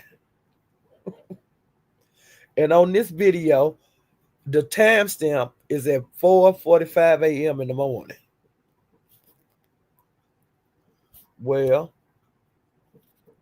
now SD wouldn't be able to see it because he on the panel with Broadway. And he said, "Man, I believe you, and I'll pitch you in the 30 if you tell me what it looked like." Broadway was looking at her backstage, and she put her phone down there. I guess she was laying up in the bed, y'all. And she cocked her legs open, and she said, "Okay, I did it." And he said, you got to pull it open. And he was saying, "God damn, she did it," and this and that. And so now Sassy was saying that, wait a minute, Sassy, not, no, that was on the other thing. Okay, now I know Broadway gave her $15. So he put $15 in. But see, they saying that SD didn't pay her. So I'll have to go back and rewatch that. Because I know Broadway have Apple Pay. And Gina don't have Apple Pay. She got regular Cash App. So Broadway was going to send SD the $15 to give Gina. Well, whatever amount of money that SD sent Gina,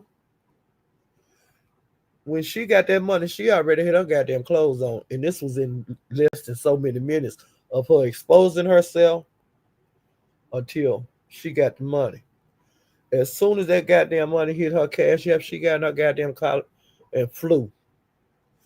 And I don't know if she went to the dispensary. I don't know. But I know she was out there, went to a goddamn store. So I thought that was the nastiest thing. Now, if she'll do that on YouTube for $15, what do you guys think she's doing in the real world? Broadway told her, "I have seen everything on your body." Because she have always been sending him her ussy. She always showing her titties, all that kind of stuff, being in the tub, doing all this and doing all that. But she let that man see the crack of her ass. Now, don't y'all think that's the most disgusting thing you've seen in your life? Now, see, when people start dragging her ass about that this week, all over YouTube, I don't see how nobody, they got every right to drag her. She nasty. She too old for that.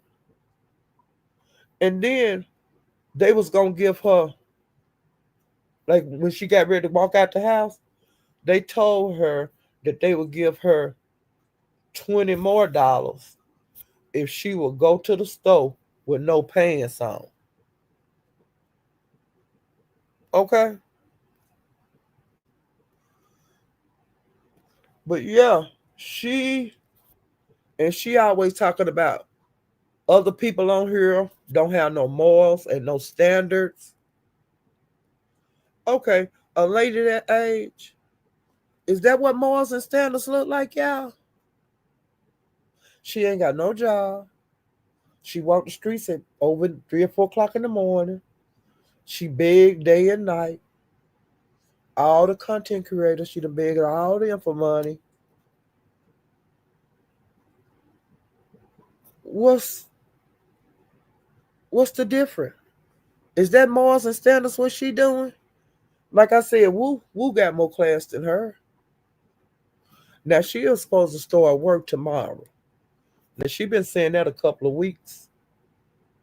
It don't take you no couple of weeks if they hire you for you to start work. You're gonna be training or something. Lying like she been taking drug tests. Now she talking about she got to take a drug. I ain't nobody got to hear that foolishness. You can't remember all the lies you tell. She can't say got a goddamn big career. Like she used to say, I have a career. You lost your career. You lost your career you was off work last November. It's November again. You lied to like February saying that you was appealing it. Then you got denied unemployment that you was supposed to be gonna get to draw to June. You didn't even get an unemployment check. And you study been going down, down, down. You was already down in the dumps before you lost your job. You are, the bottom of a damn dumpster, that juice that be in it when the garbage truck empty. That's what she is, that juice that run off when they try to put it back down. That nasty shit. You about the nastiest, unfit. And y'all, that's all I can say, You know. And then they was trying to get her to go in the dress okay, at first they were saying with panties on and a shirt. Then they got to saying with no panties on. You are being degraded right before our eyes. And all of this shit can be pulled up. Like you were saying, at first you used to say, ain't nobody got me on video. I don't do that. And this and that, I don't do this and I don't do that. And then DG said he had you on video. And you started saying you wasn't on video. You didn't do that kind of shit. Be backstage with these men and stuff. Y'all, soon as before they can get out of her mouth, DG had a live up. He was showing her, like on the thumbnail, it showed her up there and it had dots on the titties, where you couldn't see the nipple. And then he had, throughout the live, it was stills of the video that she had made. Different parts of the video. You was backstage exposing yourself. You exposed yourself in front of us on Broadway. We'd have seen that shit 50 times since last November. You are now to showing me your booty hole. Now that's about the craziest shit I ever seen in my life. Now I'm getting ready to get up out of here. Let me see how long I've been on here this time. I know I've been on here too damn long, y'all. I've been on here for, let me see, let's say 3 hours. 3 hours. No, let's say 5 hours. Yeah, I get to talking on here now. And see, I didn't drag. I didn't drag the whole time like I did the other day when I did that 5.5 hour live. I drug that whole goddamn live. Okay, but today I did 5. I did not mean to do this long, and I appreciate the ones that been in and out. I know that's a long time, but hey, Room Shaker, you see you in the YouTube. I'll be over there if you go live, Room Shaker. But I just wanted to just get you caught up on the things I seen. And I had, like I said, my last live, I was strictly dragging. But on this live, I caught you up on some things I had seen out here on YouTube. I seen more than this, but I just didn't make notes of it because my mind been in so many places. And then I have to, be able to drag because I'm being dragged right now out here in the YouTube sphere. I never know where I'll get it. Okay. Loving my black people. But I never know where the enemy is lurking around. And I never know when I got to get up here and they say, you're telling a lie. And I say, I'm not lying. You're telling a lie. I'm not lying. I have to do that a lot. And I'm being called out like when DJ calls me out with his big microphone. I would never hit a panel with him. And I don't have a big microphone. I got my laptop and I have my phone, but I'm not finna be doing all that, doing all this and doing all of that. I'm not finna have no goddamn stroke and heart attack trying to holler with him. I would never. That's stupid. Nigga, you got a loud mic and you ain't got shit else but a goddamn game chair, a ragged ass bed you stole from Rental Center, and a motherfucking TV you stole from Rental Center. You got 3 pair of shoes, 2 pair of pants, 2 shirts, and that's all you got to your life. That's all you got to leave to your kids. And maybe $68 worth of food stamps, nigga. You ain't worth a goddamn. You still bottom of the barrel. You were at the bottom of the bottom of the bottom of the barrel. Okay? You that piss and shit that's in them porta potties. And acting like you something. You all this and all that. You a broke back mountain ass nigga. Okay. All that land is around the goddamn corner of the women that want to give you their body. Oh, they said if you give him $2 cash out, you can get in the front of the line. You can cut the line, girls. Okay. You can get to the front of the line if you cash out that hoe. $2. $2 hoe. That's it. And I said that I ain't taking it back. Hey, CEO, little boss lady. Y'all hear me? What did you say? Hey, the pressure. But yeah, he gonna leave me alone or he's gonna keep dragging him. He gonna quit talking about. He didn't even start putting my name in the goddamn title, y'all. I'm the juice.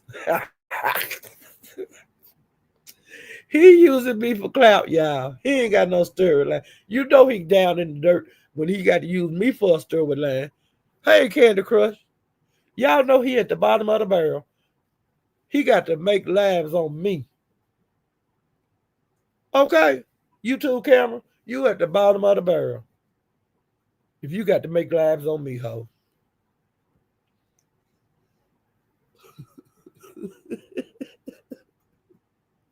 Hey, the sassy show girl. She in a meeting. I can just speak to her because I know she gone in a meeting. Hey, Davin. Yeah. You got these people come at the front, back, side to side, honey. You got to keep it moving. Hey, Diamond. Hey, Peaches. Cha.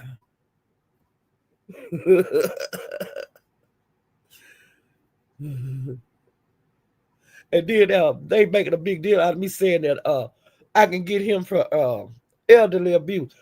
What you call it when they calling me all kind of old ass bitches and you way younger than me? Huh? What they call that, y'all? Hey, eat money. Ain't nothing fair about fighting. Shit. They didn't fight fair in the Western days, nigga. Hey, Park Rio. Yeah, they didn't fight when they was doing that Western fighting. Hell, when they dueling, that wasn't fair. Sometimes one dueler would get a person to take their goddamn place. There was a professional dueler. The gladiators didn't fight fair. You know, when they did that joust, they wasn't always fair. They didn't always hit you where they supposed to hit you. Sometimes they hit you right there between the eyes. What they can do? You dead. Yeah. They wasn't fair fighting when Jesus was walking the earth. They crucified that man for nothing. He didn't even fight back.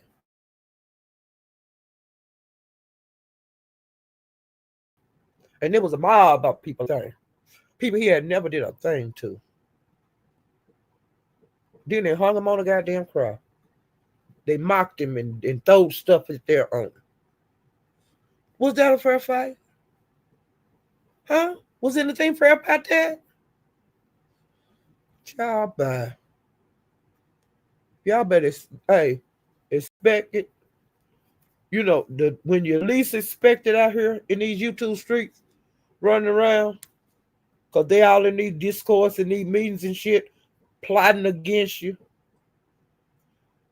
Hey, you ain't got to get ready if you stay ready. Okay?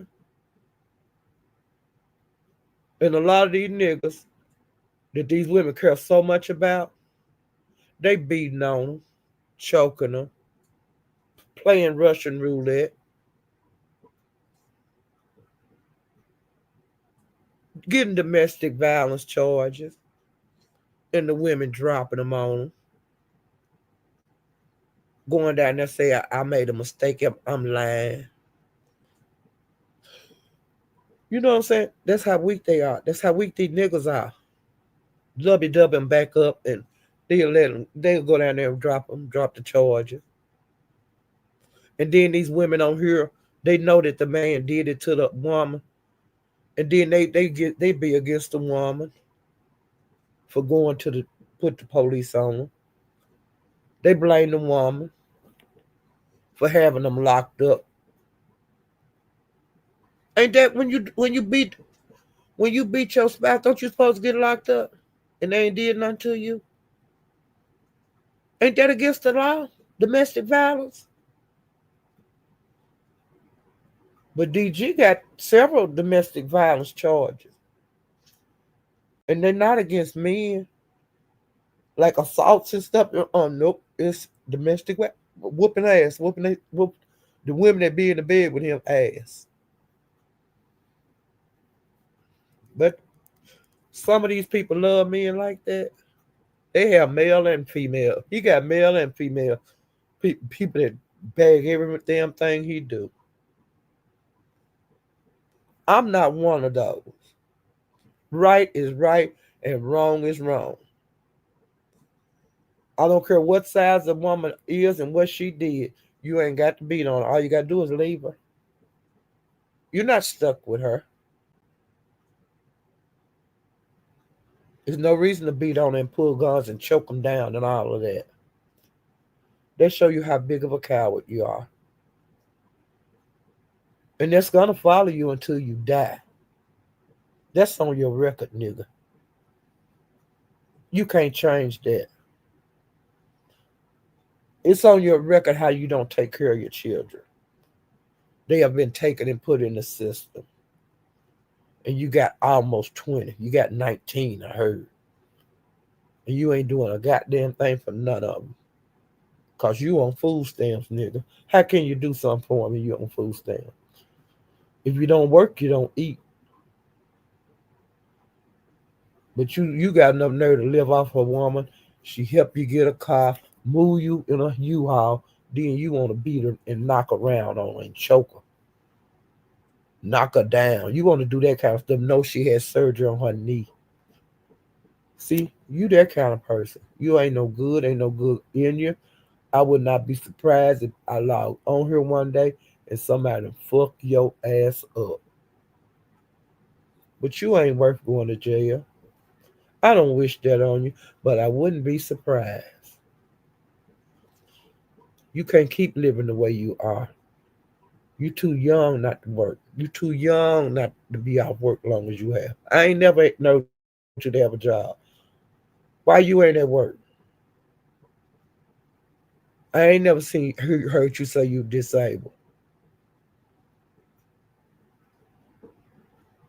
You just a sorry ass man. They like to lay up on women free. And I guess you used to get them pregnant so you have somewhere to live. But you are not a man. You a poor excuse for a human being. I don't even know if you human. I'd never call you a man. I don't know what kind of creature to call you. But hey, I wouldn't want one for my son. I wouldn't want my daughter to date one of you. Because there's a lot of you out there. that's too sorry to take care of your own goddamn self and want to abuse people that love you and try to help you better yourself. All you can do is try to destroy them, try to make them lose their job, their house. They had all this stuff when they met you. All you do is take, take, take. And I'm glad that Summer Rain woke up and don't want your ass no more. I'll be glad when Eve wake up. She still care a lot about you. She was happy that y'all was together last night. I supported her, but hey, you couldn't get her to drag me up there on the panel last night, and I drug your black ass all in that chat. I drug your ass. As long as you was up there on the panel dragging me, I was in that chat eating your ass up, and I will continue to do that. Keep calling me out. You're just showing how desperate you are, bitch ass nigga. Ain't a goddamn thing changed. It's up and it's stuck, okay? Same thing for your whore YouTube camera. I'm gonna drag you two whores anytime I feel like. I ain't got nothing better to do, okay? I ain't got nothing better to do. You know I'm old. Yeah. Ooh, cha. Damn, you struck a nerve. It's about winning. Yeah. And if you haven't hit the like button, hit the like button, child. And if you haven't subscribed to my channel, subscribe to my channel, child. And if you happen to have a couple of dollars, hey, y'all know what? Help me buy my groceries for Thanksgiving. I'm not asking for a whole turkey. I just want turkey wings. I'll buy my own turkey, but I need some more wings to boil and make my giblet gravy. Okay? For my dressing. And I'm gonna need about 3 wings so I can boil them and make my my giblet gravy. Cause I got the uh turkey with the giblets in it and the neck, and I can put that with the wings and boil it and make the my giblet gravy and get some cranberry sauce. If y'all got $2, cash app it to me and help me get me 3 wings, turkey wings, and help me get 2 cans of cranberry sauce. That's all. Okay. Everybody else can ask for money. Can I ask y'all for a couple of dollars to help me with my Thanksgiving meal? I got the rest under control. My granddaughter, she making cookies, one of them, and the other one is making brownies. And they are so proud and stuff. So, you have to teach them. They have to learn somewhere. And they're not ready to learn how to do dressing and stuff. But they learning how to cook. My oldest one, she made some gravy, uh chicken baked with the gravy, and then she had rice and string beans. She cooked that for me yesterday because she asked me, Grandma, how you do this? And Grandma, how you do that? And Granny, how you do this? And then she said she was gonna bring some cookies out here from a recipe, but she can't remember everything. And I say, Google it. No, Granny, I want to do this on my own. I want you to taste it. I said, but baby, you can get the recipe. No, I won't. I think I can remember everything. It's just the ratios. She she she's so crazy. Why she can't get the goddamn recipe? But she want to do it from scratch, honey. Like I cook it like a great granny did. But I'm finna get up off of here. Man, too, Paulette. I've been encouraging her to cook. Yeah, both of them, both of my granddaughters. They on their own and stuff, schooling and all of that. But they trying to learn how to cook from scratch. You know, and like the chicken and gravy, everything was perfect. It was seasoned perfect. Didn't need no salt, pepper, nothing. So to me, that's good. you know. And I ate that last night and the rice. That's what I had for dinner.